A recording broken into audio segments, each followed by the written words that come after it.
Please, we'll get this meeting started. It's the Anchorage Assembly meeting of September 26, 2017.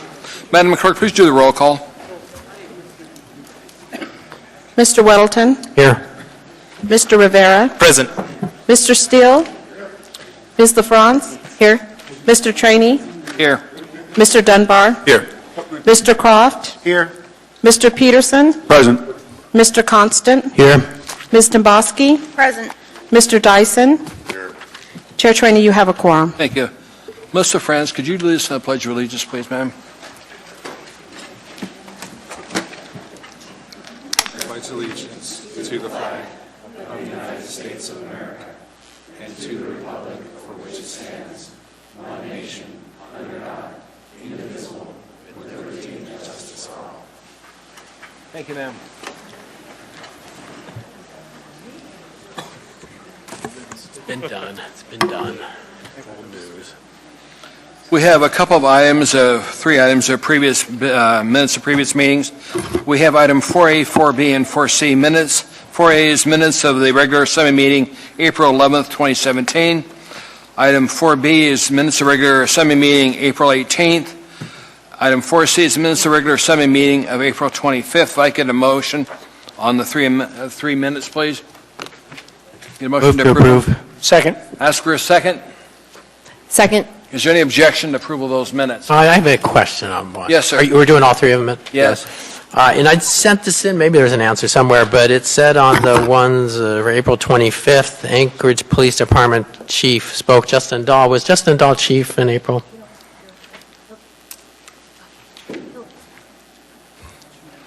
To the administration, was he chief at that time or chief designee? He had been, his new appointment had been announced but had not yet taken effect. Mr. Wilton? I guess I would move to correct that. So on, this is page 4 of 23 on 4C, it said Anchorage Police Department, what would the title be? Captain spoke.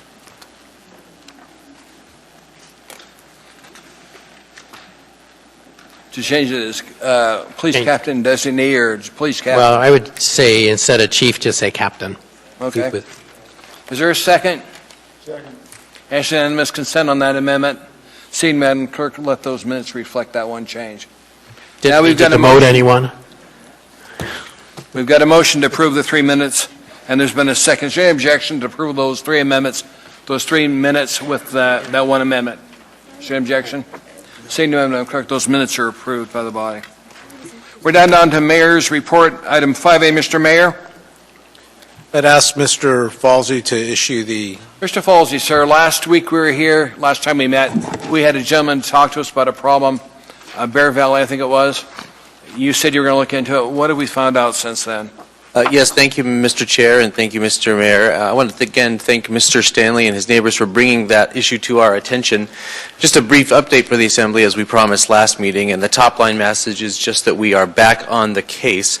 Since the Assembly met last 2 weeks ago, we have reached out to the attorney that formerly represented the property owner that lives adjacent to Mr. Stanley. We have consulted with an attorney with some expertise in that area of the law. And just today, we filed a motion in court to execute the long outstanding judgment. It is my understanding that the court will shortly be issuing a summons to both the property owners to return to court so we can continue those proceedings. And late today, we mailed a cover letter off, which reiterates that we want to see the property cleaned up and that we are working towards that end. Okay. Question from Assembly members. Did you push any button? You push one? It's just not showing up on here. I'm trying to figure out why. Oh, yeah, you can see it on mine. Go ahead. Thank you, Mr. Chair.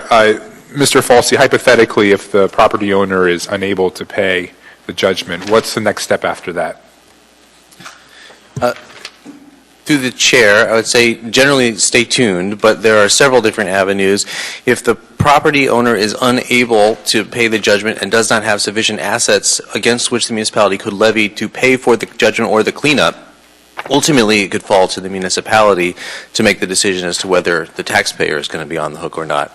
The rules of court do allow a process by which different personal property amounts and even real property can be attached or levied upon to satisfy the outstanding judgment. And we'll be looking at that process if we can't come to some simpler resolution.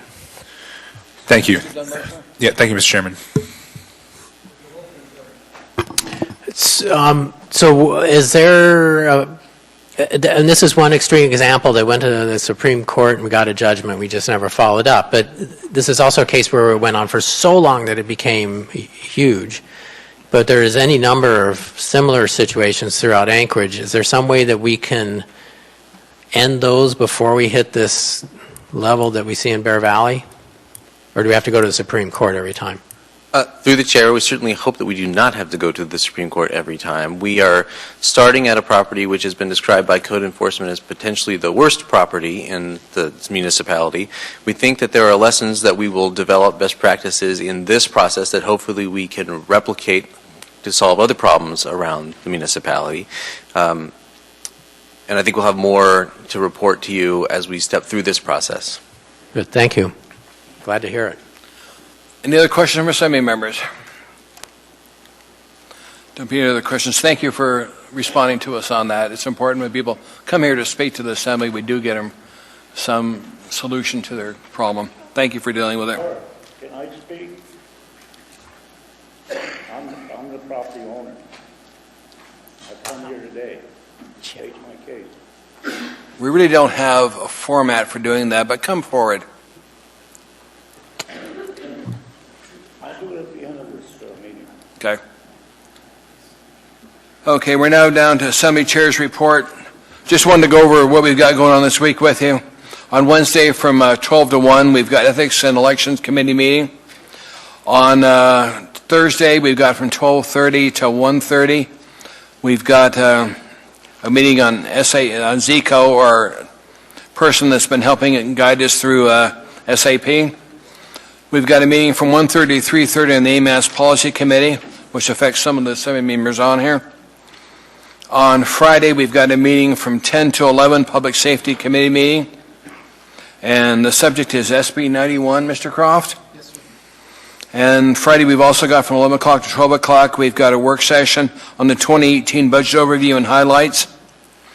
And that's in the Mayor's Conference Room, as all these are. From 1 o'clock to 2:30, we've got a work session lunch with the Senior Center Board. And they've asked us to attend. And the other thing coming up, October 4th, Wednesday from 11 to 12:30, we've got an updated Public Safety Committee meeting.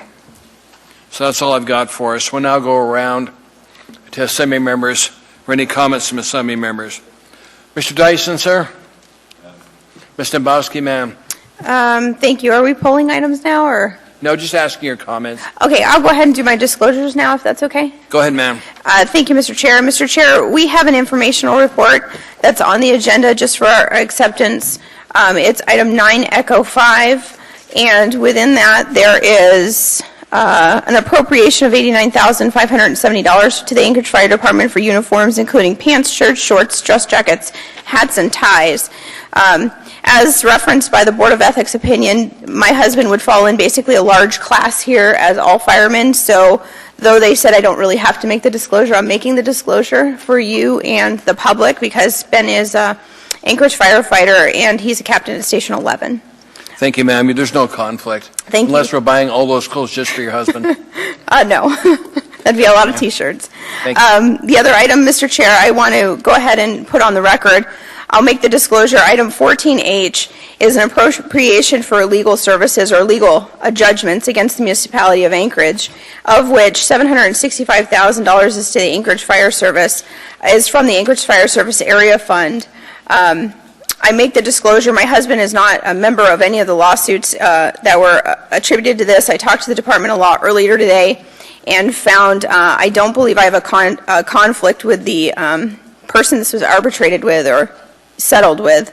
But I do want to put on the record my husband is a fire captain with the Anchorage Fire Department. Thank you, Ms. Dombowski. You don't have a conflict. And I appreciate the efforts you go just to identify the possibility of having a conflict. Yeah. Thank you, ma'am. Thank you. Mr. Constant, sir. No comment. Mr. Peterson, sir. Thank you, Mr. Chairman. Are we doing committee reports right now? Yes. Okay. We are going to have the Ethics and Elections Committee meeting tomorrow at noon in room 240 at City Hall. And we'll be talking about upcoming mock election to test out our equipment, and we're talking about vote by mail. Thank you. Good. It's important the public understands. I think we've been getting a lot of media out, but we are voting by mail this year. In 2018, it'll be the first time it's ever been done. There'll be no more precinct voting, so it's important we get the message out to people. You bet. You've done a great job with us, for Thank us you. on that. Mr. Croft, sir. Regarding committee announcements, this Friday, as you said, we will have a meeting of the Public Safety Committee going over changes to, our resolution recommending changes to SB 91. That's the vehicle for change in the legislature now is SB 54, currently before the House. That will start at 10 in City Hall. Are we using the 8th floor still, or are we down? Using the 8th floor still, yes. So in the 8th floor conference room, it's mainly a work session for us to take apart that resolution, decide what wording we want in it, and put it back together. But the public is always invited, and we'll try and make as much time as possible to hear your comments. Depending on how many people are there, we'll probably have it done at the beginning and then do our work session of impacts and amending that resolution. And then on October 4th, so the Wednesday following, there'll be a the regularly scheduled public safety meeting from 11 to 12:30, and again, the public's invited there as well. Thank you for pursuing this, Mr. Croft, because of all the things out there that the legislature passed, this SB 91 is really sticking in people's throat. It's a problem citywide, statewide. So thanks for pursuing this, sir. Mr. Vice Chairman. No report, Mr. Chairman. Mr. France, ma'am. Nothing to report, thank you. Mr. Steele, sir. No report, Mr. Chairman. Mr. Rivera, sir. Thank you, Mr. Chair. Quick report. Last week, the Assembly Committee on Homelessness met, and we reviewed a lot of the work being done on housing families experiencing homelessness, which was really good and interesting. A lot of the work that we get is around single adults, so this was a different perspective, and we appreciated it. Thank you, Mr. Chair. Mr. Wilton, sir. Well, the Community and Economic Development Committee met 2 weeks ago and looked at the state's proposed regulations for on-site consumption of marijuana, and we'll have a little bit more of that later this evening. Thank you, sir. Dropping down our agenda now, we're down to item 8, addendum agenda. I need a motion from you, Mr. Dunbar, to move to incorporate the addendum to the agenda and laid on the table items. I move to incorporate the laid on the table items and the addendum to agenda. Okay. And I asked Amy to read that if you would, ma'am. Would you go through it with us? Yes, thank you, Starting Mr. first Chair. with the addendum to the agenda, then laid on table items. Thank you, Mr. Chair. Addendum to the agenda, item 9, consent agenda. B, resolutions for action other. Number 9B4, resolution number AR 2017-319, a resolution of the Municipality of Anchorage appropriating $20,000 of revenues from Parks and Recreation Department within the Eagle River Chugiak Parks and Recreation Service Area Capital Improvement Fund 462.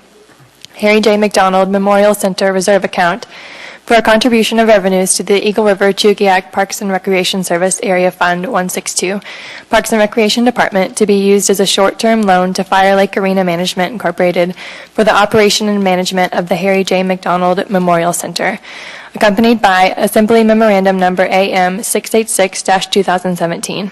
Number 9B5, Resolution Number AR 2017-320, a resolution of the Anchorage Municipal Assembly calling for a by-mail mock election to be held on December 5th, 2017 for the purpose of allowing the Municipal Clerk's Office to test the equipment and procedures and train election workers to be used in subsequent regular and special municipal vote by-mail elections. Assembly members Peterson, Croft, Assembly Vice Chair Dunbar, and Assembly Chair Trainee. Number 9B6, Resolution Number AR 2017-321, a resolution of the Anchorage Municipal Assembly submitting comments to the State of Alaska on its draft regulations regarding the addition of an on-site marijuana consumption endorsement to the retail marijuana license. Assembly members Weddleton, Trainee, Dembowski, Peterson, Constant, and Dyson. D, new business, number 9018, Assembly Memorandum Number AM 683-2017, 2017-2018, application for a new restaurant eating place liquor license number 5590 with restaurant designation permit for H&H Hawaii Sushi, LLC, DBA, Hawaii Sushi, Spenard Community Council, Municipal Clerk's Office. 9F, ordinances and resolutions for introduction. Number 9F9, Clerk's note, ordinance number AO 2017-123 is listed at the request of the sponsor to reschedule the public hearing from October 24, 2017 to October 10th, 2017. Ordinance number AO 2017-123, an ordinance of the Anchorage Municipal Assembly supporting a program within Solid Waste Services, SWS, incentivizing the exchange of roll cart refuse containers for new bear-resistant roll carts by waiving the SWS $30 change in service fee set forth in Anchorage Municipal Code subsection 26.70.040C.5.C.1. II. For SWS customers within certain community council areas in 2018 for a limited time, and for all remaining SWS customers in 2019 for a limited time. Assemblymember Rivera. Public hearing is set for October 10, 2017. This is accompanied by Assembly Memorandum Number AM 610-2017. Number 9F10, Resolution Number AR 2017-318, a resolution of the Municipality of Anchorage appropriating an amount not to exceed $624,041 of Anchorage Fire Service Area Fund 131 fund balance to Anchorage Fire Service Area Fund 131 within the Anchorage Fire Department, and appropriating an amount not to exceed $194,861 of Anchorage Area-Wide Fund 101 fund balance to Anchorage Fire Department Area-Wide Fund 101 to pay for a Fire Department Attrition Academy. Public hearing is set for October 10th, 2017. This is accompanied by Assembly Memorandum Number AM 684-2017. Number 9F11, Ordinance Number AO 2017-130, an ordinance of the Anchorage Municipal Assembly amending Anchorage Municipal Code Section 15.20.020 to reduce the notice time for illegal campsite abatement from 15 days to 10 days. Assemblymember Croft. Public hearing is set for October 10, 2017. This is accompanied by Assembly Memorandum Number AM 685-2017. Number 9F12, Ordinance Number AO 2017-131, an ordinance of the Anchorage Municipal Assembly amending Anchorage Municipal Code Section 8.20.010, criminal mischief, to change the required mental state for riding in a stolen vehicle to criminal negligence. Department of Law. Public hearing is set for October 10th, 2017. This is accompanied by Assembly Memorandum Number AM 687-2017. The laid on the table items. Item 9, consent agenda. B, resolutions for action, other. Number 9B7, resolution number AR 2017-322, a resolution of the Municipality of Anchorage appropriating an amount not to exceed $27,000 of General Fund 101 fund balance for the Municipal Clerk's Office to pay legal fees and judgment. Assembly Chair Trainee, Assembly Member Demoski, and Assembly Vice Chair Dunbar. This is accompanied by Assembly Memorandum Number AM 688-2017. E, information and reports. Number 97, Information Memorandum Number AIM 123-2017 regarding Ordinance Number AO 2017-116, an ordinance adopting the Anchorage 2040 Land Use Plan as an element of the Comprehensive Plan. Amending Anchorage Municipal Code Title 21, Land Use Planning, Old Code, Section 21.05.030, Elements, repealing AMC Section 21.05050, Land Use Classifications, repealing AMC Section 21.05.060, Residential Densities, repealing and reenacting AMC Section 21.05.080, Implementation, Anchorage 2020 Anchorage Bowl Comprehensive Plan, and amending AMC Title 21 Land Use Planning, New Code, Section 21.01.080B, Table 21.01-1, Planning and Zoning Case Number 2016-0127, Assemblymember Constant. Item 14, new public hearings. Number 14K2, Ordinance Number AO 2017-119S, an ordinance of the Anchorage Municipal Assembly amending Anchorage Municipal Code Title 15 to recognize and enumerate the presence of significant visible mold in hotels as a prohibited public nuisance, to clarify that hotels and other visitor accommodations are excluded from the scope of the Anchorage Housing Maintenance and Occupancy Code, amending AMC Section 23.70.702 to include unsafe, significant, or a substantial mold growth in the definitions of unsafe building and unfit for human occupancy in the dangerous buildings provisions, and amending Section 14.60.030 to provide for civil penalties. Assemblymember Croft. Thank you, ma'am. You can take your break now. Great job.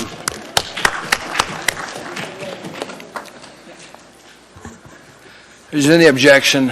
Ask unanimous consent on the inclusion of these items into the consent agenda. Madam Clerk, there's no objection that those items are amended into the consent agenda. Now I need a motion to approve the consent agenda and a second as amended. Move to approve. Second. Okay. We're now going to go through for those items that some members want to pull for a little further discussion. Mr. Dyson, I'll start with you, sir. Mr. Chairman, I'd like to pull 9B4. 9B4? Roger. Okay. Thank you. Ms. Dombowski, ma'am.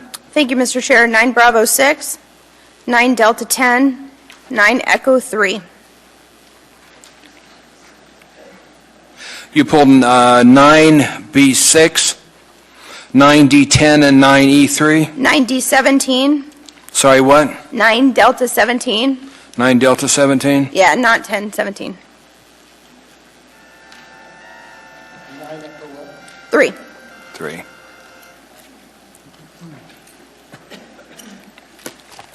So, Ms. Dombowski, which one did you pull again? I'm trying to make sure I No get problem. it down. 9 Bravo 6, Okay?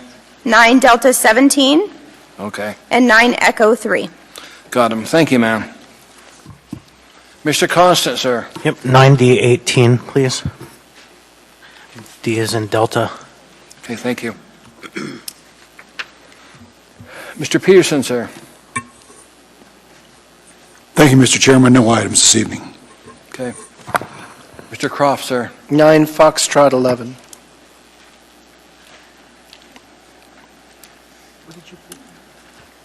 Mr. Dunbar, sir. No items. Mr. France, ma'am. 9 Delta 16.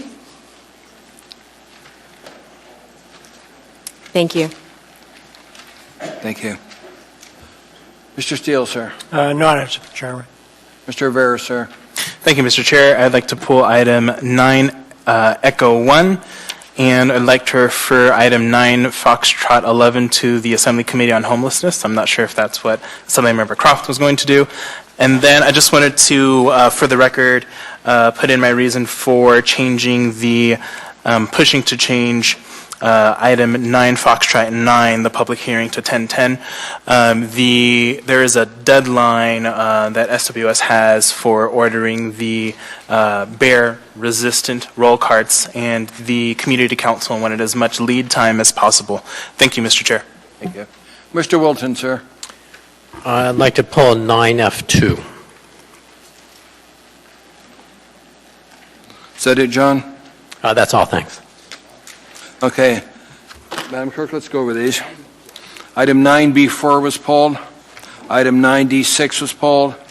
Item 9D17 was pulled. Item 9E3 was pulled. Item 9D18. Item 9F11. Item 9D16. Item 9E1. Item 9E11 again. And item 9F2. Did I miss any? Okay. Mr. Chair, Ma'am? Mr. Rivera indicated he wanted to change the public hearing on 9F9. Did he pull that in order to do that, or? Yeah, 9F9. Mr. Chair, if I may. Go ahead, sir. As is on 9F9, it's already set for change in public hearing. I was just explaining it. Okay, Roger. Okay. Yeah, I didn't need to pull it.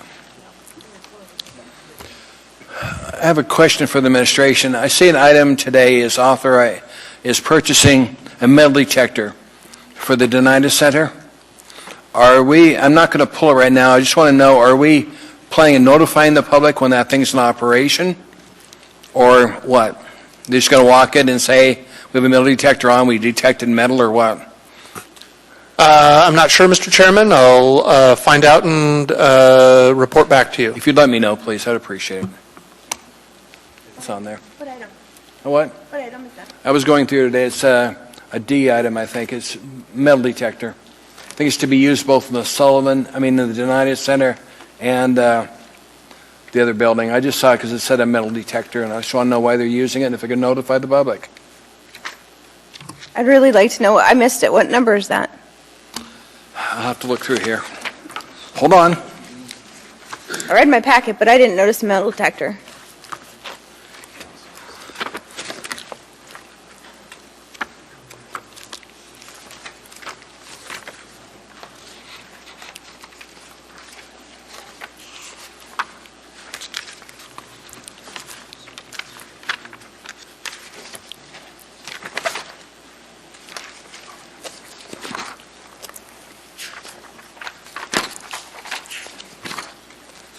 Mr. Chair, it's item 9, Echo 5. 9E5, okay, Oh, thank you for finding it. Okay.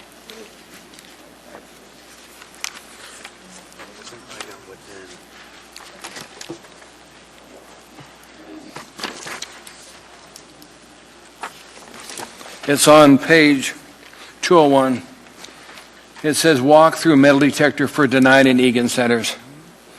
Delivery prior to 11/30/17, $77,640. I just want to know what's our policy going to be. Are we going to tell the public when it's in operation, they've got a metal detector, or are we going to let them find out? Thank you, Mr. Chair, for pointing that out. And just for the public's understanding, whenever we get into these E items, they're informational reports. The administration has the ability to spend a certain amount of money without the Assembly's approval. And Mr. Chair, just to follow up on your point, it would be helpful for the administration to come back and tell us exactly what their policy is, because as we know, you are allowed to carry on municipal property. We're a state that has a positive concealed carry law. Yep. And I just don't want to be abridging these people's rights to carry. Absolutely. So I want to understand if the municipality is changing the policy and trying to prohibit law-abiding citizens from exercising their Second Amendment right. I'd like to know. Yeah.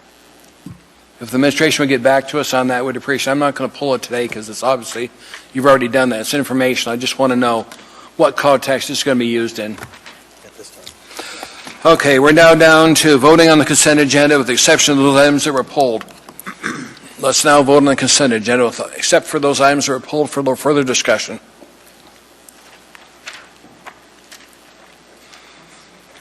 Who? Mr. Dyson, sir, we need to have you vote, please. Thank you. That was approved by the body. Now we'll go back to those items that were pulled for a little further discussion. Lisa, which one first? 94? Okay, 9B4. First item is 9B4.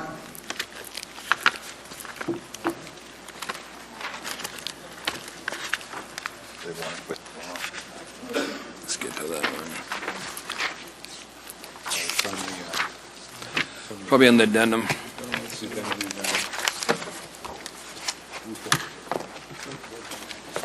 We have a lot of paperwork.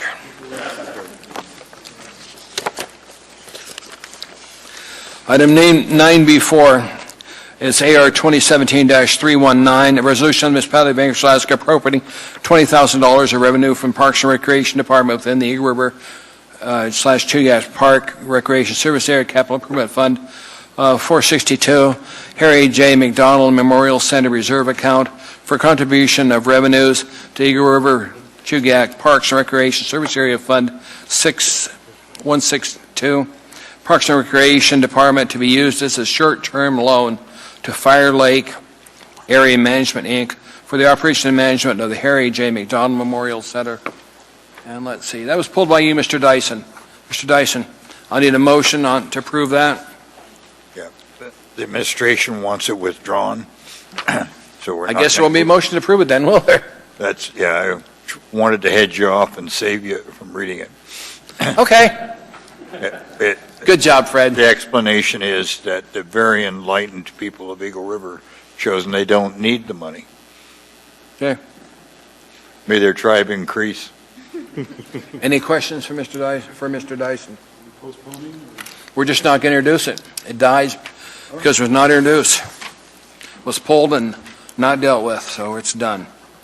9B6. Next one is 9B6.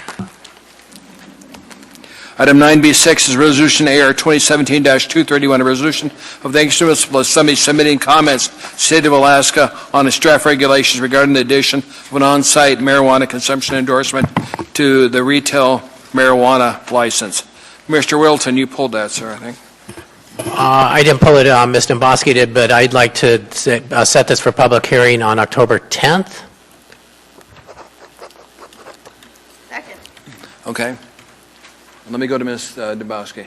Ms. Domboski, ma'am, I'm sorry. I can move it. Should have come to you first. So do we need to move it? Yeah. I'll move to approve it. Move to approve it in a second?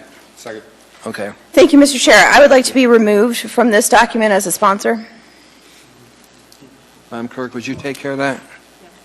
As would I, Mr. Chairman. Madam Clerk, please.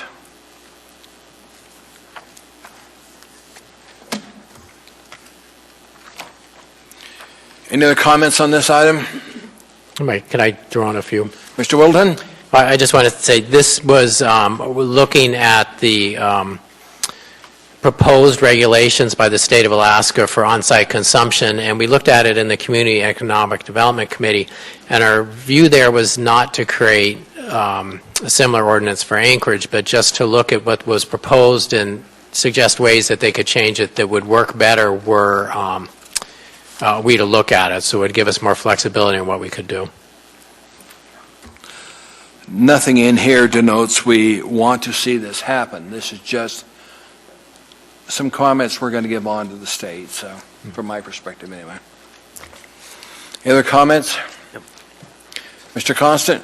Yeah, just one last note that the reason it's being set for public hearing is because it wouldn't normally require that, is that we want to have an overabundance of opportunity for the public to weigh in on the question. So no one can say this was done in the dark. Just from my perspective, Mr. Constant, I think also because the state's not going to have any public comments. I understand they're just going to do mail-in comments. And I think this is a significant enough issue that I appreciate us setting it for public comments so people can come and tell us how they feel about it, since the state really doesn't care, or at least they don't want to hear it from the public on it. We do. Any objection to approval of this item? Mr. Chair. Ma'am? I'm a little confused on process, if you could help me here. Mr. Weddleton asked to set this for public hearing, so I think the motion should be to postpone till October 10th. Second. With You're the right. public hearing, is that? So, Yeah, you don't want this- approve it before you Right. have the public hearing. right. You want to have a public hearing on the 10th, is that correct? Right, so it says a motion, I mean, so my sense was I was moving to send it to public hearing on the 10th. That's not the proper motion, though. Well, no, I thought you said you want to set it to public hearing, but the motion they have on the board is motion to approve. So I was We just don't trying to help want I was trying to help the This clerk just- make sure we had the right motion up there. Thank you. The board wasn't correct, so Ms. Domboski cleaned it up. So it's just going to be here for public hearing on the meeting of the 10th. Is there any objection to that item being set for public hearing on the 10th? Seeing no objection, Madam Clerk. That's been accomplished by the body. Next item. 9D16. Okay.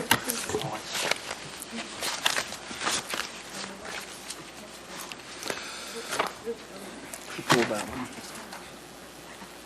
Okay. Write it down. I'm going to redo this thing. Next item that was pulled was item 9D16.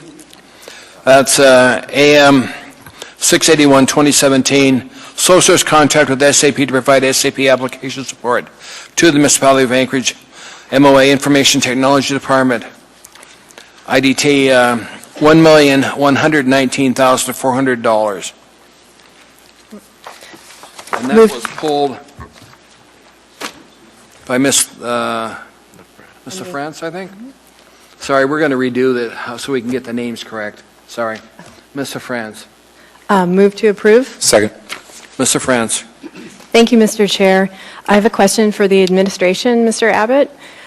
It's my understanding that this $1.1 million for this item will be funded out of of the 2017 operational budget, and that this was an item that was planned for to support the transition, and I was just wondering if you would confirm that funding source. Mr. Chairman, Assemblyman LaFrance, that is correct. This is the transitional support for the system as we begin to move into the production phase of the project. Thank you. Other comments from Assembly members?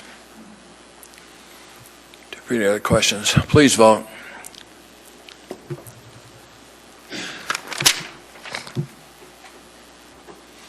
The item is approved by the body.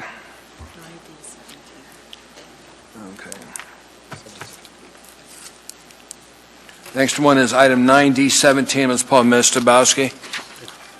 Ms. Dombrowski? Thank you. Move to approve. This is AM 682, 2017. Ms. Dombrowski. Thank you. I have a question for Mr. Thurn, if he could help me out with this one.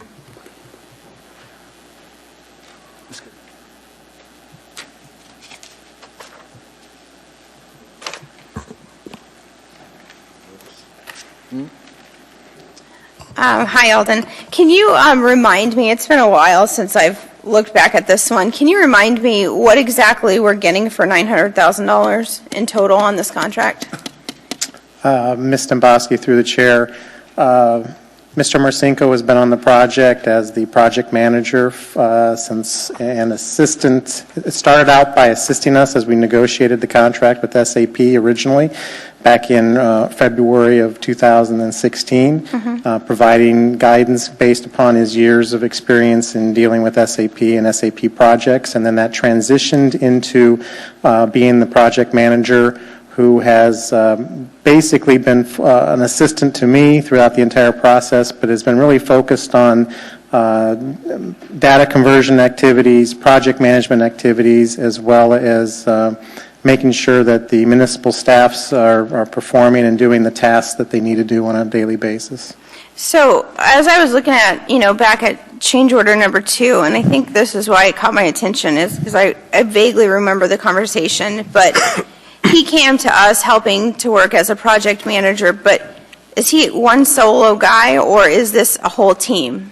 Because that seems like in the last little bit, we've spent a lot of money on this one guy. The entire time period Mr. Marcinko has been here, it has just been himself providing the services for this under this purchase order. Thank you. Other questions? Thanks for being here. Does there any questions? Any other comments on this item? If not, please vote.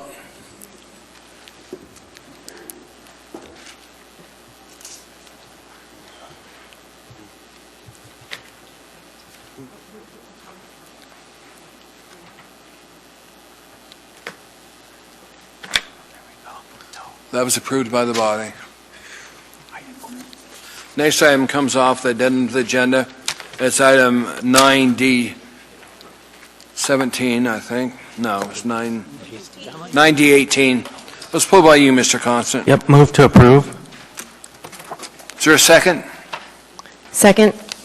Mr. Constant. Yeah, I see the petitioner actually came out for this, and just would like to know, I know him briefly from the gym, and he and his family made a good stab at attempting to operate this business at the corner of 15th and Gamble at a building called the Black Angus.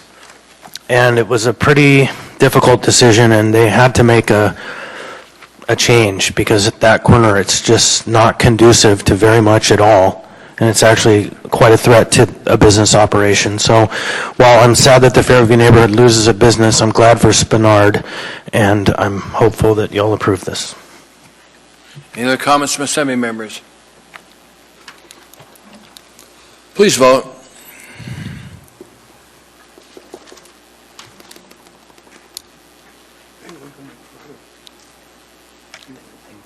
That was approved by the body. Next item in front of us is item 9E1. Let's pull on Mr. Rivera. Mr. Rivera. Thank you, Mr. Chair. Move to adopt. Move to accept. Accept, excuse me. Forgot, wrong A word. Okay, it's moved and seconded. Mr. Rivera. Thank you. So just a quick comment, and for members of the public, this is the Sunset Audit Report for the Public Safety Advisory Commission. And one thing in this audit really struck my attention, and I'll just read it. So this commission has not provided any reports or resolutions to the Assembly or the administration in the last year and a half, roughly about. I know, because I worked on commissions in the administration, that there are those that are very active, and I really think that we as a body need to engage this commission more regularly on such a critical issue that has everyone's attention right now. So I would just urge this body and this administration to really see if we can engage this commission, see what work that they can do on behalf of us, and see how they can help APD and AFD in this really important work. Thank you, Mr. Chair. Thank you, sir. Madam Clerk, would you set a half-hour work session up with this commission? I'd like to know exactly what they've done, what they are doing, what they want to do. Just set a half-hour work session up with them, if you would. Mr. Rivera, I appreciate that. We'll take a look into it. Thank you very much. Any objection to accepting this item from the body? Not seeing any, Madam Clerk. That item is accepted by the body. Next item in front of us is item 9E3. That was pulled by Ms. Dombowski, ma'am. Move to accept. Second. Ms. Dombowski? Thank you. I would like to ask Mr. Chadwick a couple questions, if I could.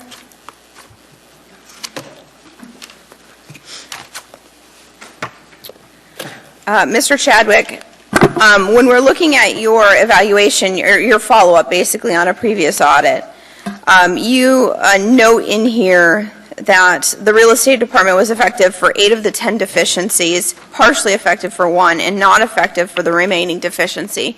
Can you speak to the latter 2? Yes, there were 2 findings that we had recommended previously. Finding 5, the insurance requirement was not always enforced. We found that the real estate department did not always enforce the insurance requirements for leases. Specifically, we found that 5 of the 30 leases did not have the required auto or workers' compensation coverage, and 4 did not list the municipality as an additional insured. And on the other finding, which we found that were partially effective on, the real estate department did not always have adequate support for the insurance coverage in the documentation. Okay, so like a copy of the policy. Those types of things. Okay, thank you very much. Thank you. Mr. Chair, if I can ask someone from the real estate department to come down. I do want to ask you a question about page 189, so you might want to sit there so when she's done. Thank you. Ms. Ward, thank you for being here tonight. Can you talk to your strategy for mitigating this in the future? I just wasn't clear on the follow-up, since there was still a partial and deficient finding. How are you going to fix it? Ms. Dombowski, through the chair, what we found was some very old leases that had standard boilerplate language for insurance coverage that wasn't always appropriate. Not every land use permit or contract requires auto insurance or workers' comp. So, but they're old ones that are either coming up for renewal or would be difficult to amend. So we're going through each one of those. We did locate all of the ones. We asked specifically for all of the ones that they found. We've gone through, we manage about 145 contracts. We've gone through every one of those. We've identified those that need to be amended so that we do bring all of those up to standard. It is our ongoing new policy and our focus. Oh, perfect. Do you think these will be, do you have a timeline for when you'll think they'll be rectified? Is it upon renewal, or is it, do you have yourself an internal time frame when you want to have it corrected? Most of them will be corrected within the next 1 year. We'll catch many of those on renewals. Many of these are 55-year leases, so we're going to have to go back and amend those. Sure. Thank you very much. Mr. Chair, I don't have any further questions. Thank you. Any questions from Assembly members? Mike, could you come back here? Page 189. I was reading here, and you said there was a late payment. They did not pursue a fee for making a late payment, but it's improved since the last time you looked into there. They had 9 the last time, now they're down to 1. Yeah, they're down to 1, and we just figured that that was an abnormality. It didn't represent a condition that was a continuous condition. It was just an error. Well, thank you very much for pursuing it. Sometimes when you go to an area and you find these problems, they don't correct them. And you come back later, you've got another 9, but this year they've only dropped down to 1, so thank you very much for following up on these audits. Thank you, Mr. Chair. Is there any objection by the body to accepting this item? Not seeing any objection, that item is accepted. We're now down to item 9F2 that was pulled by Mr. Wilton. Mr. Wilton? Thanks. I guess this is set for a public hearing at our next meeting, and I want to know from administration, would it be a problem to make it 2 meetings from now? And I just asked more time for Hillsiders to review it, and probably Eagle River folk. No objection, Mr. Chairman. So I'd like to move to set it for public hearing, must be October 24th? Second. Okay. There is a motion and a second to have this thing come in front of us October 24th. To accept. Is there any objection? Not seeing any, Madam Clerk, please have this item come back in front of us. Set it for public hearing on the 24th of October, if you would, ma'am. Thank you. Thank you, John. Thank you. Last item we have that was pulled was item 9F11. That was pulled by Mr. Rivera. Mr. Rivera? I think actually I pulled it, Mr. Chairman. I'm sorry, I had, okay, who pulled it? I did. You did. I'm sorry, I had Rivera down here. Go ahead, Eric. A move to approve. This item, I think you moved to introduce. You're moving to introducing it, Eric. Second. Mr. Croft. Yeah, very briefly, this would reduce the current law, the time for abatement of a homeless camp between notice and when the materials there can be removed from the current 15 days to 10 days. We're going to schedule a work session. Did the chair and the chairman of the committee, is it going to go to the homelessness committee? Yeah. Then that's fine. I guess the only reason I pulled it That was a yes, sir, because the sound system does record your head moving. Thank you, Mr. Chair. That is a yes. Mr. Croft. I just wanted to clarify a couple of things because I've gotten a lot of interest, comment, concern about this. What we're doing today here obviously doesn't approve it, even though I moved to approve it. It introduces it, and the votes today aren't anything but votes to send it to the committee and continue action on it. I have reached out to the ACLU, the original litigants on this, haven't heard back from them, don't want to misrepresent that, but they are looking at it and they'll have comments back to us. My reason for introducing it is that I think that the time lag now, you want, as a compassionate society, we want enough time for the homeless to remove their items, to protect their valuables, to protect what is in effect then their home. But you also want a quick enough turnaround that the public feels like their complaints are being taken seriously and that their complaints really are. And I worry that the lag between notice and the police getting to it, they're trying to get there very fast, and putting the notice up, and then 15 days, and then the time that it takes for the cleanup crews to get there, it creates such a long lag that people at least feel like things aren't being done. And so to the extent that we could reduce it and still have that compassionate buffer, I wanted to explore it. There's some indication from the litigation we had before that 10 days might be acceptable. I don't want to spend money on litigation that we can spend other areas, but there's some reason to think that I'd originally talked about a 7-day and was talked into 10 because of that sort of history of that litigation. But we'll look forward to the discussion for the public who is interested in this issue. It'll be in the homelessness committee soon. Eric, would you go over the difference between calendar and business days? Well, yeah, but I'm still interested as the author in having it be 10 actual calendar days. There was discussion in litigation that it was 10 business days, which would exclude Saturday and Sunday. So that'll be one of the things that we'll have to confront. We'll have to nail that down because it's concern to a lot of our constituents. Right. Mr. Constant, sir. Thank you, Mr. Chair. I think it's appropriate to be heard in the Homeless Committee, but I also am concerned if it doesn't make it to the Public Safety Committee. The testimony I'm hearing from my neighbors is that they're being threatened by people wielding machetes coming out of the camps, and that isn't so much a homeless issue as it is a threat to the public safety. And so I would like to ensure that either a joint meeting or, some way that's addressed in both forums. I would ask the chairman of both committees to have a joint meeting, if you would, please. Both public safety and homelessness. Great, let's do that. Okay, Mr. Chair, we'll do that. Would appreciate it. Any objection to this item being set for public hearing? Going into committees? Seeing no objection, Madam Clerk, that's been accomplished. I was the third on that, by the way. For introduction, I has to have 3, so I was the third on that one. That completes those items we pulled off the consent agenda. Consent agenda is done. Why don't we take a dinner break now, and then we come back. We'll get started with the rest of the agenda. We're taking a dinner break. Should be back in about 20 minutes.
Assembly members, return to their seats, please.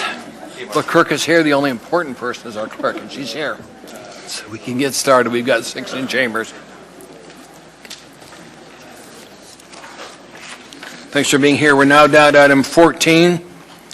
Item 14A is Resolution AR 2017-297, a resolution of the Municipality of Anchorage appropriating $688,722 in the form of a reimbursable grant award from State of Alaska Department of Transportation and Public Facilities Harbor Facility Grant Program to the Port of Anchorage Capital Improvement Fund 571 Port of Anchorage for the Ship Creek Boat Launch Repair Project, Port of Anchorage. There's 14A1, same memorandum accompanying it, AM 636-2017. Public hearing on this item is now open. Anybody wish to testify, please come forward, state your name for the record, spell your last name, tell us what part of town you live in, and you'll have 3 minutes or longer, depends on if we have questions. Anyone at all? Hearing, seeing no one. Are you going to testify on this item, sir? Yes, sir. Go ahead, sir. Have 3 minutes? About the port? It's about the port. I came here today to plead my views about Mr. Stanley, Leonard Stanley, my neighbor. I'm here to respond to the September 12th testimony of Leonard. Sir, we can't hear you. Is this on the port? Is that better? Yes. Is this on the Port of Anchorage? No. That's what's in front of us right now, sir. So sorry. We'll get to you in a bit on the other issue you've got. We'll get to you. I'll open my ear. This one deals with the Port of Anchorage. Is there any comments on this item? It's item 14A. Hearing and saying no one, public testimony is closed. What's the wish of the body? Move to approve. Second. Discussion from Assembly members. Mr. Wilton, sir. I just had a question on what's being done here. We've all gotten emails from, and I think we had a speaker here who works at tugboats at the port and sees rampant crime and so on down there. And I think we discussed putting a fence to block it off at night. And would this include a fence? Can it include a fence? For Mr. Abbott or someone. Mr. Volpe, would you introduce yourself there you so we are. can get your name on the record? Good evening. I'm Steve Rebuffo, R-I-B-U-F-F-O. I'm the port director. You asked a lot, Mr. Weldon, so I'll walk down the list for you. This particular grant was for repairs to some severe erosion that was removing that north finger on the boat launch. So this grant went towards the funding that we committed to do major repairs on the structure of the boat launch itself. That's this one.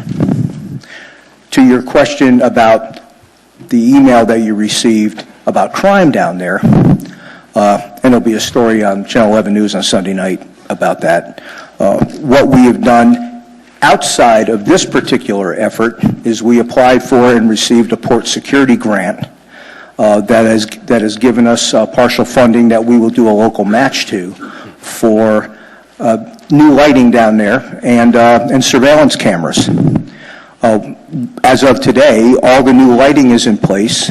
The transmitter for the wireless signal for the security cameras was installed this afternoon. The cameras will be installed before the end of the month, and we will have 24/7 surveillance of the boat launch that will be monitored by our security forces in their surveillance camera monitoring room on the port. So we can notify APD if there's anything going on down there that needs to be responded to. As to the gate, we can't do anything about the gate because the only place you could put one is on that portion of the boat launch area that's railroad property. So that's a conversation that would have to include the railroad. Okay, thank you. Well, I guess a quick follow-up there. We're approving this spending, and you use the past tense. This is already spent, or? You're approving our ability to receive the money from the state. It's a reimbursable grant, so instead of waiting for it and delaying yet another year, we had the money in our fund balance, so we went ahead and did it. Now all we'll do is apply for reimbursement once the Assembly approves the action. Okay, all right, great, thank you. Any other questions from the Port Director, from Assembly members? Thank you for being here, sir. John, any other comments? No, thank you. Any other Recommend comments from approval. assembly members? Not seeing any, please vote.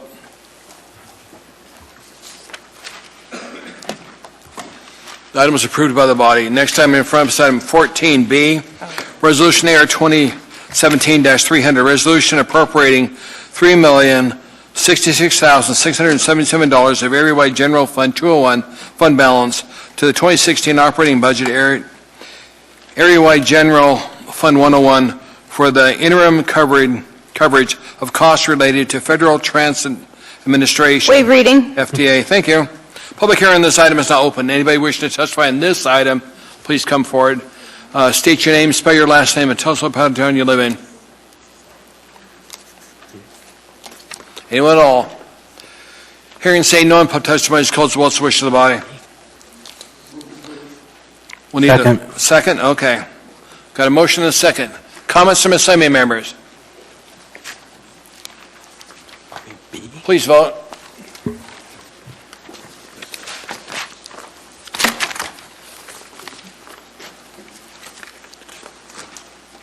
The item is approved by the body. Next item in front of us is item 14C. Item 14C. John, excuse me. Forrest, you want to read 14C? All right. Go ahead. All right, thank you. Resolution number AR 2017-298, a resolution of the Municipality of Anchorage appropriating $1,637,539 from the State of Alaska Department of Health and Social Services as a grant to the State Direct Federal Pass-Through Grants Fund 231 for the provision of women, infants, and children supplemental nutritional services by the Department of Health and Human Services to the Municipality of Anchorage WIC program. There's an accompanying same memorandum with it too, 6/37/2017. Public hearing on this item is now open. Anybody wish to testify, please come forward, state your name clearly for the record, spell your last name, and tell us what part of town you live in. Testimony on this item. Hearing saying no one, public testimony is closed. To what's the wish of the body? Move to approve. Second. Discussion from assembly members. Please vote.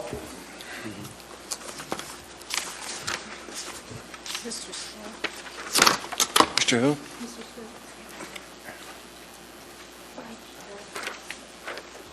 That item was approved. Understand there's a scout troop here. Would the scout troop please come forward with their scoutmaster and tell us what organization is supporting you? And then I want each of the young people involved to come up and give us your name and tell us what your rank is. Welcome to the assembly meeting. I assume you're going for your merit badge? Thank you, Assembly members. We are Cub Scout Troop, Cub Scout Pack 228. These are a group of Arrow of Light Scouts. They're second-year Webelos. In February, they will transition to Boy Scouts. Okay. This is part of their citizenship requirements to see government in action. So, your name? My name is Caleb Garrett. My name is Jacob Ryan. My name is Elijah Evans. Do I do my last name? Yeah. My name is Jesse Garofalo. My name is William Evans. My name is Rocky Benjamin. My name is Charlie Sam. What part of town are most of the scouts from? Chugiak and Eagle River. Okay. There's two of your representatives down there. So thanks for being here tonight. And both Amy and Fred very passionately care about that part of town. So if you want to know what's going on in your part of town, they're the ones to talk to. Thanks for being here tonight. Thank you.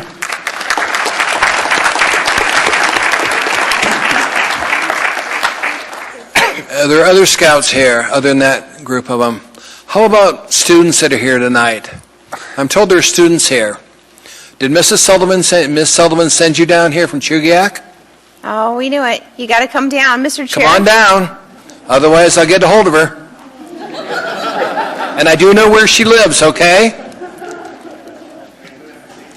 So come down and tell us your name and obviously what school you go to. Hello, I am Corbin Kreider, and we go to Chugiak High School. No doubt. And we'll sign your paperwork, too. If you don't have our signature yet, just come on up and we'll sign it. I'm Ann Mullen. Darby Mullen. Zane Butler. Stephen Parsons. I'm Jordan Brunner, and I go to Diamond High School. Good. Christine Garcia from Diamond. Jewel Lotino from Diamond. Shayna Lotino from Diamond. Christopher Hatt from Chugiak. Well, thank you all for being here. We appreciate it.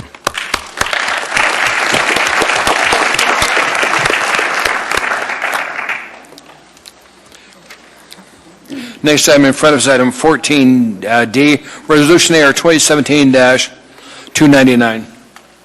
Mr. Vice Chairman, you want to read that one?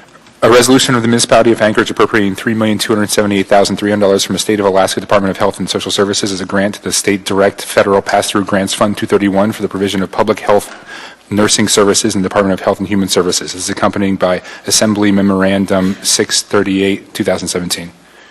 Public hearing on this item is now open. Anybody wish to testify on this item, please come forward. State your name clearly for the record and spell your last name if you would, please. Hearing and saying no one, public testimony is closed. What's the wish of the body? Move to approve. Second. Discussion from assembly members. Not seeing any. Please vote.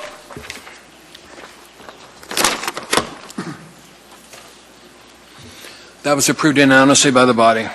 Next item in front of us, item 14E. Item 14E is Resolution AR 2017-301, a resolution of the Municipality of Anchorage, Alaska, appropriating a grant in the amount of $187,000 from the State of Alaska Mental Health Trust Authority for Housing and Homeless Service Coordinator, and a contribution in the amount of $7,361 from Area-wide General Fund 101 for the grant support, all to the State Director, State Federal Pass-Through Grants Fund 231 from the Office of the Mayor, and the company Assembly Memorandum AM 640-2017. Public hearing on this item is now open. Anybody wishing to testify, please come forward. State your name clearly for the record and spell your last name if you would, please. Anyone at all? Hearing and seeing no one, public testimony is closed. What's the wish of the body? Move to approve. Second. Moved and seconded. Discussion from assembly members. Mr. Dunbar, sir. Thank you, Mr. Chairman. I would just like to once again express my thanks to the Mental Health Trust Authority for providing these funds. I don't think a lot of people realize the degree to which they've stepped up and helped our municipality to fund this position. I think it's a crucial position. Our Housing and Homeless Services Coordinator does a tremendous amount of work, and it's a key part of our strategy to try to deal with a problem that has been really troubling our community for a long time. So I just wanted to say that. Thank you, Mr. Chairman. Thank you, sir. Mr. Rivera, sir. Thank you, Mr. Chair. I just want to echo Mr. Dunbar's comments. Having the help of Ms. Burke has been really invaluable, both to our work in combating homelessness and to my work as chair of the Assembly Committee on Homelessness. And again, want to thank the Alaska Mental Health Trust Authority for providing these funds. Thank you, Mr. Chair. Thank you. Any other comments from assembly members prior to voting? Mr. Dyson, sir? Yeah. Thank you. Please don't misunderstand my questions or comments. Too, in favor of what's going on and the efforts being made and the people doing it. Reading this, maybe Mr. Abbott, am I reading this, do I understand this correctly, that it's $122,000 salary, and then the overhead and burden is another 70-some thousand? I believe that's correct, Mr. Dyson. All of which is paid for by the other sources. The trust, I believe, is the primary, with the exception of the match. And is this kind of standard for a salaried employee that's making north of $100K for the burden to be? Yes, and that was Ms. Burke's salary when she was a state employee 2 years ago. So she's just moved across at essentially the same rate with the same burden. Yeah, all right, thank you. Any other comments from Assembly members? Seeing nothing, please vote.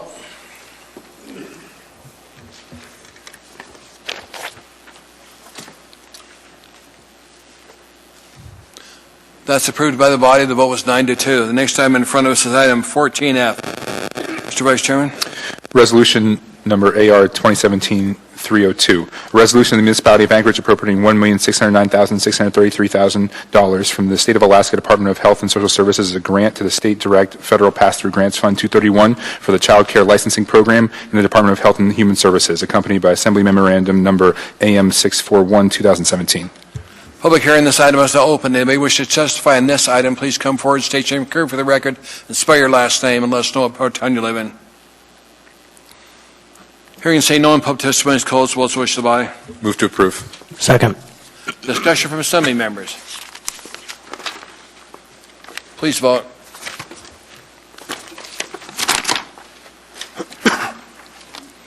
The item is approved 11-0. Next item in front of us is item 14G, Resolution AR 2017-303.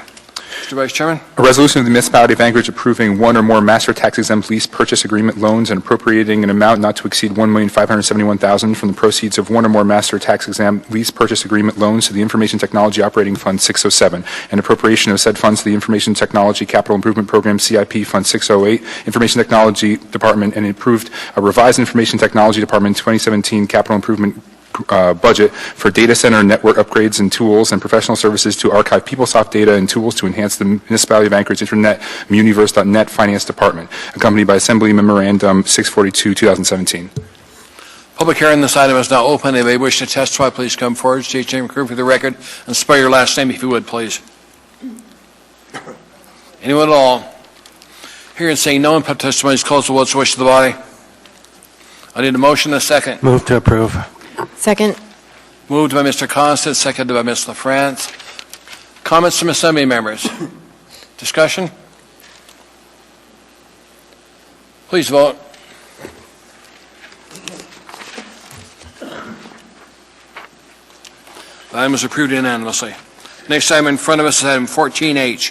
Mr. Vice Chairman, you want to read that one? Resolution number 2017-304, resolution of the municipality of Anchorage appropriating an amount not to exceed $765,000 of Anchorage Fire Service Area Fund 131 fund balance to Anchorage Fire Service Area Fund 131 within the Anchorage Fire Department, and appropriating an amount not to exceed $3 million of Anchorage Metropolitan Police Service Area Fund 151 fund balance to Anchorage Metropolitan Police Service Area Fund 151 within the Anchorage Police Department to pay legal fees and judgments, Office of Management and Budget, Assembly Memorandum 643, 2017. Thank you. Public hearing on this item is now open. Anybody wish to testify, please come forward. State your name, current for the record, and spell your last name. Tell us what part of town you live in. Anyone at all? Hearing and saying no one, public testimony is closed. What's the wish of the body? Second. Moved and seconded. Discussion from Assembly members.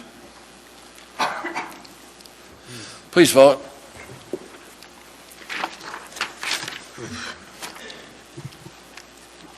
That was approved unanimously by the body. Next item in front of us is item 14I. Mr. Vice Chairman, you want to read that one? Ordinance 2017-120, an ordinance authorizing the revised disposal by a 15-year lease to Verizon Wireless LLC for the installation and operation of telecommunication facilities on a portage of Heritage Land Bank Parcel 3064, legally described as a portion within N12NE14, Section 4T12N R3W PID 014-93101, Real Estate Department, accompanied by Assembly Memorandum 644, 2017. Public hearing on this item is now open. Anybody wish to testify, please come forward. State your name, current for the record, and spell your last name if you would, please. Tell us what part of town you live in. Anyone at all? Hearing and saying no one, public testimony is closed. What's the wish of the body? Second. Moved by Mr. Peterson, seconded by Mr. Constant. Second. Well, at least it was on my screen that way. Any comments from Assembly members? Please vote.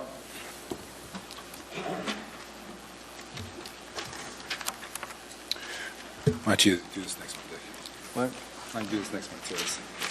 Who, you? Why don't you do it? It's yours. Okay. That passed unanimously. The next item in front of us is item 14J, ordinance AO 2017-117, an ordinance of the Anchorage Municipal Assembly, amending Anchorage Municipal Code Section 3.30.176 to require the mayor to report to the Assembly a dismissal, demotion, or suspension of certain executive appointees before or immediately upon such action. From Assembly Chair Training. Public hearing on this item is now open. Anybody wish to testify, please come forward. J.H.M. Curry for the record, and spell your last name if you would, please.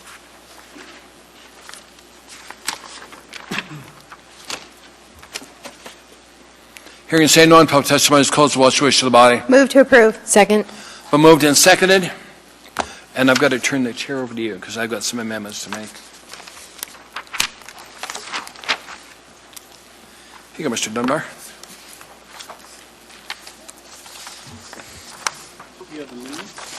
One amendment. Mr. Chair, would you like to speak? Yes, sir. Sorry, Thank I'm you. I'm the chair now. Mr. Trainee. Thank you. I've got an amendment. It's amendment number 1. It was in the amendments that were passed out to you. You should have it. And what it does, this amendment serves to allow a reasonable time for the mayor to notify the assembly members of a suspension, demotion, or dismissal of certain executive appointees. The amendment deletes current document language and deletes the words proposed. And what it will do is it's dropped down to Amendment 1B. Section 1 is amended, page 1, line 37, to remove certain language and to add a new subsection C on page 2, line 18. When the mayor takes certain action described in this section, the mayor shall report to the assembly immediately upon taking such action affecting the following executive appointees. For the purpose of this section, immediately upon means not later than 30 days after the dismissal, demotion, or suspension takes effect. Second. Dick, could you make it so we can see who is voting? Stop voting or reset voting? There. We reset the voting, but we haven't done voting yet. No, I'm saying I can't see who wants to speak. Oh. If anybody wants to speak on this. Okay. Let's see. Stop voting there. Okay. There you can. Can you see it now? Yep. All right, are there any, Mr. Weddleton? I had a question to Mr. Trainee.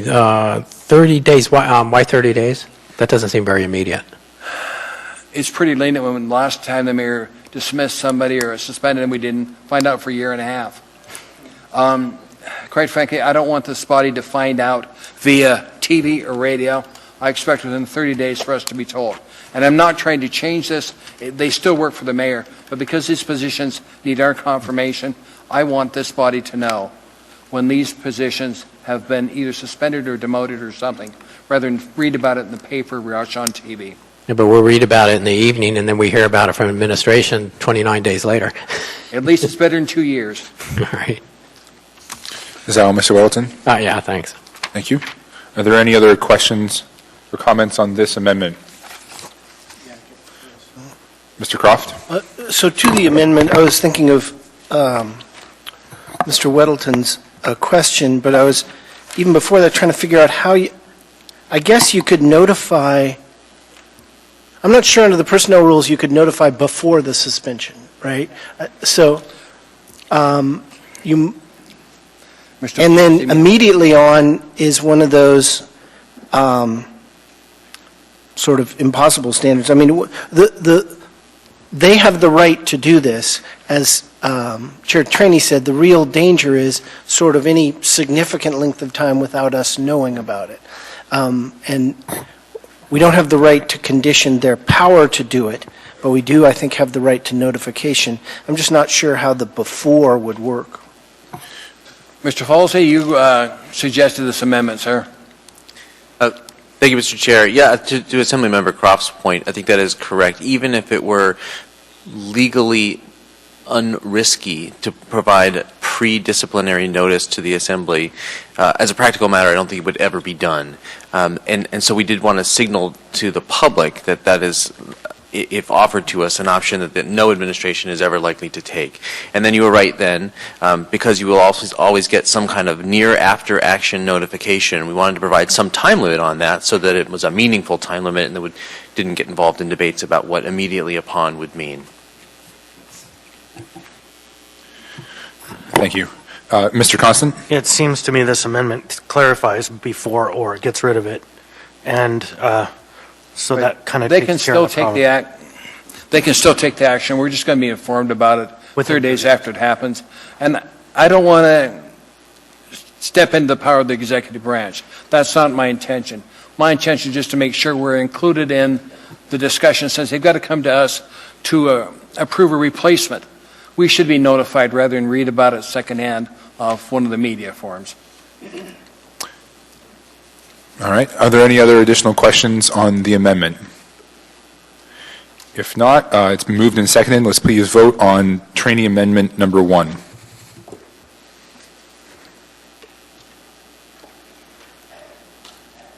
That amendment passes.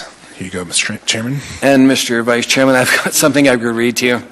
There's a requirement that the Human Resources Advisory Board and the Personnel Rules Committee review and make recommendations regarding proposed changes to personnel rules.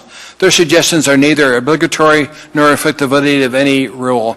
This ordinance has not been reviewed by either Human Resources Advisory Board or the Personnel Rules Committee, and I would like to waive the requirement to do so. I would ask that the Vice Chair confirm with the body there's no objection to this waiver. Is there It any, affects nothing, so it's only advisory to us anyway. is there any objection? See no objection, Mr. Chairman. Okay. Then we're voting on the main issue in front of us, as amended. Please vote. It's the main ordinance in front of us as amended.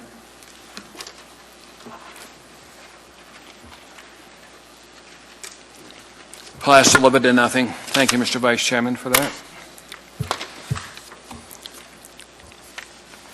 Next item in front of us, item 14K, ordinance AO 2017-119, ordinance of the English Municipal Assembly amending English Municipal Code Title 15 to recognize and enumerate the presence of significant visible mold in hotels as a prohibited public nuisance to clarify that hotels and other accommodations are excluded from the scope of the Anchorage Housing Maintenance and Occupancy Code. Waive amending reading. occupancy. Okay, and there's also in your addendum agenda, or laid on the table, items an S version of this. S version and an amendment. Yeah. So, public hearing on this item is now open. Anybody wish to testify, please come forward. State your name clearly for the record, spell your last name, and tell us what part of town you live in. Welcome to the meeting, ma'am. Hi, excuse me. Hi, my name is Patty Saunders, Pattisaunders. Thank you, Mr. Chair and members of the Assembly, for the opportunity to present our views this evening. I am representing Alaska Community Action on Toxics, an environmental health research and advocacy organization. We support this ordinance because it is an important public health and community right-to-know policy that serves to protect Anchorage residents and visitors. People are exposed to mold through inhalation and skin contact. The health effects associated with mold exposure are well established in the scientific literature. Adverse health effects are caused by mycotoxins, which are toxic chemicals produced by mold and can include triggering and worsening of asthma attacks, which can be life-threatening. Children are the most vulnerable, as well as elderly people and those with chronic respiratory and cardiac problems. Allergic reactions to the skin and respiratory system that can result in shortness of breath, coughing, wheezing, eye irritation, pneumonitis, and rhinitis. Pulmonary breathing. Certain mycotoxins have been implicated in sudden infant deaths, and certain mycotoxins have also been linked with cancers. Given the adverse health effects linked with mold exposure, building owners and managers have an obligation to disclose the presence of mold to the public and to address the source of the problem to prevent exposures. As a representative of Alaska Community Action on Toxics, I cannot stress enough how relevant our core value of community right to know about health and environmental hazards is to the issue of indoor mold. The public has a right to know where they might be exposed to mold so they can make informed decisions about safeguarding their health as a visitor and as an Alaskan. Hotels are one of the most important resources we have to attract visitors to stay in Anchorage, and keeping them coming back to the tune of over $798 million spent annually by visitors to South Central Alaska. Members of our community and other fellow Alaskans use our hotels for special events like weddings and conferences. And our neighbors whose livelihoods depend on the continued success of the tourist industry need to know that hotel operators are vigilant in keeping their buildings mold-free. This ordinance is an important measure to protect the health of residents and visitors alike. Thank you. Questions from Assembly members? Doesn't appear to be any questions, ma'am. Thank you for your testimony. Thank you. Anybody else wish to testify, please come forward. Welcome to the meeting. Hi, good evening. My name is Fale Faumuina, F-A-U-M-U-I-N-A, and I live in the Muldoon area. I'm an employee at one of the downtown Anchorage hotels, and the hotel is full of mold. Our guests that come from outside, also from here in Anchorage, are exposed to these molds. So I'm just here just to kind of let you guys know that what's going on in the hotel where all this mold is. Thank you. Questions from Assembly members? Mr. Peterson has a question. Thank you, Mr. Chairman. So you're working in a hotel and it has mold. Do some of the employees get sick, or have they been sick in the past, or do you know? Not that I know of. Some of the employees do complain of headaches and like just minor kind of complaints about health issues, but none that I really know about that we've had some people that went and seen a doctor and stuff, but they left the hotel. But there would be no way of knowing what the long-term health effects of something like this is that correct? I'm not sure yet. All right. Thank you, Mr. Chairman. Thank you. Any other questions from Assembly members? Thank you for coming down here and testifying. No other questions. Thank you. Welcome to the meeting, sir. Good afternoon, everyone. Thanks for having me. First of all, I'd like to thank you all for being here for this this occasion. What she said earlier. First You need of all, to get your name for the record. My name is Ian Fox, and I work in the hospitality industry here in Anchorage, Alaska. And I basically live downtown. I work in the hospitality industry, and I work at the hotel, the same one that she works at. And yes, I have seen pictures that were taken by hotel employees of molds in the building. I've personally witnessed leaks in the buildings that have to be put like buckets under them in the lobby and so on and so forth. And that, I'm sure, contributes to the whole situation. A curious thing just happened.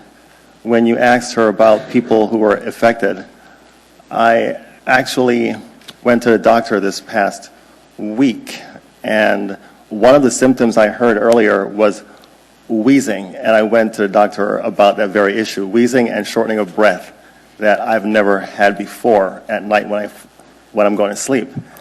So, yes, I now know that maybe that might have been a part of it, because I had no idea what the symptoms of mold were, but I shall have to go back to the doctor again and let him know what's really going on. But yes, something has to be done, and we as employees, we have no authority, or any real power. So we elected you guys to actually handle that for us, so we'd appreciate it if something, I don't know what, but something be done about this situation, because I'm sure if I'm affected, then there are other people that work in the industry or that hotel which are also affected who might not even know that they're being affected by mold. And it's becoming, I guess, a progressive problem there. Thank you very much. Any questions? Questions from Assembly members? Ms. Dembowski, ma'am. She's down there. Thank you for coming tonight. Can you give me a little bit of background? Obviously, if this is a persistent issue, I'm assuming that management is just not responsive to it. Are they not taking it seriously? Are they not proactively trying to fix their mold problem in their hotel? Wow, that is a good question. I can only speak for myself from what I have observed from the staff there. I'm sure they're well-meaning individuals, but in this situation, no, I don't believe they really even care what's happening. If they do care, then they're not letting the employees or the people that work for them know that they care, because they haven't taken any action at all in trying to even contribute to fixing this, I guess, growing problem, you know. Can I ask too, how long have you been aware of a mold in your place of employment? How long have you been aware of the issue? Well, I was only brought on board about this, I think about 6 months ago is when I first heard about it. I wasn't even told about it, but some folks in the hotel were complaining about certain things, and then I saw pictures of mold, and I was like, okay, in the rooms in the hotel. So I thought, wow, that's a big issue, not just for the employees, but for the people that come to visit us. I mean, this is a big deal. They're paying an absorbent amount of money for these rooms, and this should be the least of their issue, is their health, you know, and that's just a big deal. Thank you. You're welcome. Any more There questions? don't appear any other questions. Thank you, sir. You're welcome. Thank you. Thanks for being here. Anybody else wish to testify?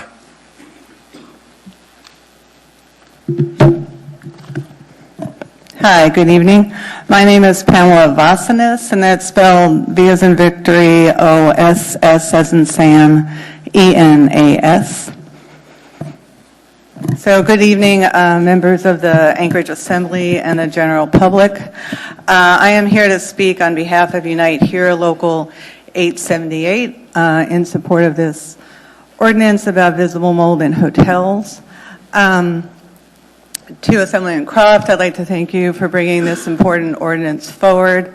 To the Anchorage Department of Health and Social Services for your expertise in working on this ordinance.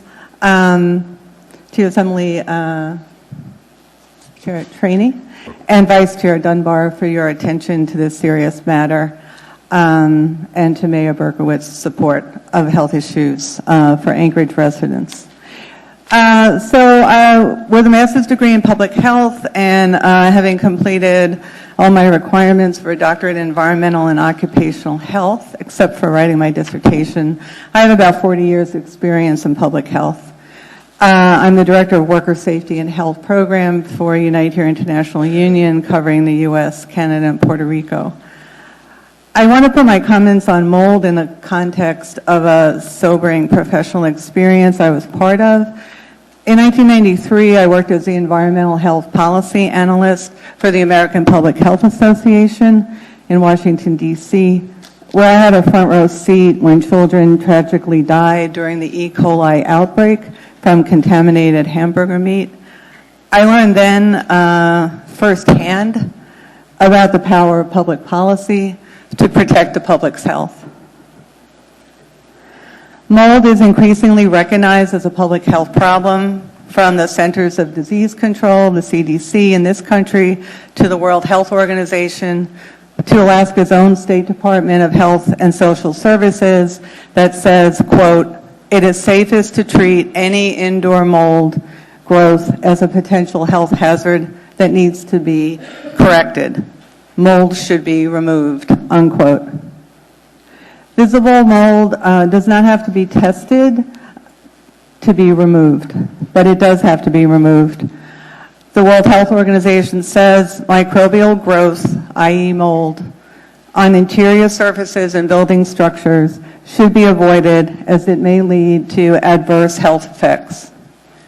Hotel occupants in Anchorage may be exposed to mold and need to know who to call with their reports of this nuisance, mold.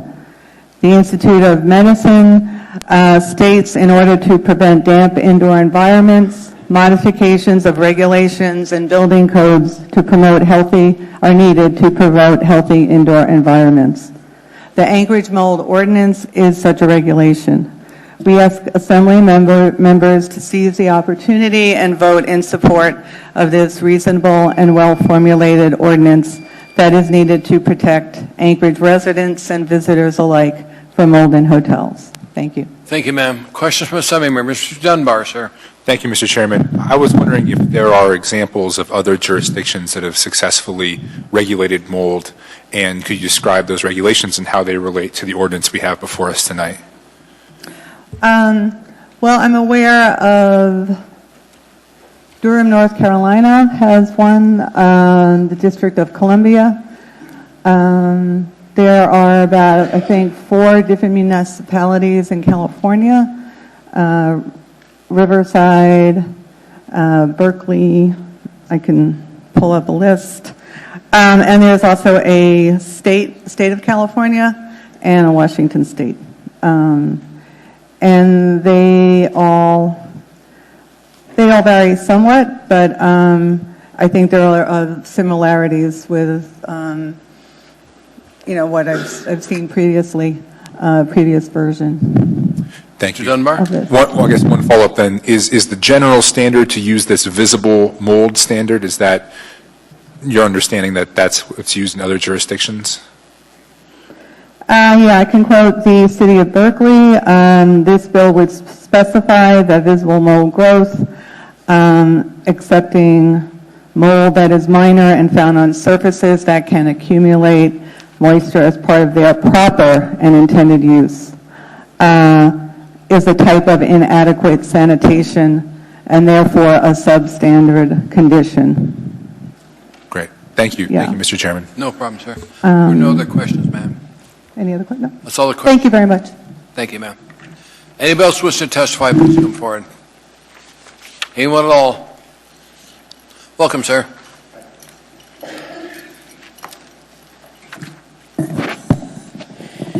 Good evening. My name is Marvin Jones. That's Jones.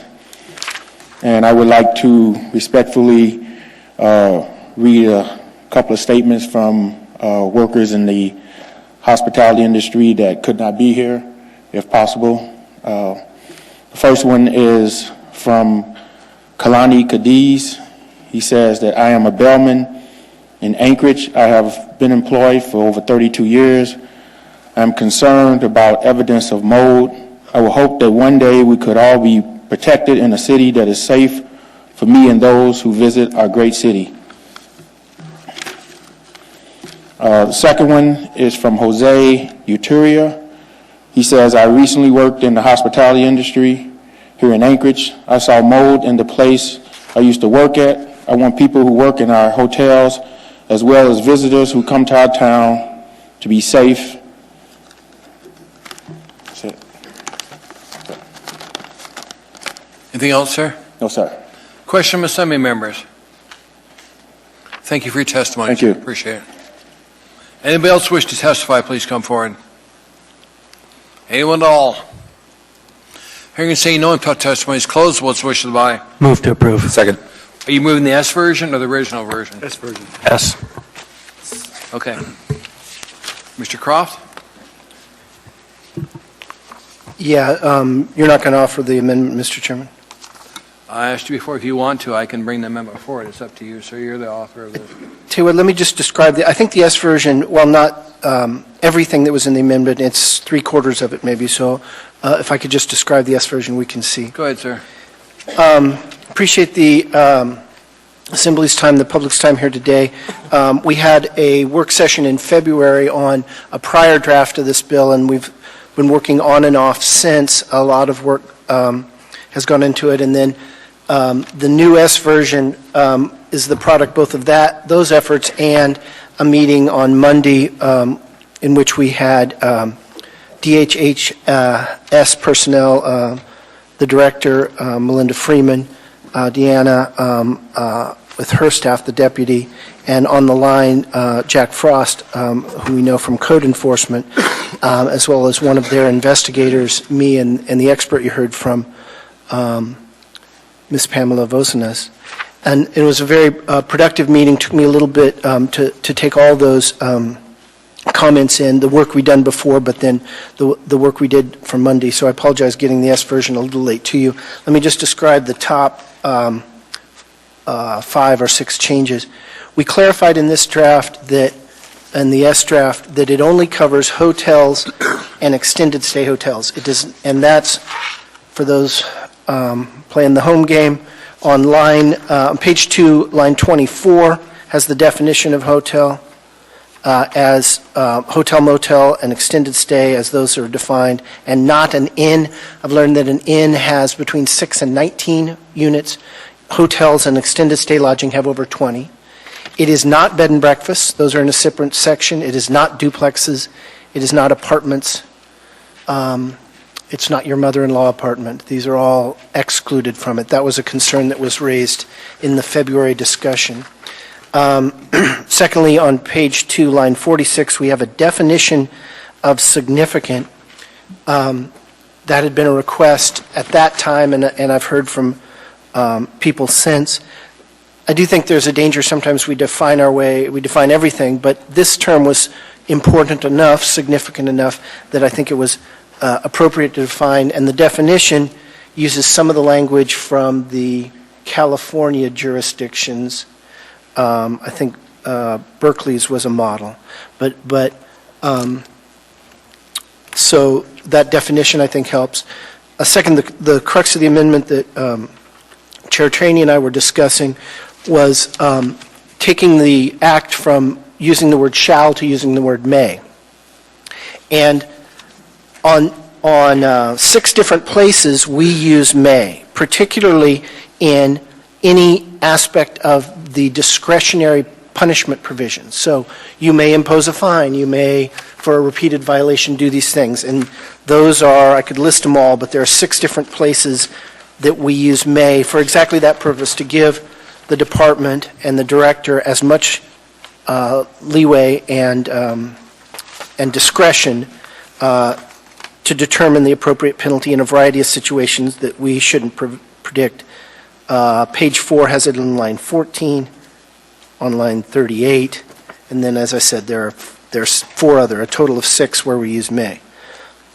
We did retain shall in the one key area, and that's on the end of page 3, beginning of 4, that sets out what the director's responsibility is if they receive a complaint. And if we said there, if you receive a complaint, you may do some things, in my opinion, it would gut the obligation. But we made 2 changes at her request.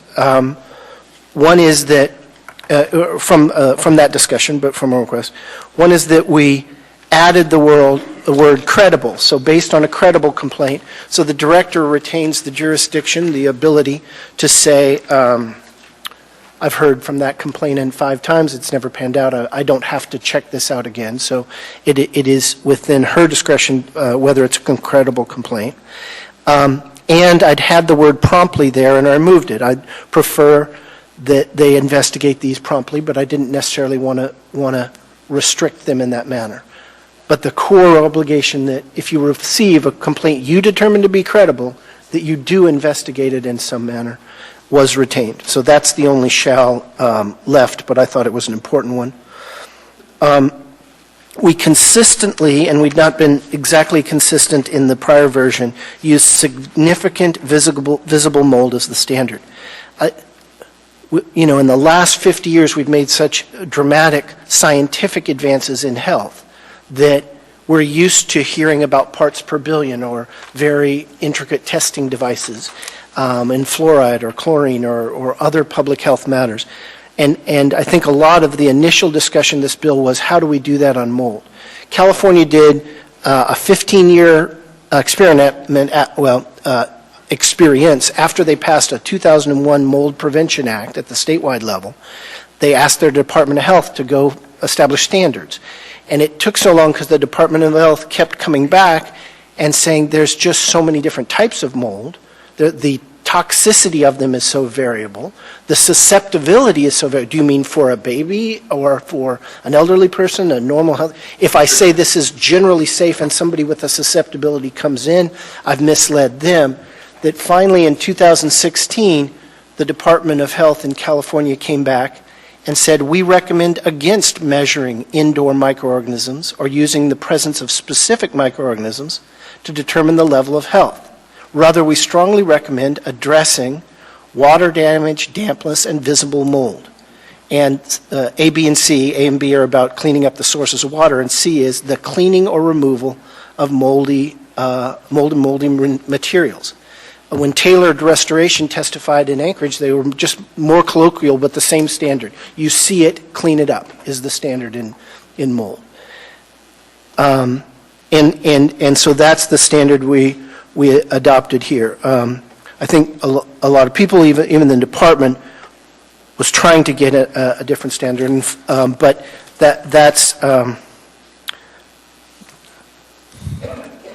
standard in mold. And then finally on page 5 at the bottom, we had a lot of discussion at our meeting with the Department of Health, with Jack Frost from our code enforcement, about what do you do with the most recalcitrant of hotel owners. Now, I think and hope we haven't had a serious health problem that we know of this. Could have been masked or hidden, but and so I hope that this is a problem that is rare in Anchorage, that there's evidence that it has happened, but I hope it is very few bad actors, and that they will very quickly, when sent a letter by the health department, clean it up. I hope that's so that we'll almost never hit this last penalty, and only in the most extreme cases. But if you do, we wanted the department to be comfortable with it, and so after talking a lot, essentially the department can either say, repeated violations of this act, we think you should close down, or they can find that there is a health hazard. That's, as I said, hard to do in mold. It's so variable. And their options are that they can order the hotel to shut down and cease operations in that extreme example, or they can just flip it over to Jack Frost's operation in code enforcement. So they have a multiple options in that extreme example that I hope is very, very rare.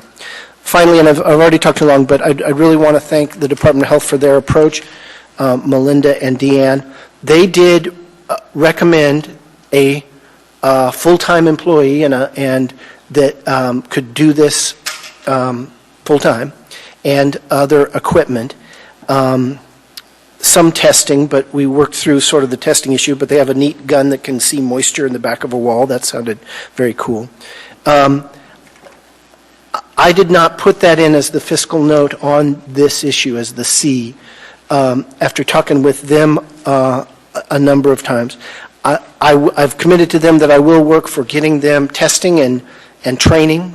It's really there's about a $500 or $1,000 training course to spot mold, what it is, what it isn't. I've also committed to them that if this is a much bigger problem than I hope and think it is, then I'll work to get them that full-time employee. I didn't think at this level of knowledge it was appropriate to add that much more, but that I will work with her on that as she and I are working on a number of issues, including opiate addiction. So the underlying rationale, and then I'll be quiet, is simply that I hope this is rare. There's evidence that it exists in our community, in our hospitality community.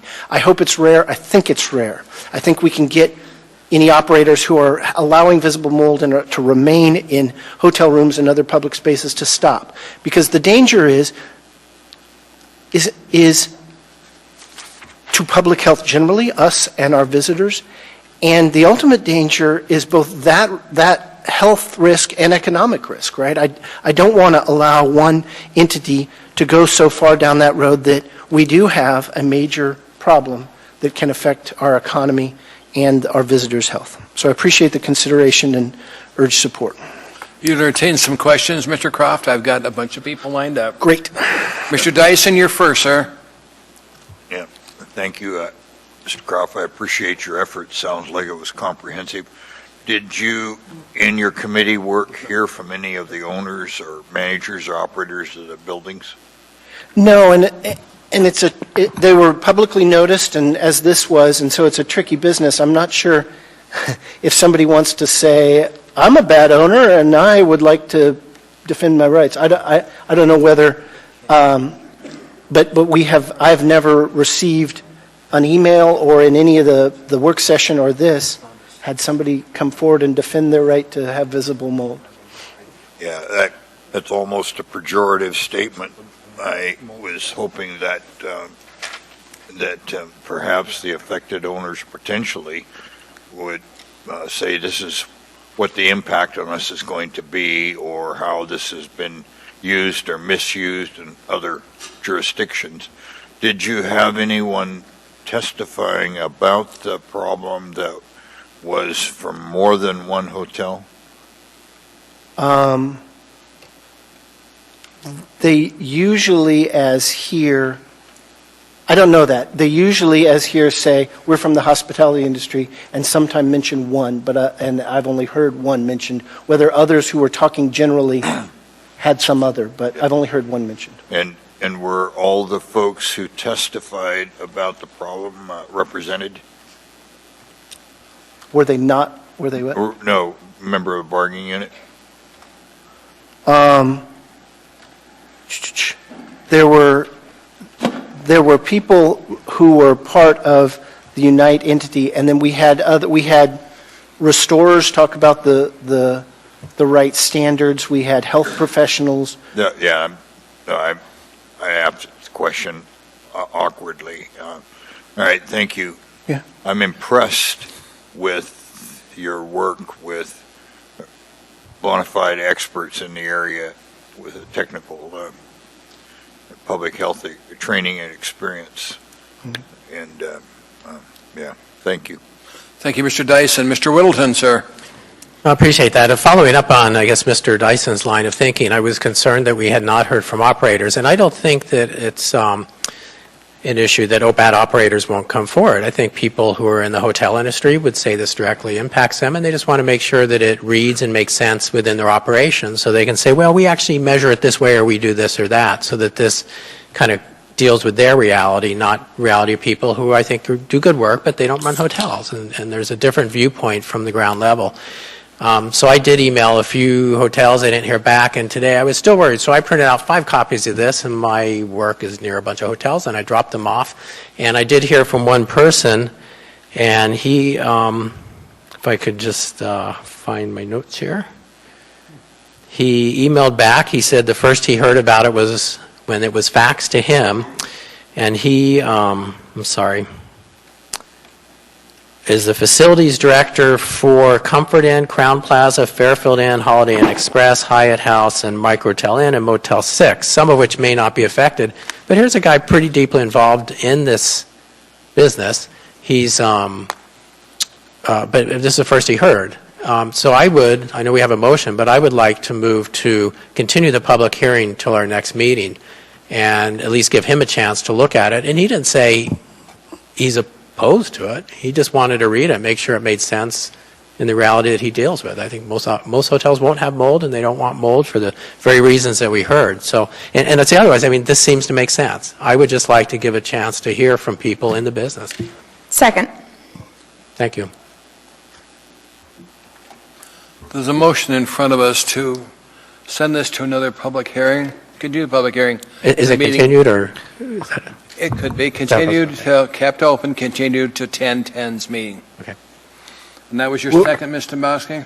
Would you mind waiting until the other questions are answered for that motion? I've got 6 other semi-members lined up. Sure. Why don't we come before we end this discussion? Let's come back to you. If you're through all for right now, we'll come back. That way we can get some questions maybe answered. Sure. Thank you. Mr. Dombrowski, is that all right with you? Yeah. Okay. Take a.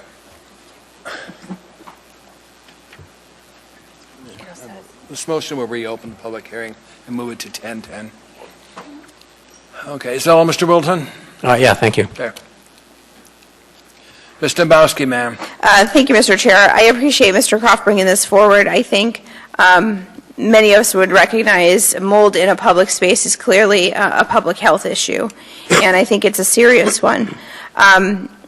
speaking of the technical aspects of it, I really appreciate Mr. Croft explaining the difference between the S version and the original version.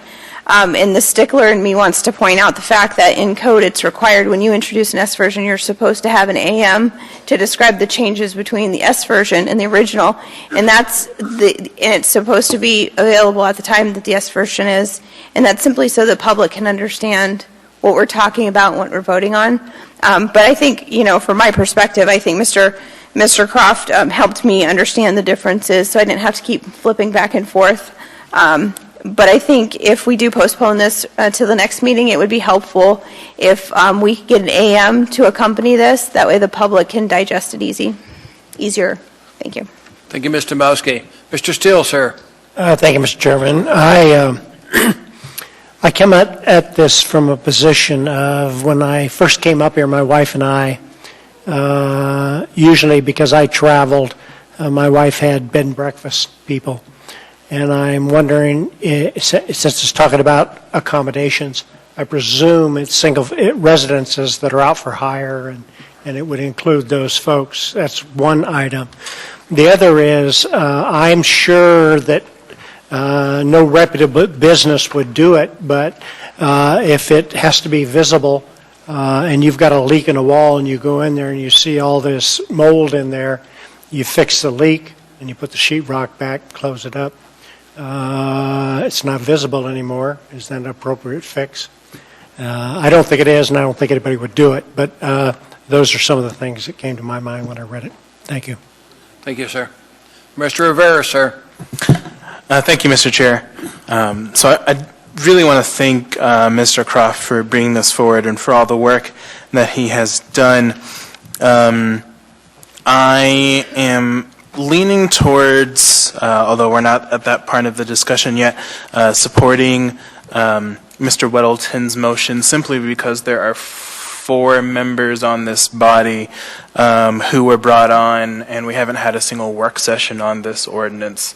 And it seems to do quite a lot. So I have 2 questions on this. So I don't know if Mr. Frost is here, but I'll just direct this to the administration. Does this ordinance put the municipality in the business of mold remediation? I expect not, but I'd love to hear an answer from the administration. Mr. Chairman, Mr. Rivera, no.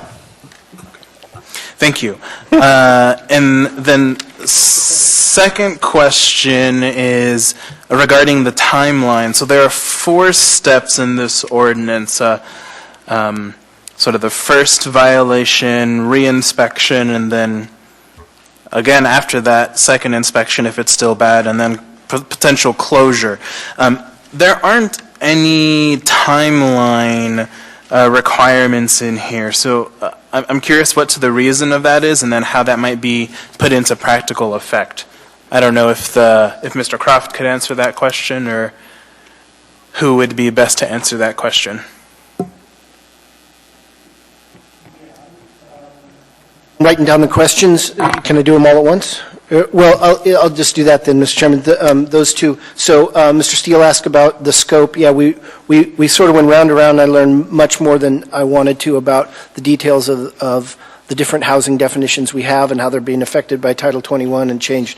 But we tried to tie it very specifically to hotel and extended stay, a version of hotel. These are over 20 units.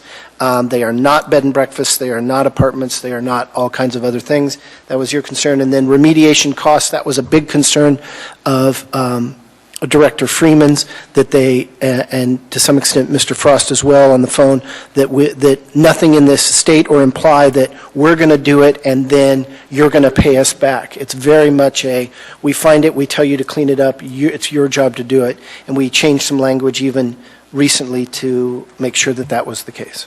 Mr. Rivera, anything else? Mr. Croft didn't get to my question on the timeline. Oh, right. You're absolutely right. Just like deleting promptly, we left that open. So we said you shall investigate, and then we laid out a sequence, but I did not impose any. I I mean, I generally feel we can trust the discretion of those professionals. The one hook I wanted to keep in was the shall investigate. After that, there's a lot of discretion on how fast you move and what you do. Is that all, sir? Yes, thank you, Mr. Chair. Thank you, sir. Mr. Constant, sir. Thank you, Mr. Chair. To Mr. Dyson's point of the notification of the hotels, I can only speak from my experience. I was approached by counsel for one of the hotels to have a conversation about this. So it's not completely unknown to the members of the industry. In fact, they're sending out emissaries for discussion. Is that all, Mr. Constant? Thank you. Mr. Dunbar, sir. Thank you, Mr. Trainee. And I was actually in the queue before I withdrew when Mr. Weldon put in his motion, and that's on me. I'll just speak briefly. A couple of comments and a question for Mr. Croft. I really appreciate the work that he's done between the work session and now. I think it's a much improved ordinance. I also appreciate the testimony of the expert who was talking about other jurisdictions who have a similar standard, and I appreciate the fact that we are using a standard that seems to have worked in some other jurisdictions. I also am glad that Mr. Croft did include that definition of significant, and I know why you were resistant to defining everything, but I do think we're sort of creating a term of art, significant visible mold, and so that needs to be well defined if we're going to enforce this. My question is on you had mentioned a scenario when it comes to credibility of the complainants. If you had one complainant that was going over and over at one location or several locations, is your interpretation also that they would have discretion if you had many complainants about one location? So, for example, they've gone to the location several times, they haven't found mold, but for whatever reason you have many people that have some reason to continue doing complaints on this place. Is your interpretation that that would also be under the discretion of the coordinator there? Thank you, Mr. Chairman. Thank you, sir.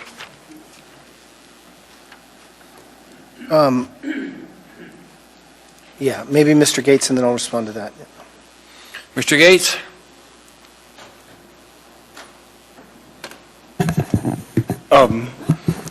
Well, I asked to speak to respond to the question of a timeline, but I'm not sure if I missed an additional question. Do you want me to respond to from Mr. Dunbar? Okay. Mr. Dunbar?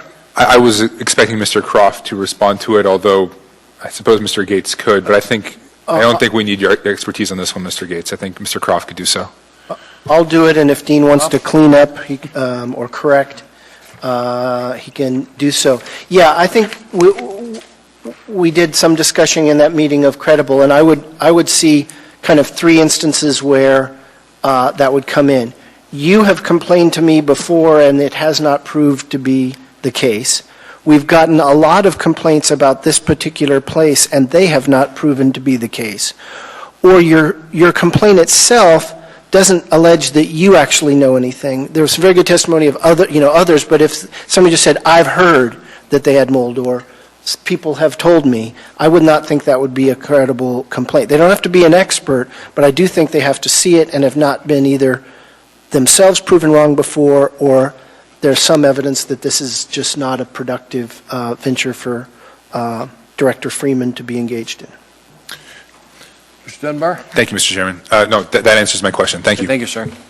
There are no other semi-members out in the queue right now. Before I go back to you, Mr. Walton, just to let you know, I've asked the clerk to set an hour-long work session up on this.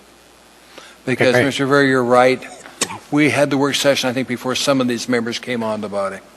So, given that, Mr. Wilton? Move to reopen the public hearing until 10:10. Set it for 10:10. Second. Ask unanimous consent. Is there any objection from the body? Seeing none, that's approved, Madam Clerk. And like I said, set our work session up. And would you make sure the public knows about it? Because I'd like to see the industry there. Thank you.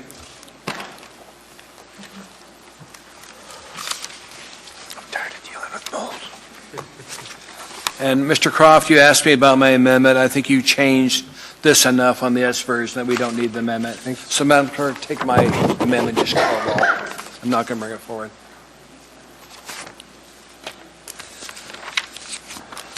Next item in front of us is item 14L, ordinance 2017-121, an ordinance of the Anchorage Municipal Assembly, amending Anchorage Municipal Code, Title 21, subsection 21.071.20A.1, to clarify the applicability of large commercial establishments development standards. From the Planning Department, there's an accompanying assembly memorandum with it, AM 645-2017. Public hearing on this item is now open. Anybody wish to testify, please come forward. State your name clear for the record and spell your last name, if you would, please. Anyone at all? Hearing and seeing no one, public testimony is closed. What's the wish of the body? Move to approve. Second. Moved by Mr. Constant, second by Ms. LaFrance. Comments from assembly members? Please vote. Oh, I had a comment. Good. I'm sorry, I didn't show you on there. Oh, sorry.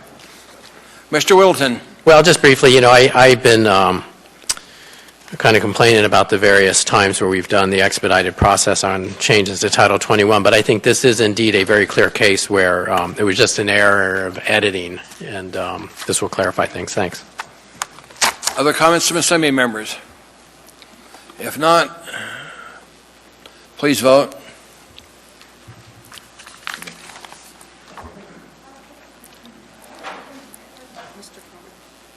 Mr. Croft? Mr. Constant. Mr. Constant? Anybody else? That is approved by the body. 11-0.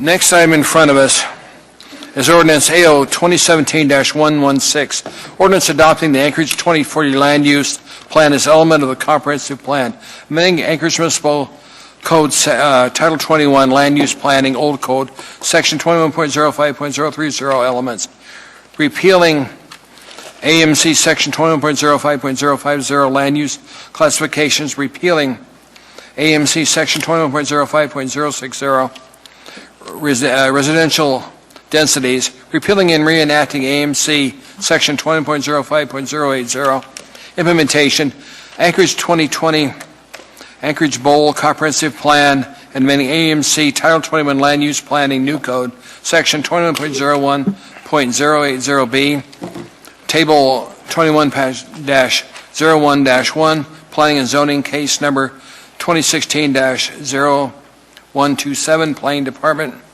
Long Range Planning Division. There's a accompanying assembly memorandum with it, AM 608-2017. Public hearing on this item is now open. Anybody wishing to testify, please come forward. Spell your name clear for the record and tell us what part of town you live in. You'll have 3 minutes or longer if we have questions. Okay, thank you. My name is Hans Thompson, Hansthomson. Thank you for giving me time to talk. I want to support the adoption of this 2040 plan. I am the chair of the South Addition Neighborhood Plan Committee. I'm speaking for myself right now, but I've been a part of the process, and the committee was started because of this land use plan and addressing any revised versions of this plan. I want to say that, I think the planning department has put in a lot of work, and it shows. There's been probably more public comment from South Addition than any community council, maybe not, but they have addressed all of the concerns, and they've organized all the concerns by concerns and labeled it by people, if you haven't yet seen that. So I think that there's been plenty of work addressing public comments, and there's been plenty of time to provide comments. I do want to talk, though, because I don't think that my point of view necessarily represents everyone on the committee. I am support. I think a lot of people would think that the changes in South Addition are too great. But I do want to talk about the two biggest changes that I see in South Addition. One, upzoning in the area on 15th between A and C. I think this is appropriate because it's at the base of a hill, and any larger buildings built on this is going to take advantage of that lower area, and so there won't be as much sunshade, which is one of the larger concerns that we have as a community. The other area is where I live, and that's between I and L, between 10th and 13th. That's 6 blocks of an area. And within the 6 blocks, 50% of it is condos or large developments, with 2 condoplexes, the Fairweather and Park Place condominiums, and then Inlet Tower and the Anchorage Pioneer Homes. All 4 are buildings and 4 stories or greater, which is higher than the R3 standard for residential units in the area. So one of the units that's used in the land use plan is residential units per an acre, or residential dwellings per an acre. And I just want to give you some stats. The block that I live on, between 10th and 11th and I to L, I count from, I know all my neighbors. There's 7 residential units per an acre. I kind of did the math on that.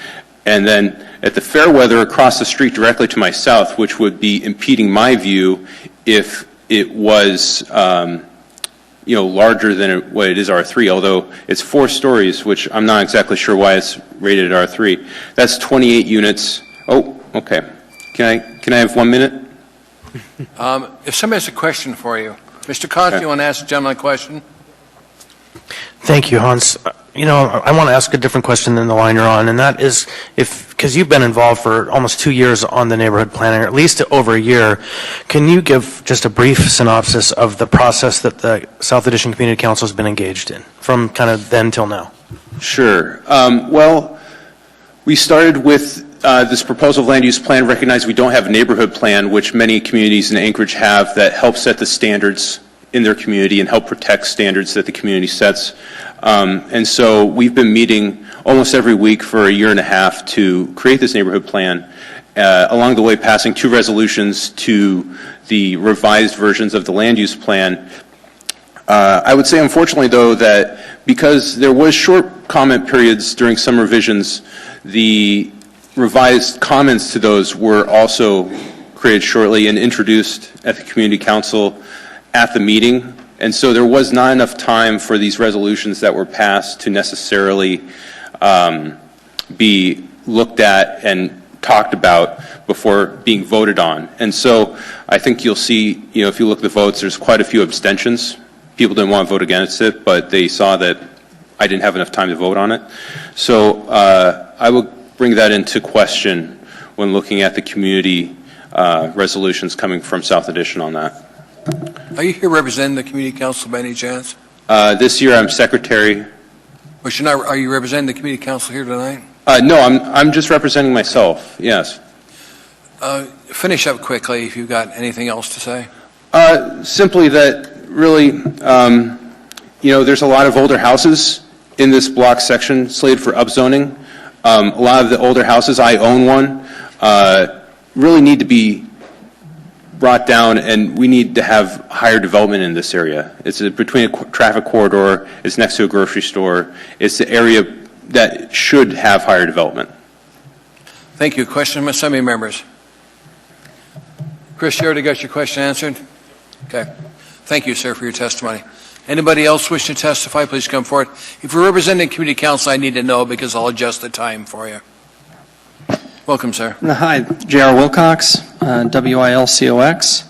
I'm here representing the Anchorage Chamber of Commerce. Go ahead, sir.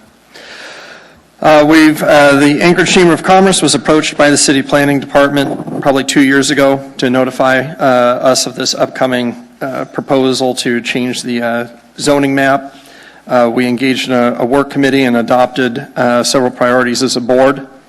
As we started looking into this issue, we began to understand the severity and the challenge of the fact that, in order to grow an economy, Adam Smith, you need land, labor, and capital, and we've had plenty of land until recently, and now this has become a challenge. So we're currently already seeing people over the last 10, 15 years living in the Mat-Su that their preference would be to live in Anchorage, but they just because of housing availability need to go out there. We're seeing a pinch on commercial land, and we're seeing a pinch on industrial land. In order to accommodate the kind of growth that we believe Anchorage is going to see over its next 100 years, the only way to deal with this is probably preserve industrial land, because that can't go up, allow for more density for the residential side, and then do mixed use to try and accommodate commercial. So of our 8 priorities, the first was to swiftly implement this zoning map. As you know, this came out of the 2020 plan back in 2002, so its adoption seems well overdue. We need to make as much use of mixed use and high density as we can. And importantly, I think we need to recognize that this map by itself does nothing. That we need to follow it up with rezoning in order to make this a reality. And I think we have to be conscious of the fact that even if we were to fully implement this map in zoning tomorrow, we'd still be short on units 20 years from now if we see even a moderate population and economic growth case. So this should really be viewed as a start, not as an end point. Additional land, if we can identify land that can be brought into commercial uses, that's obviously helps a lot. Other things that can be done in order to make it easier and faster to build should be examined, but I don't want to get too far into the weeds here. But we would appreciate looking at using this both as an opportunity to approve the map and to think strategically about what you can do in order to set the stage for Anchorage's future economic growth. Thank you. Thank you, sir. Question from Assembly members? There don't appear any questions. Thank you, sir, for your testimony. We appreciate it. Mr. Wilton, you jumped. Oh, I just wanted to make a quick comment on the chamber chiming in. We don't always hear from the chamber, and more would be better. Thanks. Anybody else wish to testify on this item, please come forward. Welcome to the meeting, sir. Thank you. My name is Adam Lees, L-E-E-S. I'm the chair of the Rabbit Creek Community Council. Okay. Overall, the Rabbit Creek Community Council believes this is a good and solid plan. We were generally quite impressed with the process and the final result. Nonetheless, we do see areas for some improvement and are requesting in our comments roughly 9 general amendments, which I will not pain you with reading, but will summarize in roughly the following points. One which I cannot emphasize enough, remove any ambiguity from this map. Specifically, we are requesting a concise map note on the legend clarifying the complexity embodied in large lot residential areas and yielding explicitly to consultation of area-specific plans. This existed in the draft version but was struck by PZC because users should, quote, know to do that. If people did as they should do, we would not need any governments, much less a planning and zoning commission. Indeed, such ambiguity as this has already helped fuel an acrimonious attempted rezone adjoining our community council, which has meaningfully impacted us. We should prefer to prevent such a recurrence, particularly on a larger scale throughout the bowl. Second, to the further point, give due and strong deference to area-specific plans. These now cover at least half of the Anchorage Bowl. They are crafted with more detail, with far greater public input and far greater local knowledge. These plans should prevail in case of any conflict with this new land use plan map. In the case of our council especially, we are requesting that the Hillside District Plan not be overridden without affected council's consents. The infrastructure demands for any change, especially denser down in the hillside, is far greater than most other areas of town. Third, we'd like to explicitly include green infrastructure in the plan, spell out explicit policies for such where there are none, especially for conservation development easements, and clarify investment targets to avoid subsidizing urban sprawl. And finally, the balance of our comments are some more focused and limited ones to provide improved synergy with current land use patterns and future needs, including future school locations and Chugach State Park access, that I will leave to your reading. Anything else, sir? No, we're just hoping you approve all of those things on the plan with it. Can I ask? Okay. You can go ahead, Eric. You're on there. Yeah, apologize if this is a poor question, but I agree with you on deference to neighborhood and area plans. I guess as I see it both some top-down and some bottom-up in this process. I'm worried that a lot of neighborhood plans would say, just leave me alone, right? Keep the current state of my residential area or whatever. I don't want you to change things. And part of these 20-year plans is to say, here's the way it's going to change. I grew up in the South Addition. It's not in my district now, but know a lot of those people, and there's a lot of what he was referring to, what Prior was referring to. We have what we want, don't change it. Yet the plan itself calls for density in downtown, and parts of South Addition are part of that. So do you have any advice for me how we balance deference to appropriate, if you will, neighborhood and area plans, but not at the cost of the whole way we're going to get the bowl to work? I think you've already started the way to doing that by being very explicit with the targets of the development. There is no one who's looked at this plan that doesn't know that the focus of growth will be downtown. And indeed, most people who live there anticipated and enjoy more dense urban areas. Other parts of town are not particularly averse to that. Listening to the population that's there and the needs, it is a balancing act. I don't expect you to yield to one or the other constituency fully. That would be imprudent. But you must balance the needs of those who are there, those who have committed to already investing versus future investors. The consensus in my area of town would be quite different, I think, than East Anchorage or West Anchorage, and certainly downtown. And the needs are greater. The needs are different. Infrastructure and the way to support infrastructure and most of the bowl differs considerably from the hillside, where we are all on wells and septic. And I live off of a dirt road in the middle of Alaska's largest city, near a major highway, no less. Just with that, seeing the areas, I mean, you have to take those into effect. And I think this plan does go a long way toward balancing these things. These are more specific changes to avoid issues that we've seen in the past in my part of the area. Anything else, Mr. Croft? Okay. Melissa France. Ma'am. Thank you, Mr. Chair. Thank you, Mr. Lees, for your testimony. One question, you mentioned future school sites or public use. Were you referring to specifically Golden View Drive or the land set aside maybe for? Yes, it's in the comments, there's a specific Heritage Land Bank parcel that I believe has been purchased by the school district for use as a future elementary school. We emphasized part of the appendix in the plan that showed that the Bear Valley area, which encompasses a large portion of our council area, is estimated to have an increase of 1,546 housing units. Even if half of those come with just one kid, we're looking at over 700 new students, and chances are far more as more established families move into the area. Well, it's my understanding from talking with the administration that actually that parcel's too small for that use. I don't know if Mr. Weddleton would be able, if that's okay, Mr. Chair? Go ahead, ma'am. To corroborate? Well, we did. I had a question on that, and I was told that it was roughly a 15-acre parcel, but I think 9 is now used by the water utility, leaving 6, which is too small for a school site. And I think this is an important issue. I'm not sure if is this a good give and take during a public speaking? We've got I'm good with it. in the night. Okay. So, but I think the point is clear that is a valid concern, but that particular parcel at this point has been split up and it's not large enough for the school site. And we were told the ASD is no longer looking at it as that. I wish they would tell us these things. That's what Suzanne's here for. I know. And you.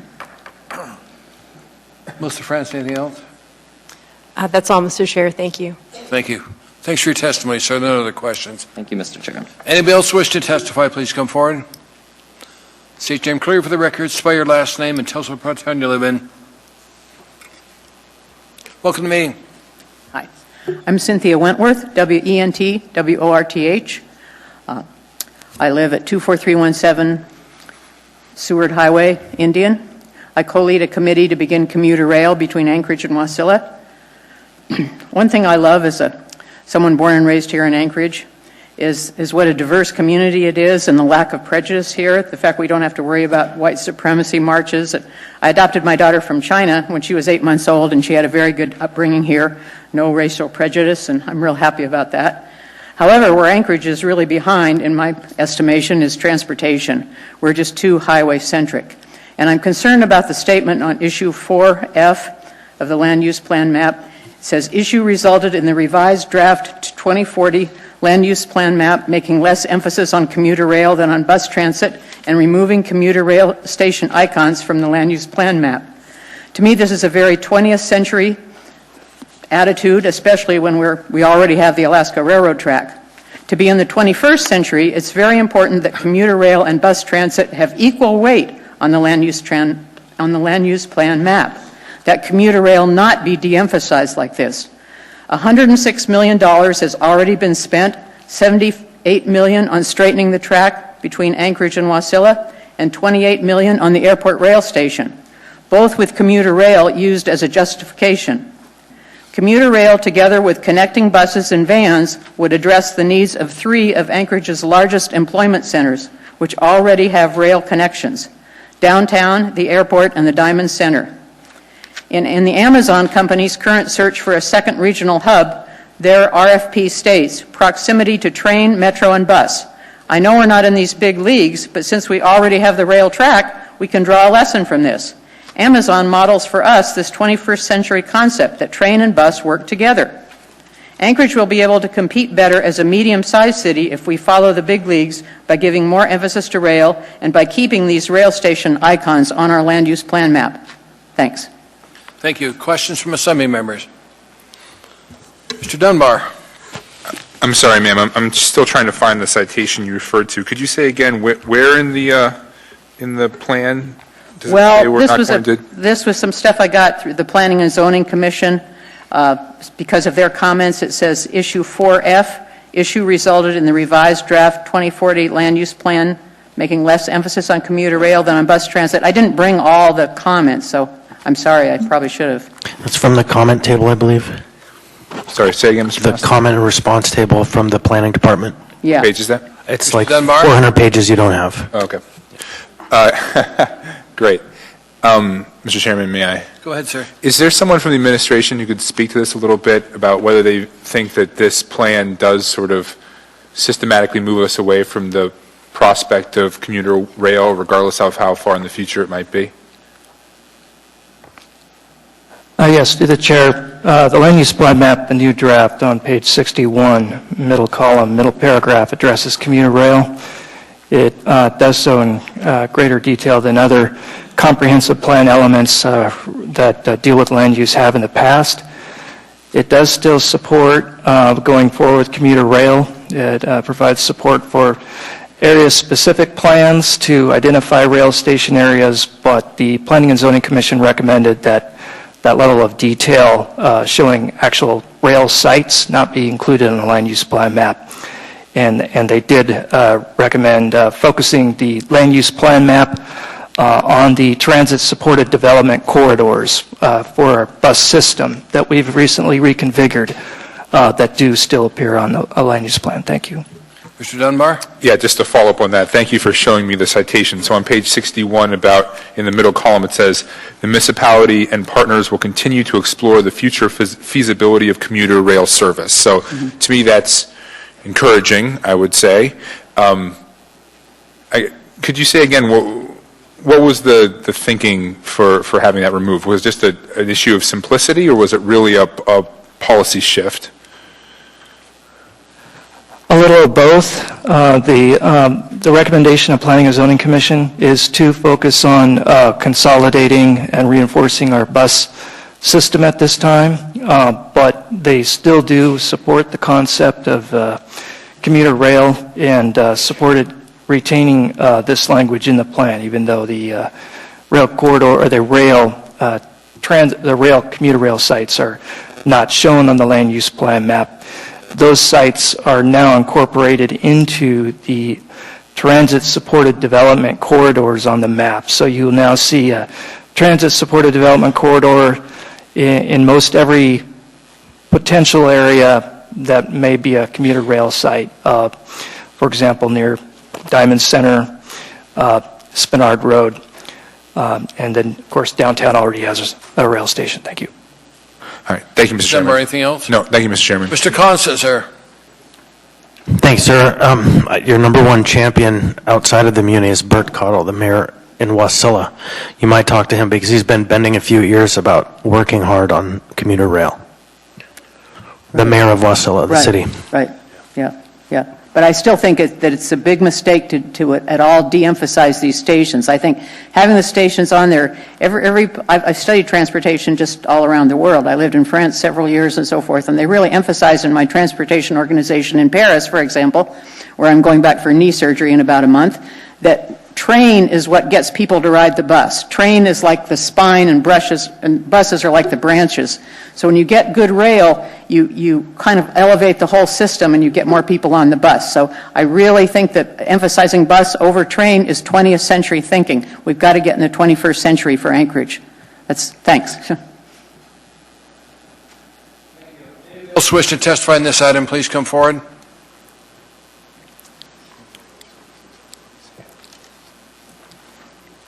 Oh, Kathy's always here. She shouldn't have to be last. You can get up and testify.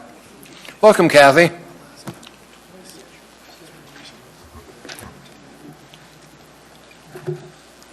Bear with me, I have a lot to say.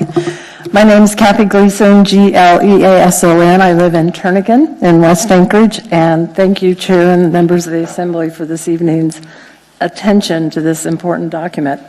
I'd like to start out by thanking those in the Planning Department who have worked very hard on this multi-year project. As a result of working with our Community Council, the draft plan map in front of you reflects one of the TCC's long-held requests to recognize HLB land west of the airport, where Heritage Land Bank land contains part of the Coastal Trail and the Sisson Loop Trail. And they are now designated as park and natural area based on our collaboration with the Planning Department. Hopefully we will see that become dedicated parkland at some point. However, there are two amendments that the Turnagain Community Council would like the Assembly to support in other areas within our boundaries. The first is a portion of Turnagain Bog on airport property directly abutting the West Turnagain neighborhood. The preservation of all the remaining Turnagain Bog wetlands and associated uplands as a natural resource is a major priority for us due to important functions including wildlife habitat, water pollution filtration, downstream hydrology for Jones Lake, Hood Creek, and Cook Inlet, air pollution absorption, and essential noise and aesthetic buffering between two otherwise highly incompatible land uses, residential and airport operations and development. The land use plan map contains a potential open space alternative overlay, which only covers a very narrow strip of Turnagain Bog directly against our neighborhood. And while we appreciate this designation category, the size of this overlay is inadequate. It needs to be much larger. It doesn't take into account the high value of the larger bog itself, the remaining bog, which is the highest value wetland still remaining in Anchorage. And it doesn't acknowledge an ordinance that passed in 2001, which shows a much larger area of Turnagain Bog in something called Illustration 2, which I hope you have a copy of. The ordinance, and I can speak to it in detail if I'm asked, states specifically, it is in the public's best interest that the portions of Turnagain Bog identified as lands not permitted in green on Illustration 2 remain as a natural buffer between the airport and the surrounding neighborhoods. And TCC requests the Assembly amend the draft plan to reflect the Turnagain Bog boundaries depicted in green from that ordinance to ensure there's a proper boundary and buffer between our neighborhood and the airport. The other amendment that TCC is requesting is to support removal of another overlay on the map called the potential airport expansion alternative. This is on dedicated Point Woronzof Park land in the draft map. Point Woronzof was created in 1994 as a specific condition of a compromised land trade between the airport and the municipality that was very, very controversial. Within its 191-acre boundary is a beautiful natural environment for users of this section of the coastal trail to enjoy. It also contains a Denina archaeological site, which is a very important site that should be preserved. And thank goodness it is now in dedicated parkland. The 1994 ordinance states this parcel of land, quote, encompasses one of the municipality's premier urban recreational and wilderness areas and is hereby dedicated for permanent park and recreation purposes. In 2007, the airport proposed the idea of a second north-south runway that would be located directly over this beautiful parkland, essentially destroying it, and probably putting a section of the coastal trail in a tunnel. But the outcry of the public at that time was overwhelming, and the airport withdrew its proposal. Unfortunately, this runway idea has never died, and it has found its way into this document before you, this draft plan. Shortly after Mayor Berkowitz took office, he stopped the effort to undedicate Point Warrenzoff Park and to allow acquisition by the airport, which we are very grateful for. At that time, City Manager Mike Abbott stated, "We don't think the community supports it, and we don't think the potential airport use of that land is compatible with long-term community expectations." And I think he was spot on with that quote. You've got 30 seconds left, Kathy. Okay. Well, so certainly I could talk about airport forecasts, which you may be hearing from the airport's perspective. I'd like you to hear mine. But we ask you to support amendments that Assemblyman Croft will be putting forth when you deliberate. Thank you very much. Thank you. Mr. Wilton's got a question for you. Mr. Wilton? Sorry, I'm not sure it's necessarily to Kathy, then maybe to Mr. Davis regarding the second amendment. If the designation of potential airport use were removed from the map, would that change, would that prevent them from ever using that? Or should we just consider that designation fair warning that the airport's got its eyes on it?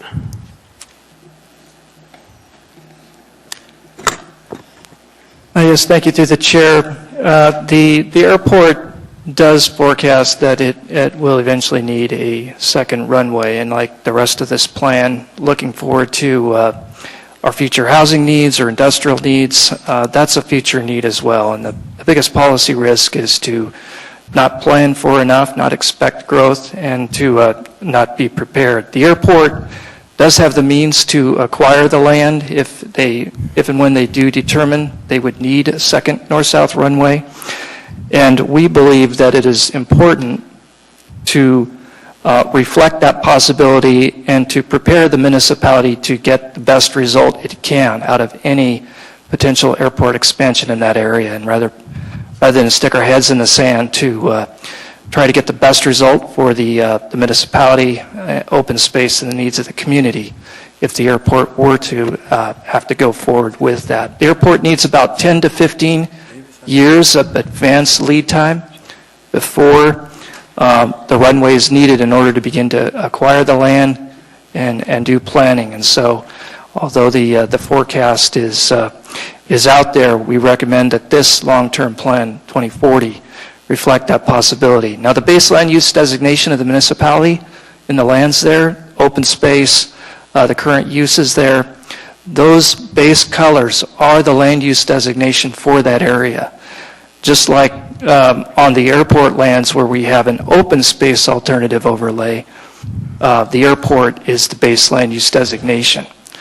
We believe both the potential airport expansion and the potential open space overlay, that both of those remain on the land use plan map. Thank you. All right, thanks. Thank you. Mr. Dunbar, sir. Thank you, Mr. Chairman. Mr. Davis, I just wondered if you could clarify something you just said. So you said that the airport has a way to acquire that land. Are you implying that, is there some legal mechanism where, kind of regardless of what we do, that they could somehow acquire it? Is there a federal law or something along those lines? Yes, it is eminent domain, and I can refer you to one of our team members for further details. No, that's fine. Thank you, Mr. Davis. Thank you, Mr. Chairman. Thank you, sir. Mr. Croft, sir. Yeah, but normally eminent domain doesn't work against us. Normally we're doing it, but the federal government has the power to take municipal property.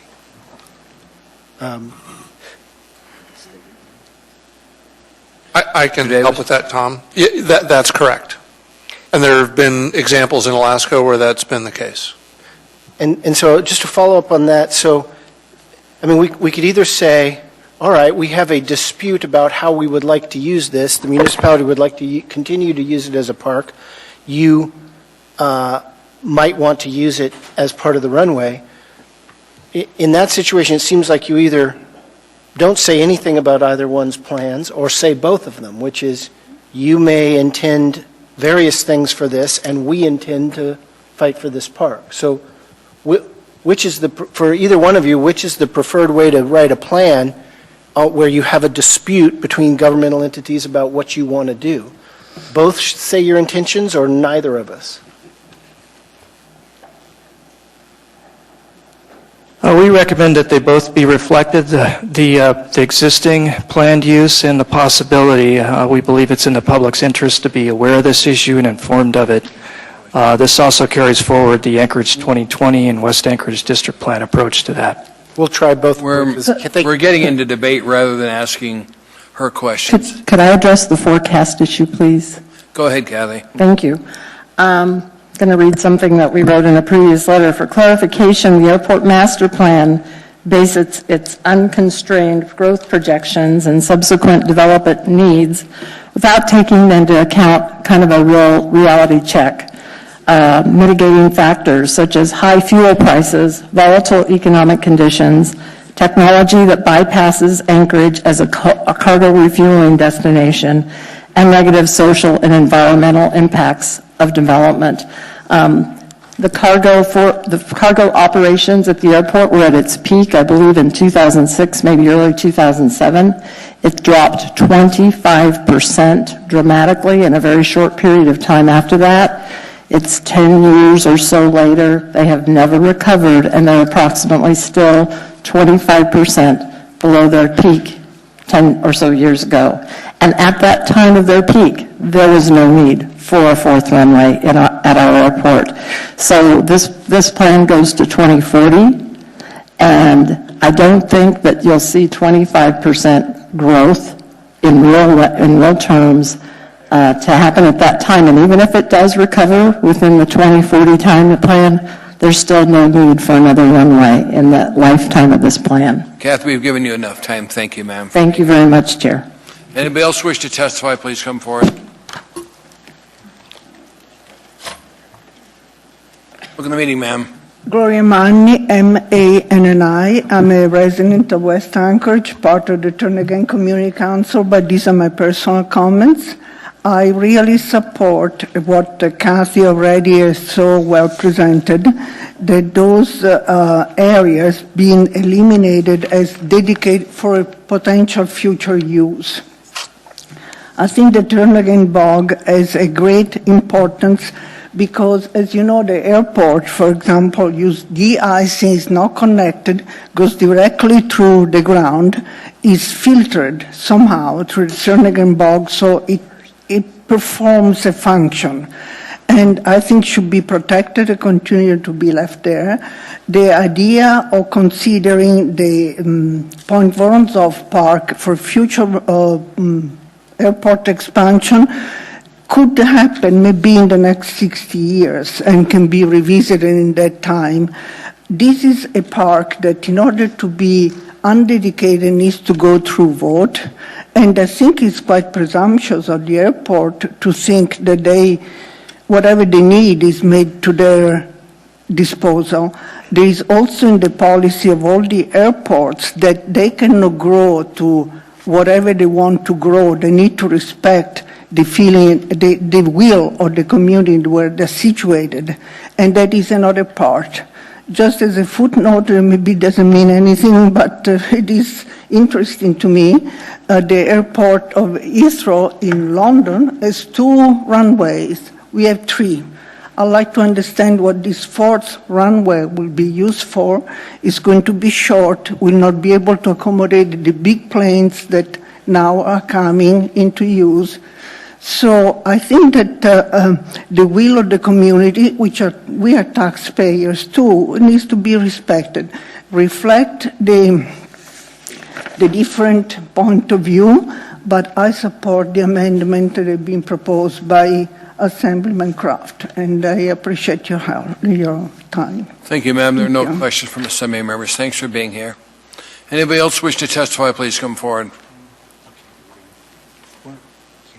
J.R. Wilcox, WILCOX. We're submitting comments personally this time. Just wanted to comment, I just personally also support the adoption of the plan, but wanted to keep in mind what the plan is and make some comments over my personal experience with the existing plan. As we know, the existing one was supposed to be a 20-year plan. It's actually, going to be going on 40 years. The community will look different by the time we adopt the plan that follows this one. And so I think we need to come at it with the attitude that this is a template that can be modified if there is community support for it.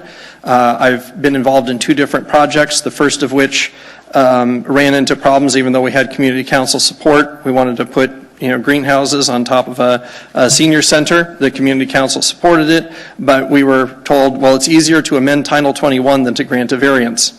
Which, and now you guys are going to be hearing the greenhouses at least 2 different times because it's now having to be handled as a Title 21 amendment. On another one, we sought an upzone for density on a site. The community council supported the upzone for density on the site, and yet when we were originally told, well, that wasn't in the plan. That was something else. So then we ended up having to go in a different direction. We've now come back to that, but it's something where we have to view this as a template, and I think we need to ensure that we have the infrastructure in the city to respond to changing conditions over the next 20 or 30 or 40 years or however long this plan's in place for. Thank you. There are no questions, sir. Thank you. Anybody else wish to testify, please come forward. Hello, Mr. Potter. Mr. Chairman, members of the Assembly, my name is Tim Potter. I live in the Midtown District with Mr. Rivera and Mr. Traney. I wanted to speak tonight on 5 issues, 4 of them key specific to the land use plan map and structure of it. The 5th is more of a philosophical view about timing of planning and what are we really planning for. First area I'd like to address is on the land use plan map, and I believe that there's been an amendment put forward already that will be coming forward, and that is the northeast corner of Sand Lake Road and West Diamond Boulevard. The West Anchorage District Plan called for the 5-acre area at the corner to be a neighborhood commercial center. In 1983, when Anchorage Sand and Gravel first put forward their redevelopment plan to fill that area, the Planning and Zoning Commission required that they do a master plan to prove up on that fill site. And even back in 1983, it showed that 5-acre parcel as about 50% commercial, a neighborhood commercial, and 50% residential. So it's been on the record for a long time. The land use plan map and the 2040 plan, unfortunately, makes it all residential. And that's in error, in my view, and not conforming with where we've been traditionally and what we focused on that property. I think that's being addressed. As I indicated to the staff, I thought it was inappropriate to have to go to page 280 in the issue response summary to identify that, in fact, the Planning and Zoning Commission really said that, yes, we understand that it's probably partially commercial, partially residential. And let's put it on the map. The map is what gets used by the neighbors and any property owner coming in to do anything with their property. The second one is probably the larger, and those that have been on the Assembly will be cognizant of it. The donut hole in South Anchorage, C Street, between O'Malley and 96th Avenue. Both sides of the road have commercial and land prepped for commercial, retail, and or lighter industrial type development. It's currently zoned I-2, and there are some sunset clauses that basically indicate when that donut hole that allows it to be under the old code go away. And I'm seeking some clarification tonight that, in fact, the targeted area rezone that is 9-7, I believe, or 9-2 for this area will actually serve as the end of the sunset clause time period for both areas A and B, and I believe the staff may have something tonight. Third area, just quickly. Your time is up, sir. Can you wrap it up in 30 seconds? Because that's Yes. all I'm going to give you. Cook Inlet Travel Council owns property in Northway Business Park. They've recently established a daycare facility. The Northway Mall and Northway Business Park area is zoned industrial. It's primarily used for commercial and office.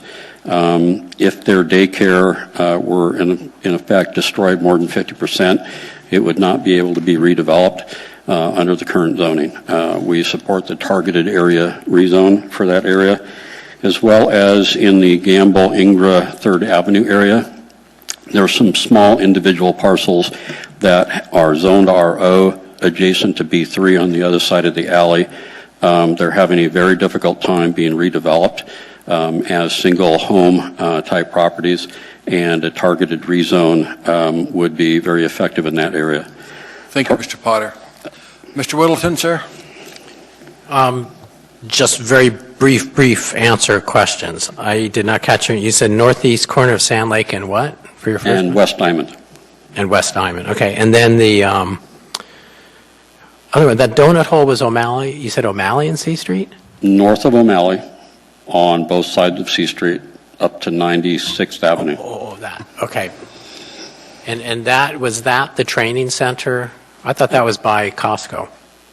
No, it's actually south of Costco. So there's actually an area of industrial land up there. And then you get down to the Edison West Fair weather parcel, then the Target Center, and then the JL Properties and the Siri parcel on the west side of O'Malley. All right, gotcha. I'm on the west side of C Street. There are no other questions, sir. Thank you for being here. Anybody else wish to testify? Hi, my name is Daniel Gleason, Gleason. I live in Turnagain, and I agree with everything my beautiful wife said tonight as acting president of Turnagain Community Council. I better say that. And I agree with her. And I really appreciate the planning group's work on this multi-year project. I do want to point out, though, that the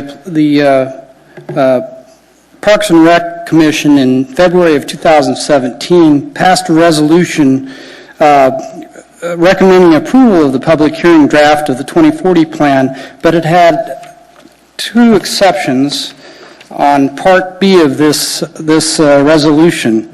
And one of the I'll just read the Part B, Section 1 of 2017, this February 9th, 2017 resolution. It says, the Commission recommends that the September 2016 public hearing draft of the Anchorage 2040 Land Use Plan be approved by the Planning and Zoning Commission and adopted by the Anchorage Assembly as an element of the comprehensive plan with the following. 1. The Parks and Recreation Commission recommends removal of the designated potential future airport growth alternative and continues to support the Point Warrenzoff Park as a dedicated parkland. I just want to point that out, that you have one of your advisory commissions in recommending something different than the Planning and Zoning Department, and bring it forth that we liked. I know that you got the eminent domain issue, but you got the Planning and Zoning Department, and another advisory commission in conflict here. And it comes before you to make sure that you do what you need to do to take away this designated, the designated potential airport growth alternative overlay. Thank you. Thank you, sir. There are no questions. Anybody else wish to testify, please come forward.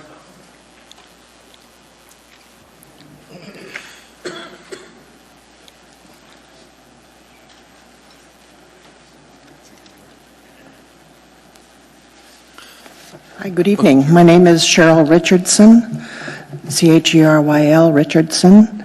And I too live in South Addition, and I've been working with Hans Thompson regarding our neighborhood plan and also this land use plan that we've followed fairly carefully since its inception. And I have to say that staff has knocked themselves out being responsive to individual and neighborhood concerns.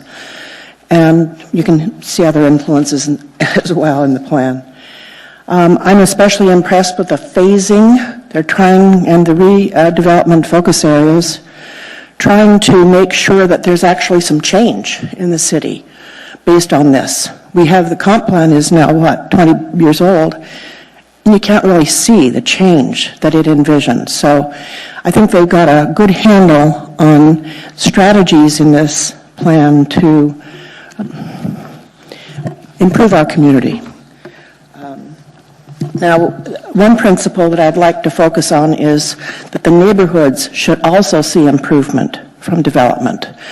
We should not be damaged by development. And right now, Title 21 is not especially protecting the neighborhoods from ill-advised development. So beware that either we're going to bother staff and they'll take care of it, or we're going to come back to you folks to try to, again, make sure that new growth makes it better. South Addition cares deeply about sunlight.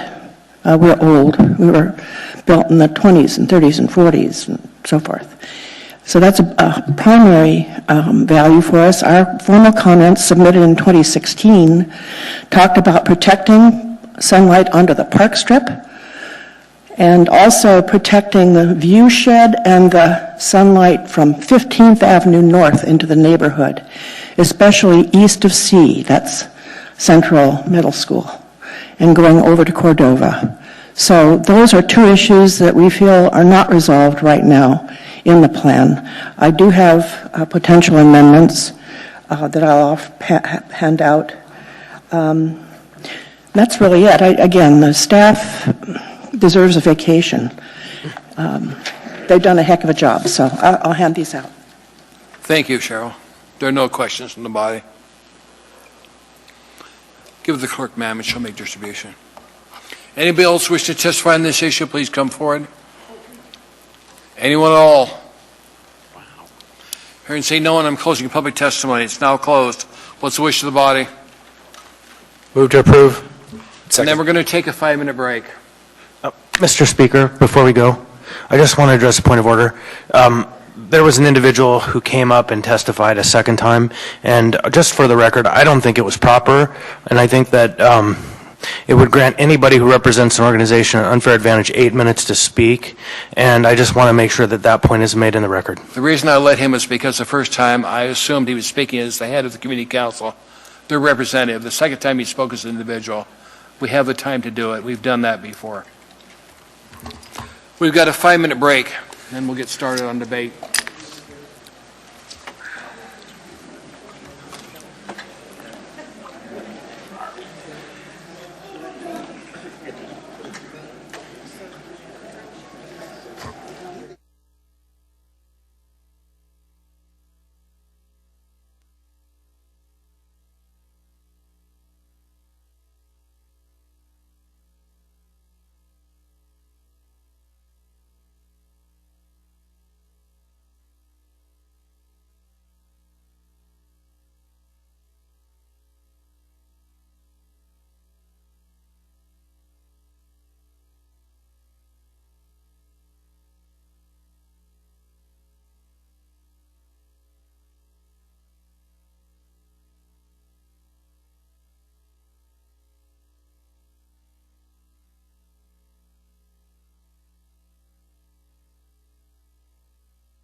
What I'm going to do is set debate at 1 hour.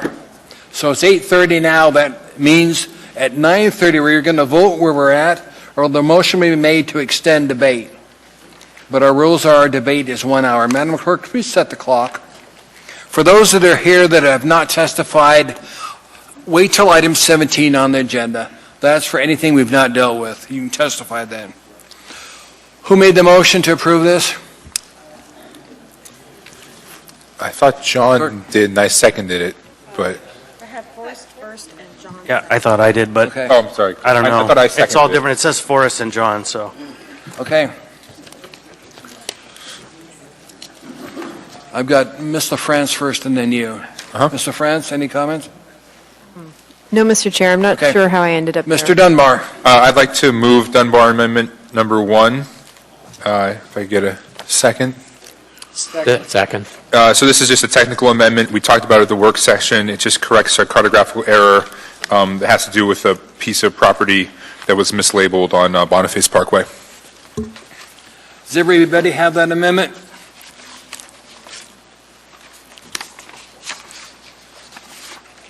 It says Dunbar Amendment number 1 on it. Mr. Constant, on the amendment in front of us, sir. No, thank you. Okay. Mr. Dunbar, you're the only one, you want to comment again on it? No, Mr. Chairman. Okay. Any other comments from Assembly members on Dunbar Amendment number 1? If not, we're going to vote on it. Please vote.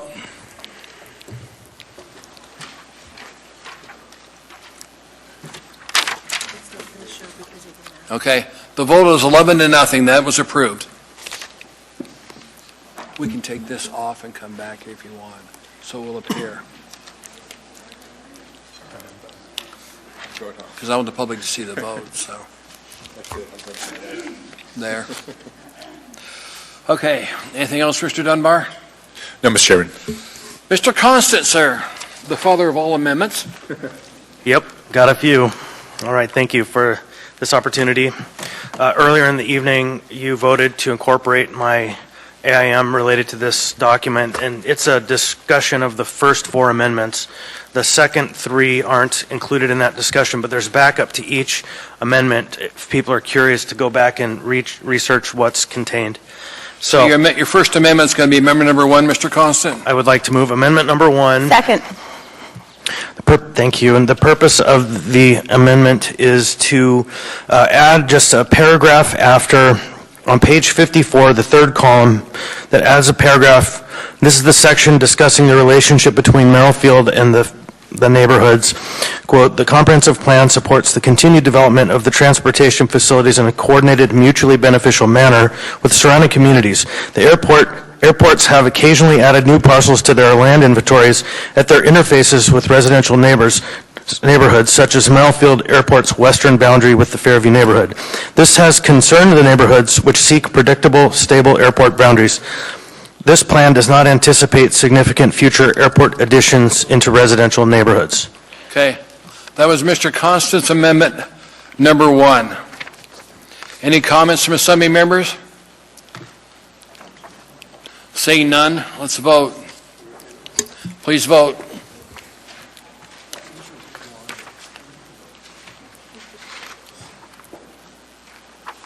Who hasn't voted yet? Okay. That was approved, Mr. Constant. Thank you, sir. May I proceed? Try number 2. All right. I would like to move Constant Amendment 2. Second. Purpose of this amendment is to include additional neighborhoods into the, quote, live, work, industrial mixed-use section on page 92 of the plan, action 9-9. This amendment amends the action statement as follows. 9-9, allow innovative forms of live, work, industrial mixed use in parts of downtown Ship Creek, Fairview, Mountain View, etc. So it adds Fairview and Mountain View to that language. In my AIM, there's a nice article about what a maker's neighborhood is, or a live, work neighborhood. Thank you. Mr. Dunbar on the amendment in front of us. Yep, thank you, Mr. Chairman. So, Chris, I'm very supportive of this and the idea of those kind of maker spaces and industrial mixed use. I'm curious about the sort of necessity of adding these two, and I'll certainly support this. But to me, that et cetera seems to do a lot of work, right? Doesn't that sort of imply that this applies to basically any neighborhood? Explicit is always better than implied. True. I guess one follow-up to that is there's also a sort of South Mountain View that extends into my district. Is that implied in what you mean by Mountain View? It could be the area that I'm anticipating this to be, if I were to draw a picture on the land use map, is really from McDonald's on Mountain View Drive west to the Lucky Wishbone. In that kind of area that has evolved into a fair no man's land. There's not a lot of really good things going on. There's some industrial use, there's some social service use. There's a little bit of industrial, but there's a lot of empty buildings. And it's not an area that's targeted in the Mountain View neighborhood targeted neighborhood plan, and it's not an area contemplated in the Fairview plan. It's literally like a little island that no one's looking at. And so it seems like an ideal location to start to promote this concept. Okay. Thank you, Mr. Constant. Mr. Willerton, sir. Just a minor thing. It says innovate forms. You mean innovative. Is that right? Yeah, we could correct that. Maybe that's just a scrivener's correction. Let's direct the clerk to make that change. Yeah, I'm good. Thanks. If you would, Madam Clerk. Do you know the change we're talking about? Okay. Thank you. Anything else, Mr. Willerton? Any other comments on this amendment from Assembly members? Please vote on the amendment. This is amendment number 2.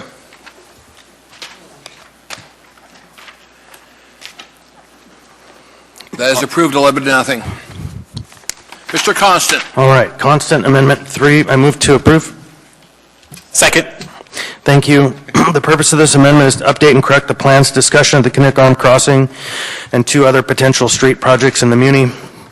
If you look below, on page 9 of the plan, in 3rd column, 2nd paragraph, delete the last sentence in the paragraph and replace it with a new sentence that reads, the Kinnick Arm Crossing was removed from consideration in the 2040 Metropolitan Transportation Plan. Additionally, on page 14, insert the same new sentence into the bottom paragraph to become the 2nd sentence in the paragraph. Lastly, on page 67, middle column, clarify, update the top paragraph as follows. 3 potential major street connections, strike identified in the MTP, are not shown on the land use plan map because their timing, funding, design, and alignment are uncertain. However, they are significant due to their potential impacts on land use. They are illustrated in figures 2-10, 2-11 as white translucent dashed lines are overlaid onto the 2040 land use plan land use designations. The Seward to Glen connection in figure 2-10 is identified in the MTP. Determining its route alignment is important to the desired land use patterns of the 2040 land use plan. The Kinnick Arm Crossing, figure 2-10, is removed from the NTP, unsupported by AMATs and considered unlikely to occur in the 2040 timeframe. Strike appear in the first map. The UMed Northern Access, figure 2-11, is identified in the MTP. Strike shown on the 2nd map. Anything else, sir? Really, the purpose of this document is to ensure that the plan reflects the real situation of the other municipal plans at this time as they've evolved since the beginning of this process. Mr. Croft on the amendment, Constant Amendment number 3, sir. Yeah, I wanted to get the administration's position on this and probably any other one that they wanted to speak on, but Mr. Schuette? Yes, Mr. Abbott or Mr. Schuette, whichever one. Sorry. Yes, to the Chair, that the amendment is a more accurate, up-to-date representation, and we've confirmed that with the AMATs and DOT staff working on the 2040 MTP. Okay, thanks. Mr. Croft, anything else? Nope. Thank you. Mr. Whittleton, sir. I'd support this, but I just want to speak a little more generally. We're whipping through these really fast, and some of these are fairly significant. And just so people who are watching, we had a work session on this and went through each of these very carefully. So if it looks like we're not paying attention, we actually have spent some time on these, and that was last week, and I think over the weekend we've clarified some of our thoughts on it. Thanks. And for the Assembly members, I appreciate you getting this into the clerk in writing. So we had a chance to administration take a look at each one of these. And we did spend a lot of time at that work session, you're right. Mr. Wilton's done. Mr. Constant, sir, on your amendment. Just one last note that in the AIM, I've included the resolution from AMATs that voted to remove the project, so we don't just have to take the word of the other AMATs folks. It's actually in writing. So, thank you. Yep. Any other comments from Assembly members on this amendment? Not seeing any, please vote.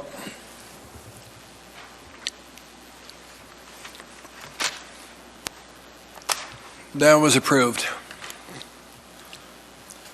10-1. Mr. Cottonson, amendment number 4. Thank you very much. On to the next one. The next one, it's kind of it was surprising and awesome. I went to the South Addition Community Council and asked for them to support a potential change to the land use plan map, and they were unanimously supportive, and they wanted the record to reflect that they are supportive of development, especially when it meets the vision of the neighborhood. The purpose of this amendment is to update the map that incorporates mixed use as recommended by the South Addition Community Council. On the land use plan map, add the, quote, residential mixed-use development white dot stipple overlay pattern to the area designated, quote, compact mixed residential medium on the southwest corner of West 16th Avenue and C Street as depicted in the map. Oh, sure. Thank you, Mr. Constant. Comments from Assembly members?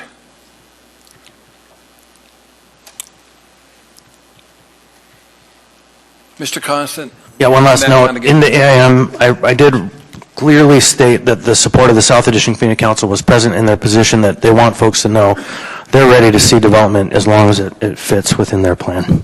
Thank you. Mr. Dunbar, sir. I withdraw my request, Mr. Chairman. Thank you. Any other comments from Assembly members? This is on amendment number 4. Please vote.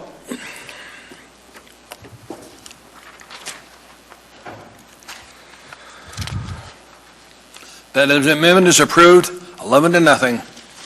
Mr. Constant, you're pushing this. You're doing well. Yeah, Mr. Amendment number Wellington 5. challenged me. He said he had 7, and so he withdrew to 6, and I have 7 now. So, Mr. all right. Constant. The purpose of, or I'd like to move Constant Amendment 5. Second. Thank you. Purpose of this amendment is an update to the language about, quote, phasing. The purpose is to prioritize phasing of high-density development incentives into targeted areas. So on page 20 of the plan, third column, third paragraph, the text is amended. We just add a section at the bottom. The number of areas seeing improvement will be in sync with the location and rate of economic and population growth and will be in harmony with neighborhood-specific plans. Mr. Wilton. I just wanted to check with the legal people. We've been pretty clear in this plan that the most recent ordinance is the dominant one, and district plans are first thing to consult, but the land use plan would override it. Does this cause some kind of twist to that would cause problems?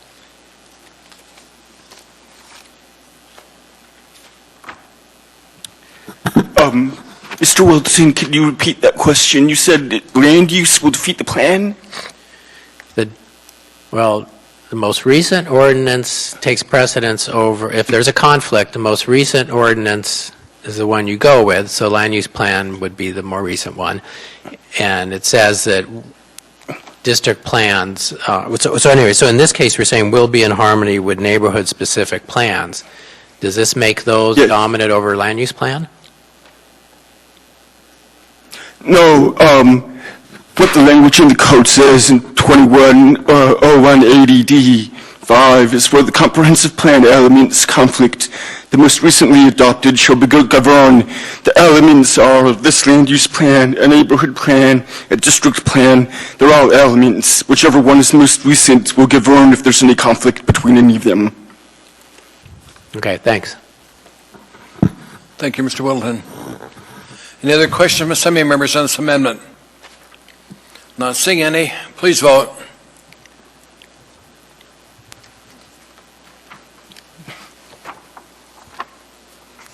That was approved 11-0.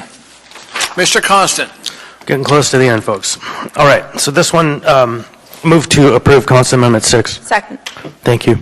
This amendment adds, quote, urban agriculture to land use policy 5.4. On page 21 of the plan, in the second column, and there's a technical error there, it should be LUP, not LIUP. The text is amended as follows.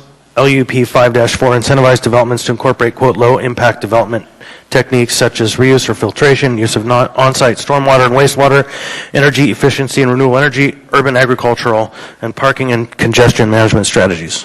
So we add urban agriculture. That was moved and seconded. Discussion on this amendment from Assembly members. Not seeing any, please vote. There's one. From who? I'm sorry. You didn't appear here on here, Mr. Peterson. Go ahead, Mr. Peterson. Thank you, Mr. Chairman. So Assuming that the reason you're adding urban agriculture is because this area downtown that you would like to turn into a farming community, is that correct? So, if I may, Mr. Chair, that would be an area, but if you speak to Katie in the mayor's office, there's actually a food security staff point person, and there's a lot of interest across the municipality to do this. And this is a general statement, not a specific statement, so it would be eligible to anywhere as a plan as long as it fits within all of the other components of a plan.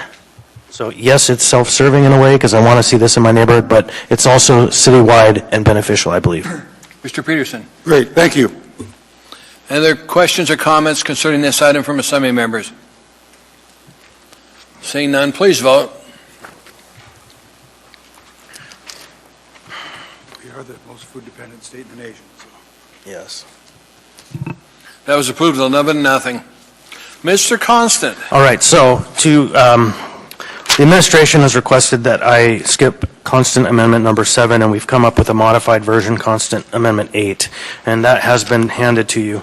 So this will be my final amendment, and to those who have sought additional protections for the neighborhood, I'll speak to that when we get to debate. But I would like to move constant amendment 8. Second. Thank you. This amendment updates the language about how the MTP interacts with the 2040 land use plan. The purpose is to, oh boy, the purpose statement is wrong because we changed the text. The purpose of, I don't know what to do. I need some advice. We can come back to it. Yeah, why don't we do that and I'll have another version printed. Thank you. We can go to the next person's amendment. You had a good run, Mr. Constant. Mr. Croft, let's start with yours. Croft Amendment number 1. Amendment number 1. Is there a second? Second. We moved in second. Mr. Croft, to explain what it does. The first two are somewhat just correcting. West Anchorage used an asterisk that didn't come through very well, and so this just makes sure that the way it had the West Anchorage district plan map had shown some residentially designated areas is made clear. So that's on amendment number 1? Right. Okay. Anything else, sir? Mr. Whittleton, amendment number 1, Croft Amendment number 1. Not sure I understand it. So there will be asterisks on the land use plan map, or you're just saying don't ignore them in the West Anchorage plan? I don't, Mr. Schutte can explain more, but I don't think we use asterisks. The West Anchorage did, and the 2040 doesn't. So we just put language that says these areas that are marked that way will still apply in our 2040 plan. But because in some regards it's a conflict. They're not in the land use plan, they are in West Anchorage plan, so this newer ordinance overrides them, and you fear that might be the case? Mr. Davis? No, it says, Assemblymember Croft said the land use plan map itself, the plan map is just more generalized, and so it doesn't carry these asterisks. But there are a lot of details in these neighborhood plans that aren't often shown on the more generalized land use plan map. And so this language, the only amendment is to insert this sentence into the text of the plan document, just to clarify that although the asterisk isn't on the map, it's still there. We're still following the West plan. Okay, I got it. Thanks. I appreciate that. Is that all, sir? Okay, Mr. Dyson, sir. Yeah, thank you, Mr. Chair. I want to make sure I understand. Does this amendment preclude tying the Glen and Seward highways together?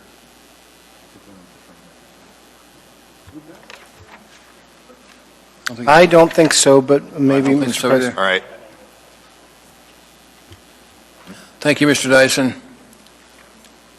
Any other assembly comments on Croft Amendment number 1? Please vote.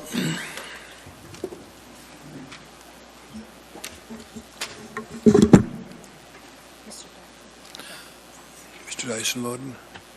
Yeah. That is approved, 11-0. Mr. Croft, Amendment number 2, sir. Move amendment number 2. Second. Mr. Croft. Again, this is just correcting a mapping error. There had been greenway-supported development corridors generally following Fish Creek, though of course Fish Creek has its ups and downs, and so we wanted to get that into the plan, and it was overlooked. It wasn't a policy decision. Assembly members' comments? Seeing none, please vote. You're now voting on amendment number 2, Croft Amendment.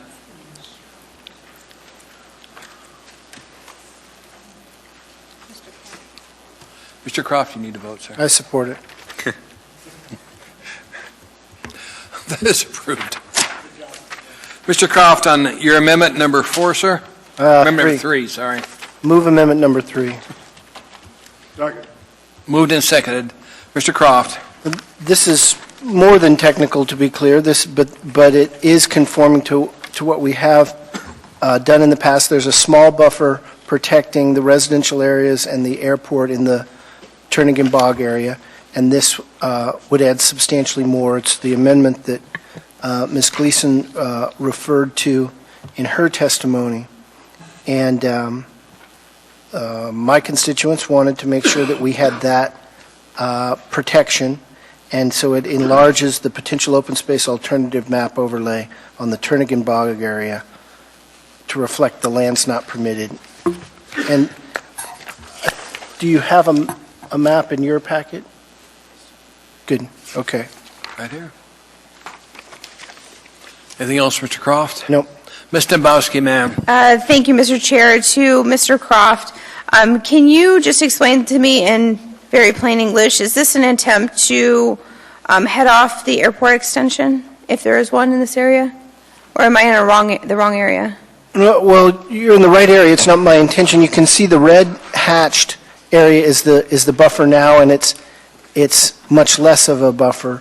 My intent is to protect the neighborhoods and some of that wetland usage. Ms. Dembowski? It's on the wrong side? Okay, so this will not impact the future expansion of the airport. Is that what you're telling me? I'm on the wrong side? I'd like somebody more knowledgeable to tell you that, but I believe it to be true. Mr. Davis, can you help us out, sir? Mr. Chair, Theed Tobish. Excuse me. Sorry. Could you repeat the question? Go ahead, sir. I'm trying to understand if this amendment is an attempt to kind of, or will it inhibit the potential for the airport to expand, or am I in the wrong side of this area? The ordinance that the basis for this discussion is AO 2001-51, which this map is basis for. It shows a scenic easement along the airport boundary. It's noted as approximately 300 feet wide. Mm-hmm. The area in green is simply an area that was not permitted in the airport's long-term 10-year permit that was actually rescinded and no longer is applicable. The area in green was intended to be subject of a master development plan that would show development configurations and possible buffers in the area. Ms. Dembowski, ma'am? So I'm still trying to understand. So if I'm understanding this right, this wouldn't have any impact on the airport's potential future expansion. Is that correct? Well, I can't answer that directly. If the intent is to show it as open space, that could impact the airport's plans. I have a problem with that. So I'm not going to be supporting this amendment. I understand the need for buffers in protecting neighborhoods, but I do recognize the importance and significance of the airport to the municipality of Anchorage and all residents. And I'm not going to willy-nilly just jump ahead of it and try to cut it off at the pass. So thank you. Thank you, Ms. Dembowski. Mr. Dyson, do you have your hand up, sir? Yes. Mr. Dyson. Yeah, I also share some confusion here. During my 50 years here, Lake Hood has expanded pretty significantly in order to supply a floatplane base. Is there any plans that talk about Lake Hood expanding? I think that would be to the south. Mr. Chair, Mr. Dyson, there's a new master plan for the floatplane base that includes some expansion mostly to the east and north. So, if I may, the answer to my question is no, there's nothing on paper talking about expanding into this area that we're talking about. If you look at the map, reference the right-hand corner, there's a triangle of green. Some of that area may be subject to future floatplane base expansion. All right, thank you. Thank you, Mr. Chair. Thank you, Mr. Dyson. Right, Mr. Rivera, sir. Thank you, Mr. Chair. So my question is directed to the administration. So first, I just wanted to get the administration's opinion on this amendment, and then two, wanted to see why the boundaries were written in the plan in the original and not following the ordinance passed in 2000. Thank you.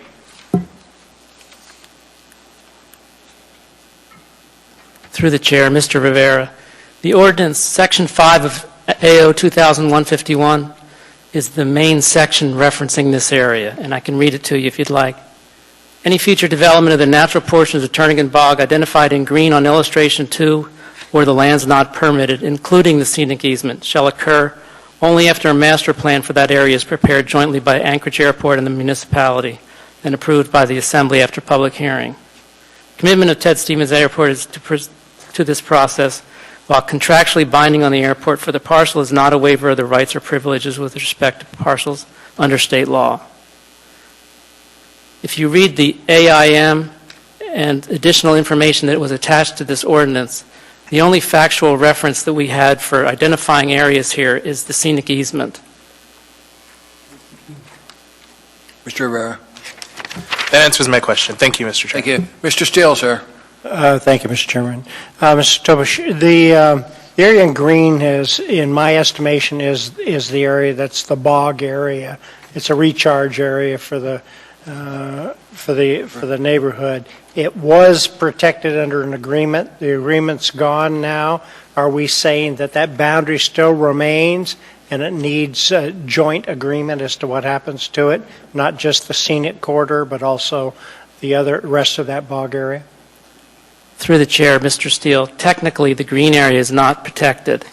The main reference was that it was an area that was not included in the airport's permit and the Corps hadn't issued a permit for it. Well, what worries me is now we fall back to the viewshed protection up against the neighborhood, and there is no protection for that recharge area.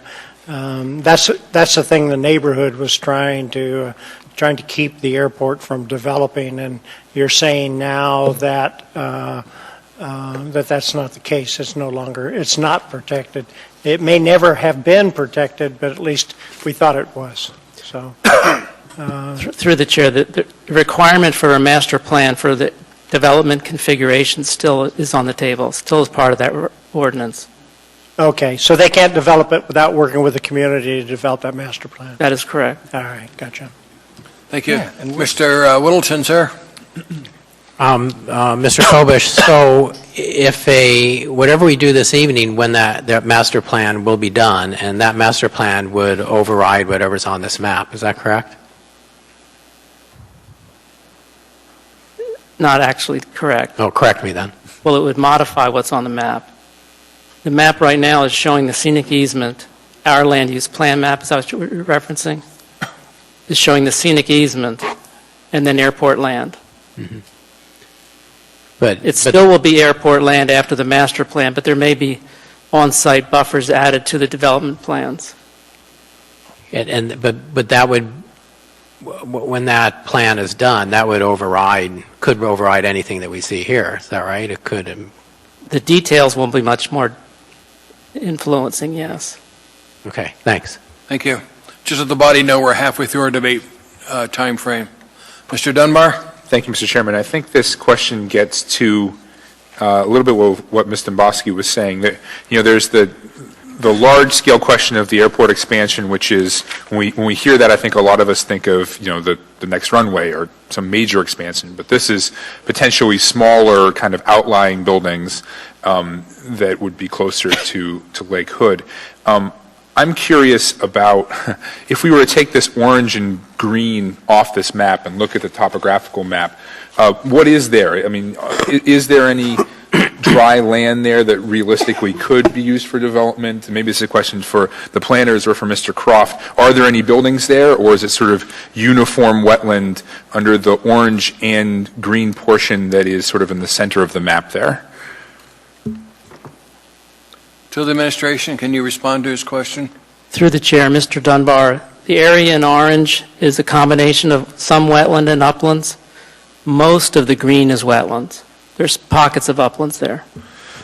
May I ask a follow-up to that, Go ahead, Mr. Dunbar. So when I hear wetlands, I hear this is very difficult to develop. Is that not the case? I mean, how onerous would it be for the airport or one of the users of the airport to actually develop in this green area? What kind of permits would they need, and how realistic is it that it would be affordable for them to do so? Through the chair, Mr. Dunbar, you're correct. Any development in the wetlands would require a permit from the Corps of Engineers. These are mostly A wetlands, which are the hardest to develop. However, the airport is afforded some flexibility with the fact that they have nowhere else to develop sometimes for airport purposes. So they're typically given strong consideration to issue permits. Mr. Dunbar? I'm sorry. So one last question. Thank you, Mr. Chairman. If we were to pass this amendment and sort of grant this additional protection in the land use plan map to this green wetland area, is there any mechanism? We were talking before about some kind of eminent domain. Would that kind of tool be available for this, or because this isn't that same kind of large-scale expansion, would that not be possible? Basically, could the airport go in here anyway if we were to pass this amendment? Very possibly, yes. Anything else, Mr. No, Dunbar? thank you, Mr. Chairman. Mr. Croft, sir? Yeah, just summing up, I know we're on a tight time frame, but this and the other amendment essentially are us at the interaction of our community and the airport, putting down a proposal as to what we would like to see. The airport has extensive powers, as we've learned, and both on this and the next one. We're in the wetlands that are there, both for its interaction with the airport and preservation of those wetlands, it's appropriate for us to say, this is potential open space area, and that's what this does, just puts that on the map. It doesn't really change the agreement that is going to have to come on these, and that's going to be there, but we at least can state our preference, how we would like it to happen. What will happen will happen. But this is a document where we talk about our expectations, even our dreams for what we should. And this area, maybe not the yellow, but the orange, or the green, is appropriate for us saying could be a good place to preserve. Any other comments from Assembly members prior to voting? Appears to be none. Please vote. You're going to be voting on amendment number 3.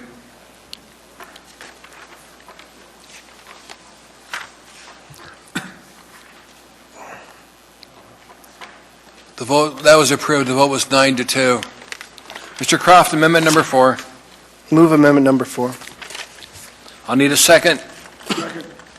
Moved and seconded, Mr. Croft. And this goes to the Warrensoff discussion, and I have a number 6 sort of backing this up. The discussion that I had in the question section before you noticed that it was debate is we should either, I think, on the issue where we say we would like to keep Warrensoff as a park and the airport says it might be needed for the runway, that discussion will happen.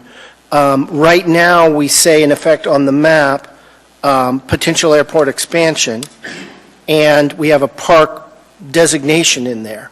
But I would like to add text on the map that says what we would want, or move both into the text portion, but to some extent it looks like on the map and it feels like it overrules it. So I'm going to propose 2 alternatives, that we add sort of our language on what we would like here, or that we move them both to the text and add ours there. This amendment number 4 removes that from the plan map.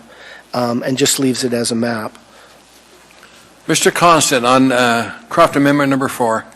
Yeah, thank you, Mr. Chair. I think that the department's position that the map should accurately reflect what may happen there is a really compelling argument, that in some way we have a duty to communicate to the future that this is a threat or an opportunity depending on your orientation. And so I don't know how we get to that point from here, but it seems like the argument that if we take it off, it's not going to happen is exactly putting our heads in the sand. The future, us as here in 20 years, should know that this may come, and they need to be wary. Mr. Wilton, sir.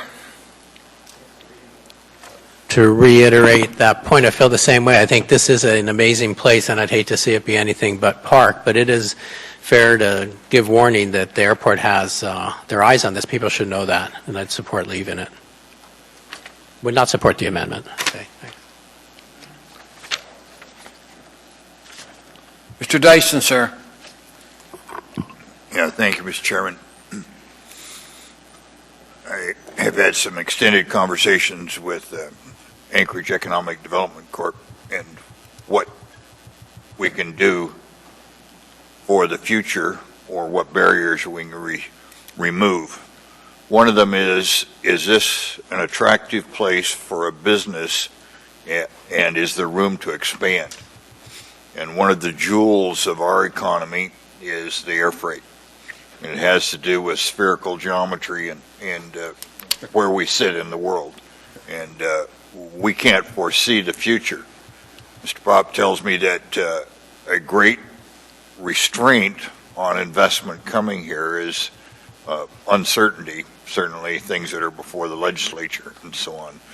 I would think that knowing that this land could be available for an expansion at the airport if there was an economic and commercial need helps to make us look like or be a more attractive place for businesses related to air freight to come to. When the Connect Bridge project failed, the idea of a huge international airport on the other side died with it. And so this airport is constrained. And so I will not be supporting this, although I'm sympathetic both to the maker of it and the people in the neighborhood. Thank you, Mr. Dyson. Other comments from assembly members? Mr. Steele. Yeah, let me make sure I'm clear on this. It seems to me that if we take the airport expansion, potential airport off of our map, then if they want to do it, they're going to come to us and want to talk to us because it's all shown as park. Is that correct? Through the chair, Mr. Steele, any use of that park requires a vote of undedication by the public first off. In other words, they would be prohibited from doing that until that vote took place. Well, I don't want to get into the legal issues, whether or not, when and where. That would be the proper procedure. Eminent domain kicks in at some point. Yeah. Anything else, sir?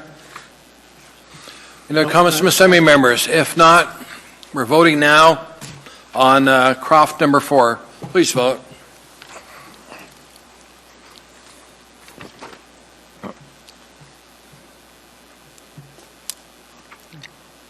That passed 6-5. Mr. Croft. Then I won't be offering amendment number 6. Thank you. Okay. How about amendment number 5? Are you going to bring that one forward? 6 was a replacement for 5 anyway, so I'll offer neither. So you're done? Yeah. Okay. Mr. Wilton, sir. We still have 21 minutes left.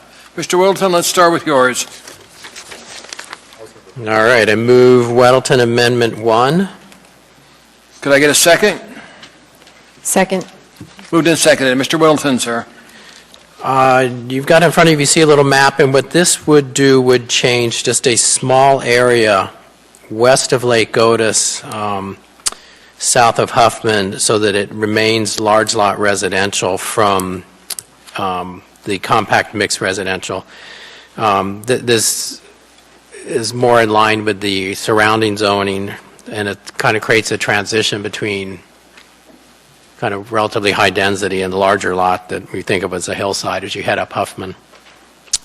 I'm going to make a couple amendments here that pull out relatively small areas of the map and leave them at the large lot zoning. And these areas, the areas that we're talking about that show increased density in this land use plan were also proposed in the early stages of the Hillside District Plan and were opposed vigorously by people on the hillside and in those neighborhoods.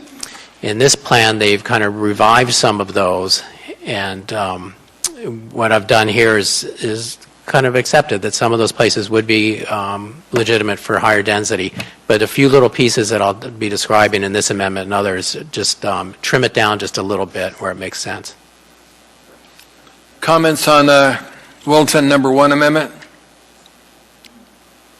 See no comments, please vote.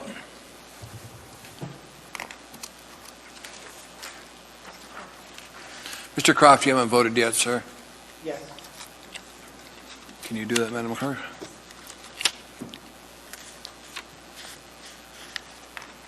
That was approved 11-0. Mr. Whittleton. Okay, I move Weddleton Amendment 2. Is there a second? Is there a second? Go ahead, Mr. Whittleton. All right, and again, this is very similar. This is shows a large area on the land use plan map that would have higher density than it has now, and much of that is appropriate, but at this southeast corner of O'Malley Road and Lake Otis, it is a large lot and would be, kind of creates that transition zone into large lot from the higher density below it. Comments or questions from assembly members? Sounds good. Doesn't seem to be any. Please vote. You're voting on Whittleton number 2.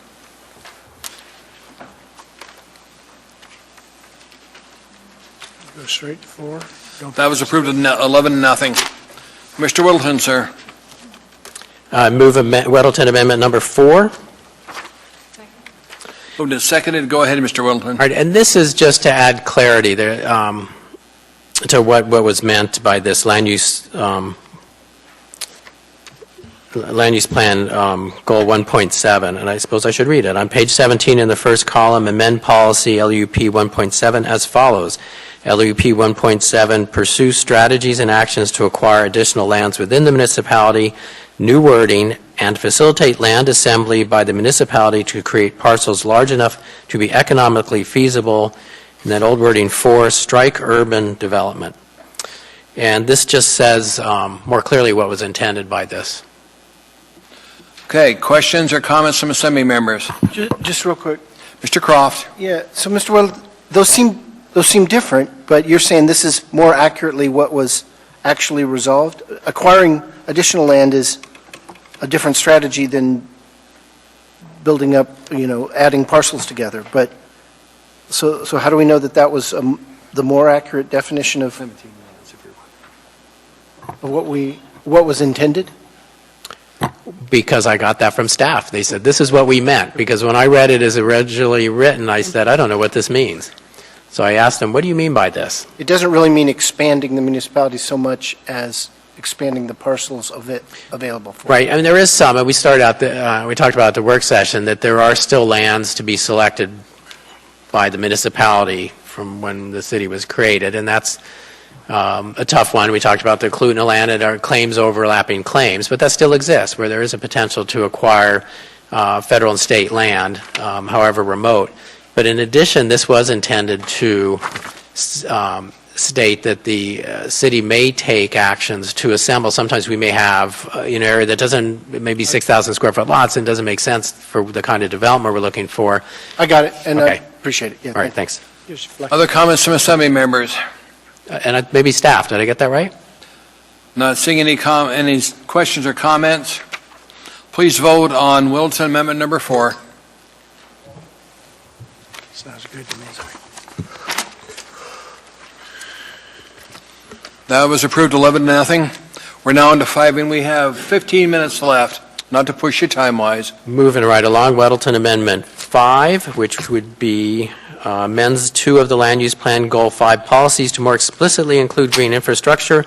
On page 21 of the plan, in the second column, A, amend policy LUP 5.1 as follows. Second. Thank you. Green infrastructure. What's that? Am I supposed to read it? Or? No, did you move it? I did It was move. already seconded. Yeah, I second it. Oh, I assumed a second. Nobody did. Thank you. Go ahead, John. Okay, so existing wording, LUP 5.1, implement recommended land use patterns and growth in context with existing infrastructure capacity and plan improvements for utilities, streets, trails, public transit, parks. New wording, add green infrastructure, existing wording, and schools. And B, amend the last line of policy LUP 5.4 by adding text as follows. Original wording, management strategies, add, and protection of riparian corridors and natural open spaces.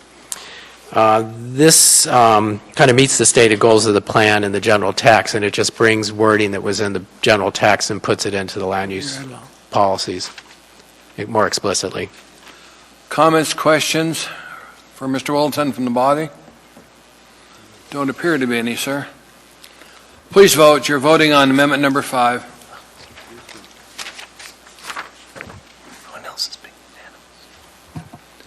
That was approved, 11-0.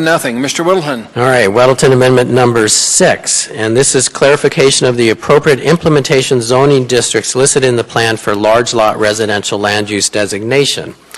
On page 36, did I get a second, Mr. Dunbar? You need a second. Ms. Dombrowski did, actually. Thank you. On page 36 of the plan, in the third column, amend the second bullet under zoning header as follows. New wording, R7 in areas, strike where, designated in the Hillside District Plan, map 2.1 land use plan for low-intensity residential, 1 to 3 dwelling units per acre, and strike R7 applicability of R6, R1A, R3SL is limited to where these zones already exist. This is just to clear it up. Go ahead, John. Anything else? It was written in a confusing way. This doesn't change the intent. Okay. Comments or questions from Assembly members? Not seeing any. Please vote. This is on Whittleton number 6. That was approved by the body. Your last one, Mr. Whittleton? I might have an additional one. Weddleton Amendment number 7. The purpose of this is to include riparian corridors in the list of green infrastructure types to be inventoried in Action 5-3 of the plan. On page 87 of the plan, in the actions checklist table under Goal 5, amend the fourth line of Action 5-3 as follows. As parks, wetlands, add new wording, riparian corridors, back to the original wording, and natural drainage ways. Okay. And this, again, it just brings what's in the text into the listing. Excuse me. That was moved and seconded. Any discussion from Assembly members? Any comments? If not, please vote. You're voting on Whittleton Amendment number 7.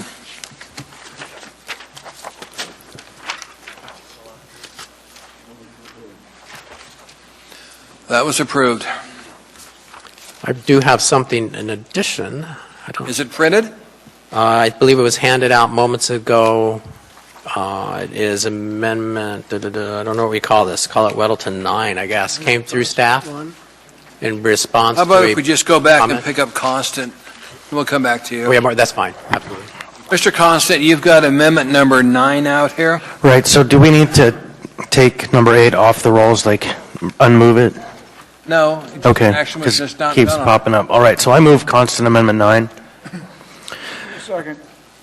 The amendment is an update to the language about how the Metropolitan Transportation Plan interacts with the 2040 Land Use Plan. On page 22, second column, second paragraph is amended to read, strike, for example, completing the Seward to Glen Highway connection project is vital to achieving the long-term development aspirations for much of the bowl. And to answer Mr. Dyson's question before he asks it again, this doesn't preclude the development of the Gamble to Ingra connection, the Glen to Seward connection.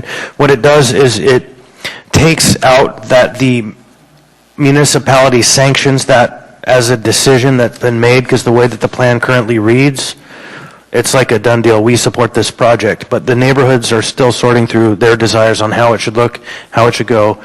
And so the intent of the amendment is just to take out the certainty with which this plan identifies that as a done deal.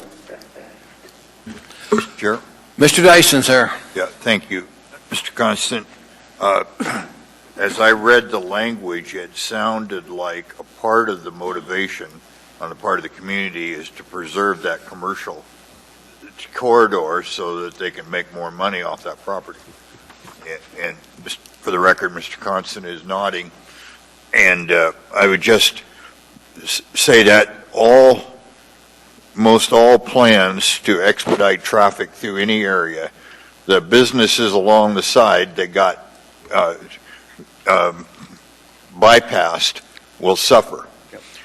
But the alternative is, if we don't, then we force that neighborhood to be flooded with cars,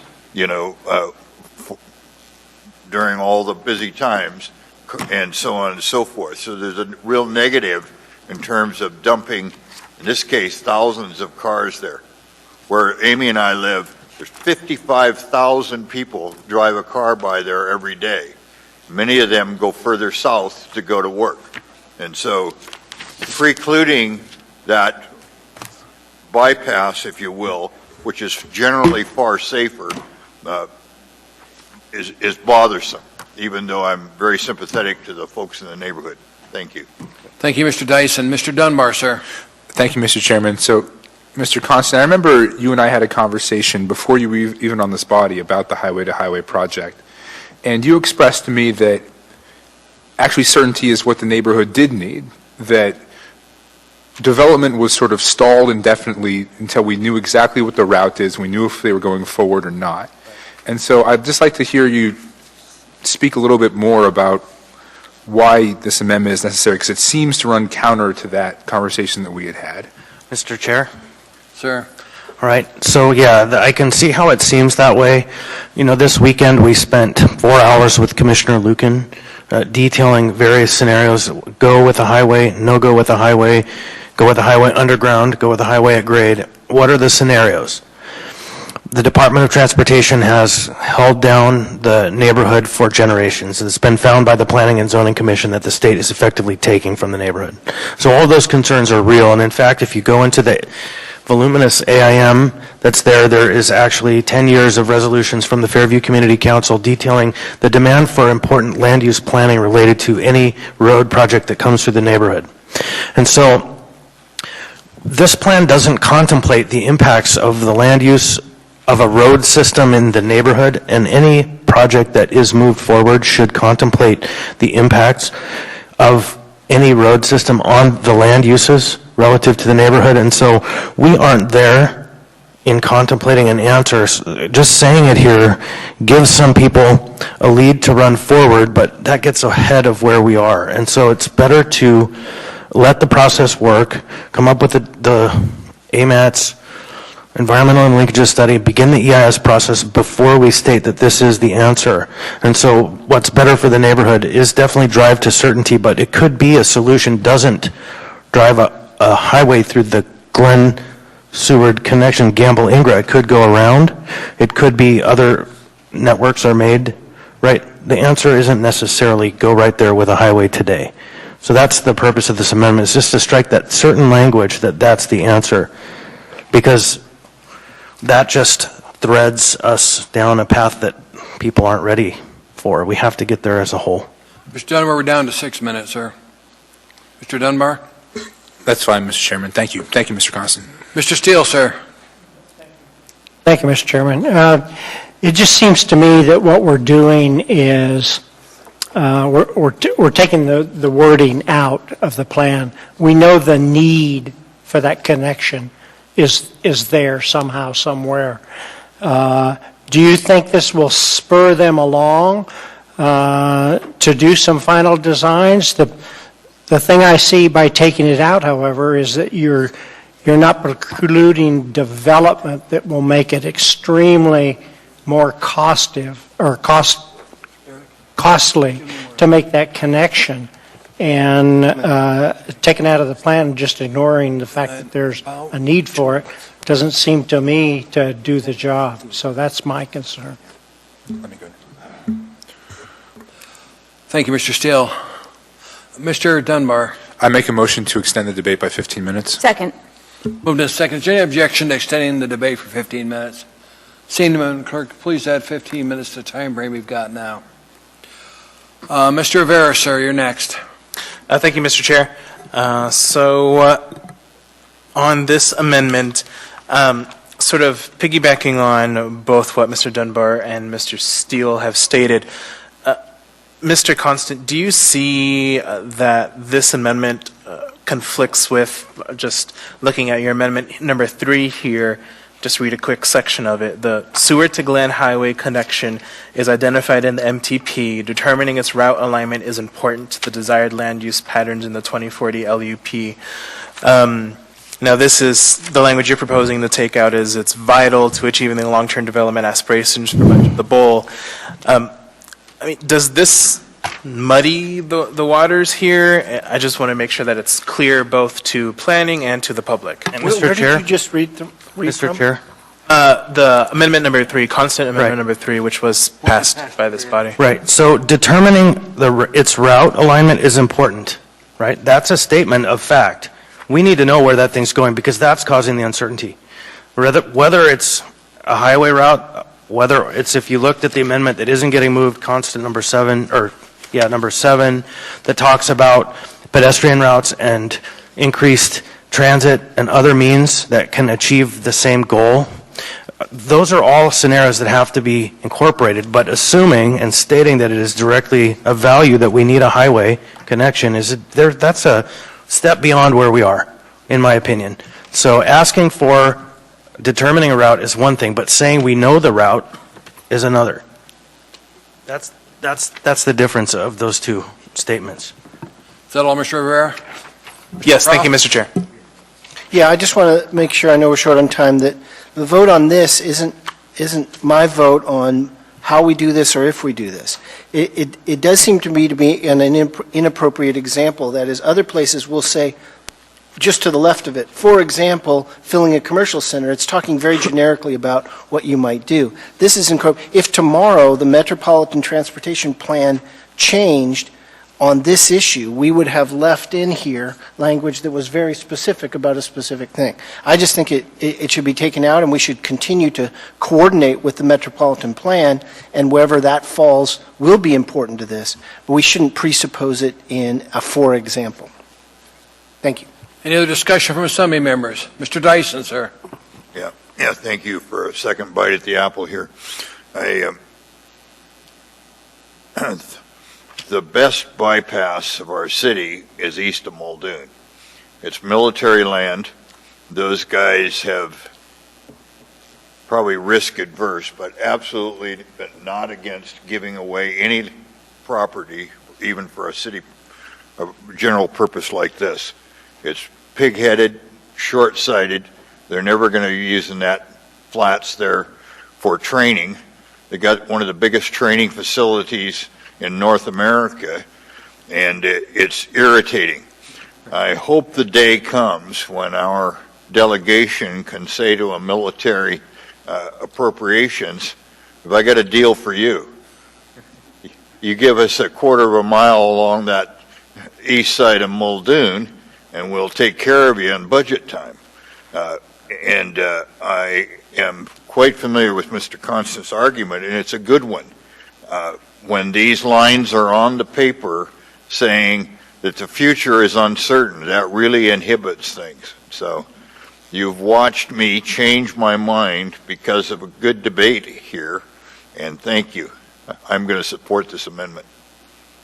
Thank you, Mr. Dyson. I remember when you, Lydia Craig, used to talk about that road going in around the bowl, and a lot of people did not want to see that happen, mainly the owners of gas stations, because they thought they'd be losing a lot of business they could otherwise get. I remember that time period. Any other comments? Please vote. You're voting on constant amendment.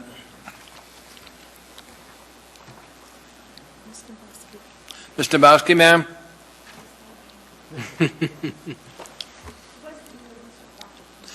The vote is 10-1. It is approved. That's all your amendments, Mr. Constant. Mr. Wilton, sir? I could come up with another one. No. Mr. Wilton, sir? You said you had an amendment. Do you have it written down? I have another one. Is Mr. Davis, do you have some? Do you have copies?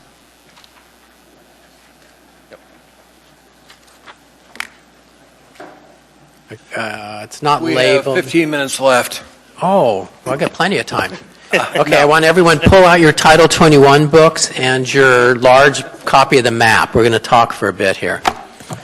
This actually can seem a little convoluted, but basically it was in testimony we heard about the area, the south end of C Street around O'Malley. And that is an area that in the new Title 21 was specifically circled out, and they call it the donut hole. And it left that area in I-2 as defined under the old code. If it were switched to I-2 under the new code, you would not be allowed to have commercial usage, which is the stores and so on. And the challenge there is a lot of people, I-2 under old code, let it have commercial, and they were developing that for potential commercial, and they kind of had aspirations when they bought it that it could be used for that. So that was recognized when we adopted the new code. Were we to adopt the land use plan as it is now, it would bring that entire area into I-2 under new code, so it would restrict them only to industrial uses. But it also has it as a special study area. So what this amendment does is leaves that area under its existing status while the special study area, or the study is done. And it would essentially allow the market to find what will be commercial there, what will be industrial during that study time. Staff can embellish or correct if they'd like. Mr. Davis? I'll need a second on Mr. Wilton's. Second. Well, it just didn't appear, Amy. There it is. I apologize. It appears. Mr. Wilton? I'm done. If staff could clarify or embellish and anything I said? Yes, through the chair, Mr. Weddleton, that's correct. This just provides a bridge for those properties in the target area rezone area between the time the land use plan map is adopted and the time we complete the targeted area rezoning to get those properties out of the I-2 district, so that during that period they can continue to develop with commercial uses, as is the intent in the land use plan map. We don't disagree with the intent and direction of this. Our only problem with it is the way it's come forward at the last minute, and just going into Title 21, making amendments as part of last minute amendments to the plan. But the general direction is fine with us. Thank you. Well, maybe I could follow up on that then. Suppose I were to withdraw this and we simply went forward with an amendment to Title 21 as a separate process. So we could pass a land use plan as it is tonight, initiate the normal process for this, perhaps through the Planning Commission and through the Assembly. It would get us the same place, but it'll take us 5 months. Is that about right? I guess that would be an appropriate process during that 5 months or more. I think that would be the period that that is of concern for the properties, particularly south of 100th, north of Minnesota. During that 5 month plus period, that would be a period in which it's basically, as Title 21 reads, they would be subject to the I-2 restrictive standards against commercial. So for that period, there would be a potential problem for if they were to come forward with a commercial application. And that's what this is seeking to avoid, is that period. But a code amendment would typically be a separate appropriate process. Yep. Okay, so am I hearing that there are projects in that area that are going under the current old code I-2, and if we were to sweep that out from under them, there would be problems with those developments? I am not aware of projects going forward, but if they were to go forward in those south of 100th properties, that would be a problem for those during that period. Mr. Wilton. Okay. Well, I will move this, and I recommend support. Thank you. Okay. Mr. Dunbar, on this amendment. Thank you, Mr. Chairman. And Mr. Welton, I have a rather unusual question, so feel free to refuse to answer it. But I'm curious about sort of the providence of this amendment. Is this something that you came up with recently? Is this something you came up with planning staff? Is this something you came up with developers in the area? Or how did you come to this conclusion? Yes. Okay. That's a Fred Dyson answer. What's that? That's a Fred Dyson kind of answer. Just give me the yes or no. Yes, well, Mr. Potter brought it up, but this is something we've been dealing with. This area, when we were doing the new code, this came out as a problematic area because people were thinking of it as commercial area, and we can see with the Target and so on there. And they bought the land, they were developing the land. You can see there's a big pad there. There were plans moving forward to bring commercial in there. But under the new I-2, they couldn't do that. So they said, okay, we really need to back up and look at this separately. So this area has been an area of interest during that period. And then also, I think, within the first few months of my time in the Assembly, we had, for an area that's just north of 100th along C Street, there's a big proposal from the company that is doing the towing out at Alyeska for a training center. It's very impressive, and we made some special limitations. I think we made some changes there to allow them to go forward with that. Were we to not pass this, that changes all that again, puts them back to where they can't do those projects. So this evening I became aware it hadn't been dealt with, but it is an area we have, Assembly, when I was in Planning Commission, this has all been an area of active interest. Okay. Thank you, Mr. Chairman. Thank you. There are no other questions or comments. Please vote on the amendment in front of us.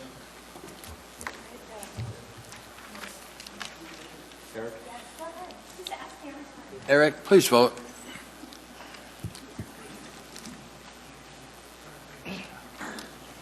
That is approved, 11-0.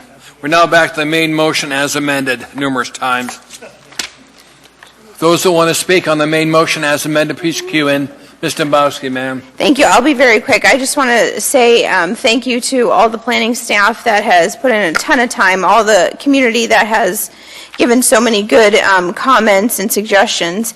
And I especially want to say thank you to Carol, who took my last-minute phone call to answer the rest of my questions today.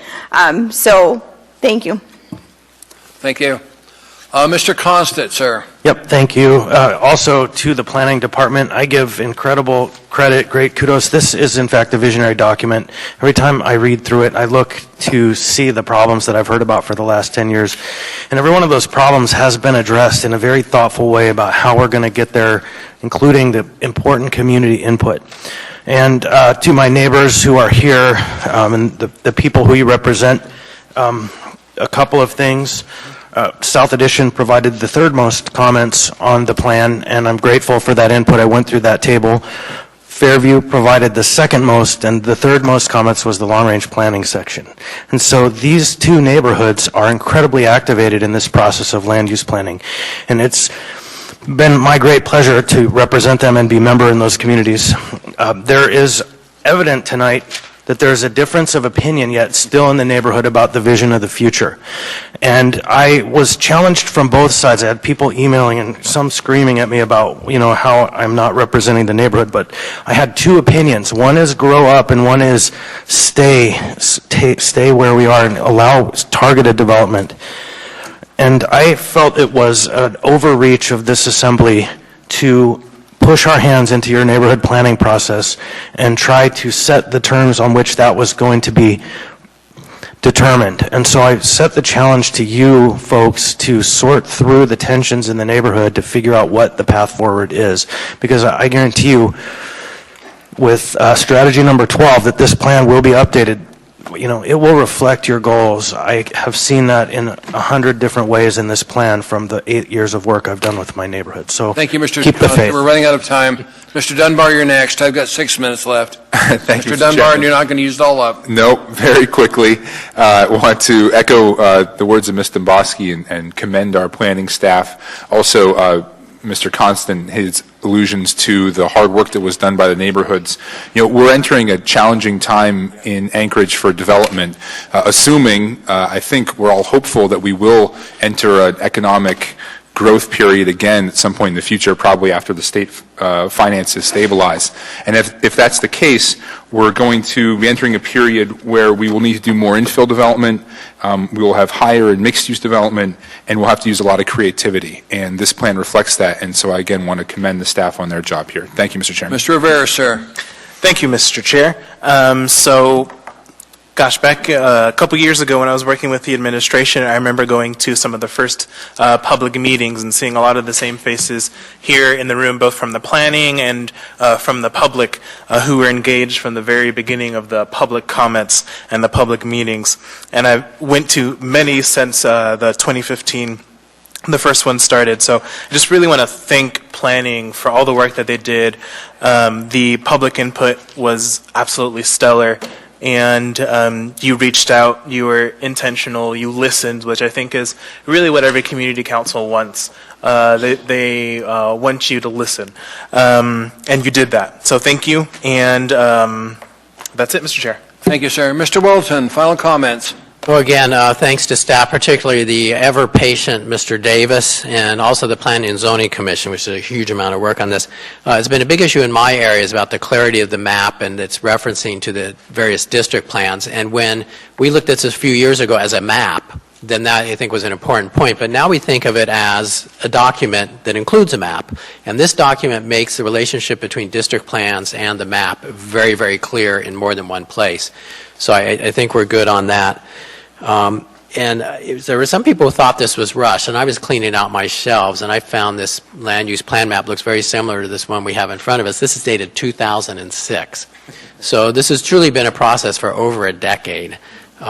It does get a lot done in a hurry at the end, but if it weren't for the last minute, nothing would get done. Thanks. Thank you. Before we vote, final comment from me. My thanks to planning staff and to those on the various commissions. You guys did a great job. I was here for 2020.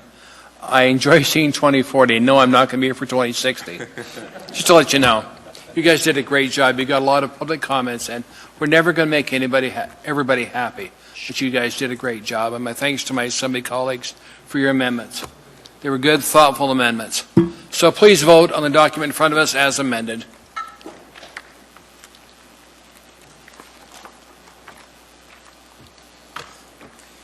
That is approved.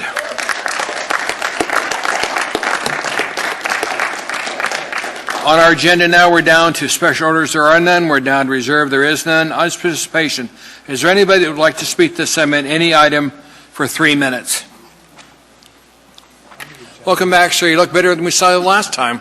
Well, I'm getting better. Thank you for your good thoughts and wishes. And like Jonah said to the whale, you can't keep a good man down. Hey, I'm here tonight to comment due to a family commitment. I think it was 14E, $181,000 for homeless coordinator. If you divide that by the 400 homeless in the city of Anchorage municipality, you get $452. That's good for a ticket to Salt Lake City. They welcome the homeless, have housing first, and hey, that's it. You solve the problem. For a homeless coordinator who has an office next to his honor, very expensive 8th floor downtown office space, I'm willing to give her free office space at my facility in the heart of the homeless problem. As much room as she needs, for as long as she needs, free, under one condition. She parks 2 blocks away and walks through my neighborhood, because I'm very doubtful if she'd last a week. But I'm here tonight we all got an invitation, hopefully tomorrow, witness a little possible civil disobedience or Alaska instant justice, guaranteed in our Constitution. Now, Chief Justice Douglas said that if you do any civil disobedience, you must understand and accept the consequences. With great respect, I will accept the consequences of my actions and the actions of people who believe the way I believe, that something's out of hand, out of control, and hey, it has to be left up to the people who are affected, because these are deaf ears to this body. The police can't respond. Social services is feathering their own nest with $180,000 salary packages. It's not going to work. Now, really what I'm here for is a bicycle ordinance. Obviously, if you come down to 3rd Avenue and look along the fence of the Brother Francis Shelter and up to Ingress Street, you'll see nothing but maybe 20 to 30 rims, camps all over. I believe Beans Cafe and Brother Francis has a moral obligation to turn in those camps immediately so the CAP team can do their work in a timely fashion. They've been there for months. But what bothers me personally is the fact that it is so obvious that that is a bicycle chop shop, because no homeless person rides a $1,500 Cannondale pulling little carts with $500 rims on it. So you don't have to have an undercover operation to see that those guys are stealing bicycles from Anchorage. Little kids to adults are losing their bikes, and you can find them down there. So I think it's shameful that the Shelter in Beans doesn't do something to mitigate that. And I would consider it aiding and abetting felons because of the cost of those bikes being stolen. Thank you, Mr. Levy. Your time is up, sir. Oh, I like that, Mr. Trainee, when you say that, because as I would say, or my dogs would say, we'll smell you all later. Any questions from Assembly members? Don't appear to be any. Thank you, sir. Anybody else wish to testify on any issue? Come on forward. Since I, Mr. Potter. to Potter for the record, because I didn't have enough time within my 3 minutes, I'm trying to get some testimony out. Several things. First, the process is brain numbing as far as the 2040 plan and the map update, as Mr. Weddleton got to participate a little bit as a planning commission member. The staff, huge effort, and it was nice to hear you recognize that in fact the staff put in a yeoman's effort on this. It's a lot of weight to carry to make it right. Secondly, the philosophical part of me wants to make sure that you understand on the timing of a plan. It's often easy to look at that as a 2040 plan and say we're just planning till 2040. But when we plan ahead and then allow things to be built, we need to recognize that those things are probably going to be around for 50 to 100 years. And if we don't plan well and we don't implement well, that we've built and lost opportunities for the future. So all of the things that were said tonight about keeping that flexibility for the future is really, really important. Spend time doing it. Lastly, there's an implementation schedule within the document, and it's got a lot of balls on it. Some of them have number or dollar signs by them. I've been working with the 1982 land use plan map for 35 years, and it's sobering that I've been doing this for 3.5 decades, but it's really nice that it's passed and now I get a new map to look at and use. But implementation is so key. You have to also recognize, as the administration needs to recognize, that it takes money.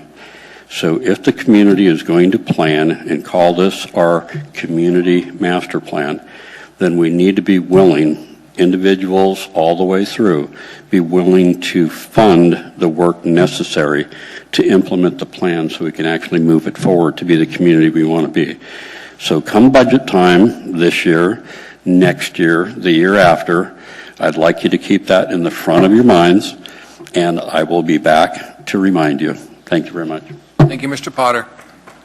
Anybody else wish to testify on any item, please come up. My name is David Sabo. I come here to represent myself and my family. I'm a 40-year Alaskan U.S. veteran, and I like to say my piece. I'm here in response to September 12th testimony of Leonard Stanley and the hope of finding a fair solution to a problem where two neighbors disagree. In 1992, my family bought a home in Francesca Drive in Bear Valley. We have 2.5 acres, zoned for maximum rural circumstances at R6 on a dirt road that had 8 or 9 homes, about half of which are occupied. The neighbors across from us, Leonard and Ellen Stanley, lodged a complaint against me related to the amount of material outside my property. When we moved there, and even now, many Bear Valley properties were in a similar situation, including the Stanleys. He doesn't like to look out his window at my vehicles or building materials. Neither did we like to look at window at his dilapidated trailer, large industrial trucks, or the several large boats he stored there for years. But I believe in live and let live, and U.S. Constitution, which guarantees life, liberty, and pursuit of happiness, as well as property rights. So I did not interfere with his lifestyle or livelihood. He, on the other hand, started a process that greatly hurt my family. My wife lived in fear of notice on the door that would make us homeless. My children were burdened with conflict and worry that led to other problems. My extended family and friends were humiliated by the judgmental, shallow people who demand conformity and political correctness, intolerant of diversity, of thought and freedom of enterprise. Meanwhile, I was an immigrant who believed in the American dream of being a self-made, creative, resourceful businessman, working to build a home to pass on to my family.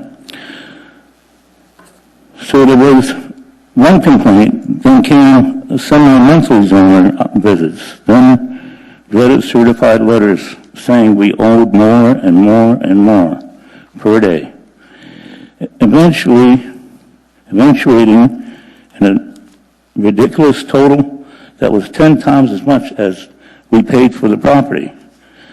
Then came the spending of our retirement fund on the Kenai Peninsula property, which I could move my materials. Then the many load-ups, breakdowns, fix-ups, drive-downs, gas money. Sir, your time is up. Is up. Can I continue this tomorrow?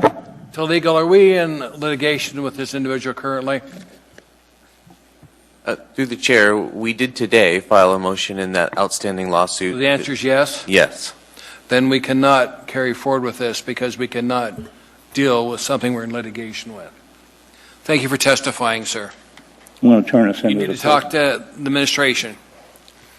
Anybody else wish to testify, please come forward. Mr. Chair, Assembly. Welcome, sir. The last meeting, I hope everybody had an opportunity to look at my front window. That would be what Mr. Zabel was talking about. The part that hasn't, I don't believe anyone knows about, is the fact that there was children. We have a lot of children in the neighborhood that was being bit and literally bled from his animals. It's all been verified. I tried to talk to him in the beginning, and he said it was his property, he'd do what he wanted. So I let it go. I didn't say any more until we called the municipality, and they took it from there. It's been in litigation ever since, and nothing's changed. That's my complaint. And I have neighbors that have been attacked by the same dog, and I have been attacked, me and my wife. I'm sure there's a few people here that lived in the neighborhood that would like to testify to some of the things I've probably said. I'd like to thank you. Thank you, sir. There are no questions. We appreciate it. Thank you. Anybody else wish to testify, please come forward. Welcome, sir. Hello. My name is Ralph Gooditz. I'm a 17-year-long unit owner of a townhouse at 3333 Lakeshore Drive, directly across from Spenard Beach Park, on what most people think is Lake Hood, but it's really Lake Spenard connected to Lake Hood. This summer, there's been a multiple order of magnitude increase in heavy construction vehicles using our half-mile-long neighborhood as a shortcut. They think it's a shortcut. It's not really, to the airport. You've got an email today, a video showing 22-wheel, 6-axle dirt haulers coming every 40 seconds, Kids play on their tricycles in the street. Kids skateboard down the double yellow line while texting. Tourists are walking there. No sidewalks, no shoulders. Easy fix to the problem. Ask the airport to be a nice neighbor, and have the truckers get off at the other end of Lakeshore Drive instead of Spenard, Wisconsin, Lakeshore. Or put a weight limit on the road. I don't know what the solution is, but it's intolerable right now. We've probably had 1,000 heavy rigs this summer, as many as 100 a day as recently as last Friday. Anything else, sir? No. Questions from the Assembly members? Mr. Whittleton, sir. Sir? That's a question. Mr. Whittleton has a question for you down here. Sir? Come on back up. Mr. Whittleton's got a question down here. Mr. Whittleton. So is there like a construction project they're working on? There's a lot of projects going on, mostly on what we, as floatplane pilots, we call the commercial finger. There's 5 fingers back there. The commercial finger is the one nearest to the post office. If you look at Google Maps map that is in the handout you received this evening, and I also emailed it this afternoon, it shows the same amount of time to get to that finger by either direction, International followed by Postmark, a little bit of Postmark, and then get off on Lakeshore out in front of the South Terminal. That's a much more appropriate road for these rigs. It's built for them. It's 4 lanes wide. Lakeshore Drive is 20 feet wide in our section, and as I said, no sidewalks, not even shoulders on the road. And I don't think I think this rate of construction is going to increase more. There was an article on ADN.com last week that said some developer's last name starts with a Z, I forget it, has finished one of his planned 3 half-acre hangars. All of those vehicles went down our street for hauling all of the dirt out and all of the concrete in. So it'll happen 2 more times next summer. Okay, great. All right, thank you. Mr. Dunbar, sir. Sir, could you come back, please? So first of all, could you repeat your name? I didn't catch that. I think your representative wants to. G-U-D-I-T-Z, Ralph. Ralph? Okay. Ralph, have you had a chance to, this is the first I've heard about this issue. Have you had a chance to speak with the airport about it? Have they not been receptive? The airport manager, Tim Coons, who I've known since he took over about 5 years ago from Andy Hutzel, who was there for 10 years and then retired, he basically says it's not his problem and there's nothing he can do about it. I've tried to talk to what he calls the big airport, Mr. Parrott. They route me to operations. Operations says, quote, it's a public road, they're not breaking any law. Well, they may not be breaking any law, but they've turned a nice place to live into borderline hell. The noise, you can't even safely step out on the road. I don't ride my bicycle anymore because it's too dangerous. There's photos in the packet you got of young families with kids on tricycles out in the road. I took that photo from my car right with a 22-tire rig right behind me. I carefully passed the people. They scattered. I could see them in my mirror as this big rig, at least 75, 80 feet long, came up behind them. We don't need that down there. The tourists, they don't know where they're going. They're just walking around randomly. Okay, thank you, sir. Mr. Croft, sir. Yeah, just very briefly, you sent us an email just today?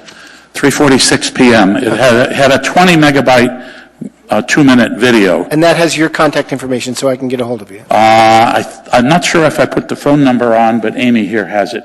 351-3848.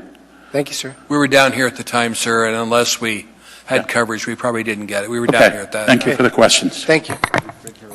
To the administration, would you look into what's going on there? Have the traffic engineer take a look at that road and see if there's anything at all we can do. We'd appreciate it. Anybody else would like to discuss something with us?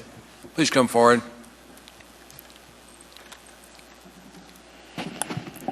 Good evening. My name is Charmin Haley. I've been, Haley is the surname. I've been working for more than 5 years with Anchorage Move to Amend. We've been working towards a constitutional amendment to clarify that corporations are not people. Money is not protected speech, and our elected representatives do have the authority to regulate campaign finances. The point, of course, is to overturn the 2010 Supreme Court decision in the Citizens United case. Tonight, I am delivering to you copies of 21 resolutions passed by Anchorage Community Councils in support of this constitutional amendment. I'm also delivering to you a draft for your consideration of a resolution of support from the Anchorage Assembly. We've spoken to most of you individually. 4 of you have privately committed to supporting this issue. The others have said that they would like to consider it further. I think the time has come to move forward on this and take action. Let me address for you the 2 most common concerns with this amendment. First, I would say yes, the amendment covers nonprofits and unions and trade associations as well as profit corporations. It covers everything that is organized as an artificial entity under state law, state or federal law. Second, no, this amendment would not leave corporations without any kinds of rights or privileges. It simply means that the rights and privileges of corporations don't derive from our Constitution that was crafted by our democratic forebears. It means that corporations, which are creatures of statutory law, their rights and privileges have to be spelled out in statutory law, and that's the job for our elected representatives and for a model corporate code. This resolution has overwhelming support among your constituents. In addition to the 21 community councils, there are a number of local nonprofits who've passed resolutions, and 2 local unions have passed similar resolutions. Nationally, 19 states have already gone on record in support of it, and over 800 municipalities, including 3 that are here in Alaska. So in conclusion, and it's a nonpartisan issue, a Bloomberg poll shows that 80% of Republicans, 83% of Democrats, and 71% of independents oppose the Citizens United ruling. So thank you for your attention. I will turn the rest of it in on paper, and for your attention to this fundamental issue of our democratic, we the people's self-governance system. Thank you, ma'am. Turn that in to the clerk, please, and she'll make distribution. Yes, thank you. Over here. Anybody else wish to testify in front of the Assembly on any item? Welcome, sir. Thank you, Mr. Chair. My name is Kevin Morford. I'm a volunteer with the Anchorage chapter of Move to Amend. I'm asking the Anchorage Assembly to join with over 800 other local jurisdictions from across the United States by passing a resolution in support of House Joint Resolution 48. That is a bipartisan resolution from the U.S. House of Representatives that calls for an amendment to the United States Constitution. You just heard a description of that amendment. I won't repeat that for you here now. People from all across this country and from all parts of the political spectrum are calling for this amendment. Millions of people recognize that our democracy has been hijacked by big money special interests that pour hundreds of millions of dollars into lobbying, litigation, electioneering, and special interest advertising. Actual citizens who speak on electoral or legislative matters today can be likened to a person who is giving a speech into the winds of a hurricane. That person can say whatever he or she wants, but the speech will be drowned out by the raging winds of corporate and special interest big money. It's time to correct that problem. Each of you also has a direct interest in this issue. Increasingly, special interests are starting to pour money into state and local elections. If things continue on their present course, it is only a matter of time before your own efforts to be reelected can be overwhelmed by outside money. Corporations are using their constitutional rights to deny the benefits of democracy to our citizens. Here's an example from Alaska. The citizens of the Lake and Peninsula boroughs gathered signatures for an initiative to protect water quality in the borough. The Pebble Partnership filed a lawsuit against the Lake and Peninsula Borough based in part upon alleged violations of its constitutional rights. It won that lawsuit, and the citizens were deprived of the ability to democratically set water quality standards affecting their own lives. You can multiply that example many hundreds of times in jurisdictions all across the United States. Often the mere threat of an expensive lawsuit has caused local officials to back down. Democracy is thus being lost. The grant of constitutional rights to corporations has no textual basis in the U.S. Constitution. Under the 10th Amendment in our federal system, the federal government only has specific enumerated powers. Any powers not specifically granted to the federal government are reserved to the states and the people. The U.S. Constitution says nothing about corporations at all. Corporations are creations of the states, and it is therefore up to the states to decide what privileges and duties should be granted to these artificial entities. I will submit a written version of my testimony here to the Assembly for its record.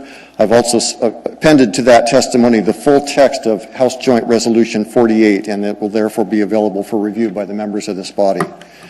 I therefore urge this Assembly to join with hundreds of other municipalities across the nation by passing a resolution in support of House Joint Resolution 48. Thank you. Thank you for testimony, sir. There don't appear to be any questions. Appreciate it. Anybody else wish to testify? Please come forward. Hi, my name is Frank Botts. I've lived in Anchorage most of my life, and I became involved with Move to Amend a little over 5 years ago when I learned of the Citizens United decision. But most of my adult life, I had this sense of foreboding and a little unease when it comes to the distribution of political power and equal protection under the law. Much of that came from being a construction worker for most of my life and seeing how workmen's compensation cases played out for anyone that was hurt on the job. It didn't really hit home until I had my own workplace injury and learned that it was not more important for the corporations to protect themselves from liability than to fix a problem that may hurt somebody else. See, I'm a two-time brain cancer survivor. So, former welder, Prudhoe Bay, fabricator. So I work for the major oil companies here in Alaska. So be assured I do not take this fight lightly, even though I might not live to see the amendment passed. The root of all evil is the love of money, not money itself. The unquenchable financial thirst when one's financial well is full to overflowing equals greed. William Jennings Bryan, in his address to the Ohio 1912 Constitutional Convention, stated, "The first thing to understand is the difference between the natural person and the fictitious person called a corporation. They differ in the purpose for which they were created, in the strength which they possess, and the restraints under which they act. Man is a handiwork of God and was placed upon earth to carry out a divine purpose. A corporation is a handiwork of man, is created to carry out a money-making policy. So Jesus asked, where's your treasure? You will find your heart there also." So making money, profit, is at the heart of every corporation. It is specified under the Dodge Motor Company versus Ford back in the 40s, I guess. So shareholder primacy is the number one job of a corporation, even if so charity is okay if it's good for PR or a tax write-off. A corporate person that is constitutionally chartered to value financial profit over all other considerations makes for shaky citizens whose patriotism and dedication to the country fluctuates with the bottom line. If we concede to corporate rule, we become powerless, citizens unable to change the process. It will grant us a cognitive space to rationalize or delude ourselves that our souls are safe while we hide in our sanctuaries and pray for change, or we could courageously exercise our constitutional rights and advocate for value-based change here and now, putting our faith in our elected leaders to do what people ask them. This is where grassroots change happens. We are your constituents. We wish for you to support a resolution supporting amendments stating that corporations are not people and money is not constitutionally protected free speech. So your time is up. Yeah, show us we were right in choosing our leaders. Here's my testimony. Thank you, sir. There are no questions. Anybody else wish to testify, please come forward. Anyone at all? Hearing and saying no one, do you want to come up and testify? Because I'll bring it to a close. We've been here since 3. I'll be fast. My name is Janet Colon, and I've been living in Alaska for over 50 years. I'm not overly fond of public speaking, but tonight I can't not speak in regards to Move to Amend. I'm certain big money is influencing our political system. I see it every day on TV, radio, news, and media. In these challenging times, I would hope that we all want fair and just elections. When the Supreme Court gave corporations the right to free speech, they were given the right to use unlimited money to influence elections. This robs we the people of one person, one vote. Please join in passing this resolution. Thanks. Thank you, ma'am. Anybody else wish to testify? Yeah, I'll testify. I'll be brief. My name is Mike Durisin, D-Z-U-R-I-S-I-N. I have been working for the last 3 or 4 years with Move to Amend. I think it's extremely important that we get money out of politics. And I see it subverting national, state, and local decision-making in politics. And I do urge you simply to consider the Move to Amend resolution. Thank you. Thank you, sir. Anybody else wish to testify in front of the Assembly? Hearing say no, and this portion is closed. Ms. Dombowski, ma'am. Ms. Dombowski, you want a moment of personal privilege? Yes, thank you, Mr. Chair. Because of the ethics law, you're supposed to make a disclosure before taking action, and I locked me up, put the cuffs on. I missed one that was laid on the table for introduction. It was item 9F10, Assembly Resolution 2017-318. This is for an extra appropriation for a fire academy. Mr. Chair, I make the disclosure for you and the public. We haven't voted on it or had public hearing, but it was introduced tonight, so I wanted to make sure my disclosure is on the record. My husband is a fire captain with the Anchorage Fire Department, and he is a state trainer. At many fire academies, he does train, but I think at this point his role would be conjecture. He doesn't teach at every academy, and I think if he were to teach at this academy, any compensation would be de minimis. In the past, I've been allowed to vote on these types of appropriations, but I did want to make the disclosure on the record. Ms. Dombowski, it's ruling the chair. You don't have a conflict of interest, so I want to thank you for bringing that to our attention, ma'am. Thank you. Thank you.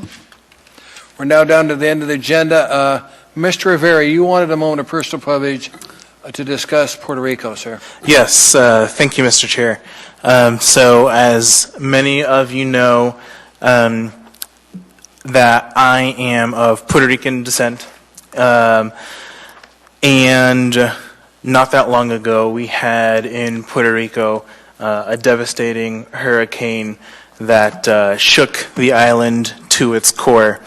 And in fact, just 10 minutes ago, CNN tweeted out an update just to give you sort of a gravity of this is still an evolving situation. They tweeted out that several children on ventilators in San Juan, Puerto Rico, face danger due to a diesel shortage. The island is devastated right now, and our infrastructure is destroyed. So I wanted to do this earlier in the meeting, but I would like to request a moment of silence in memory of those who have died and of the current tragedy in Puerto Rico.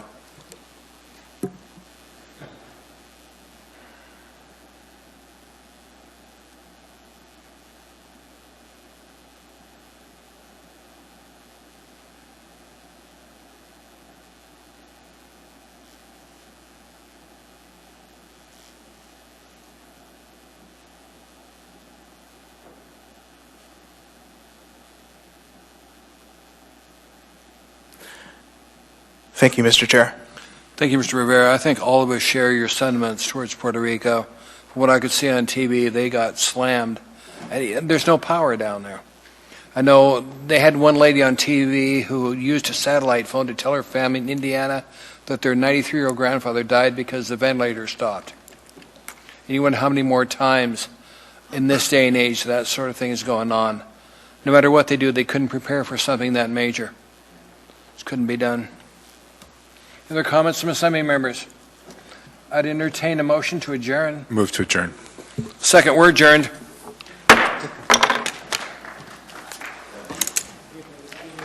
Thanks for being here. I have to be. You have to, but you're part of what you do. I appreciate that. Okay? I've had some people we do nothing with. Now he's going to be a state senator. God. Yeah.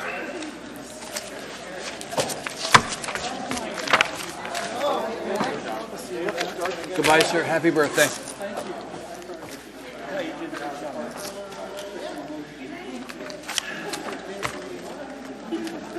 We almost got out of here, right? Crazy.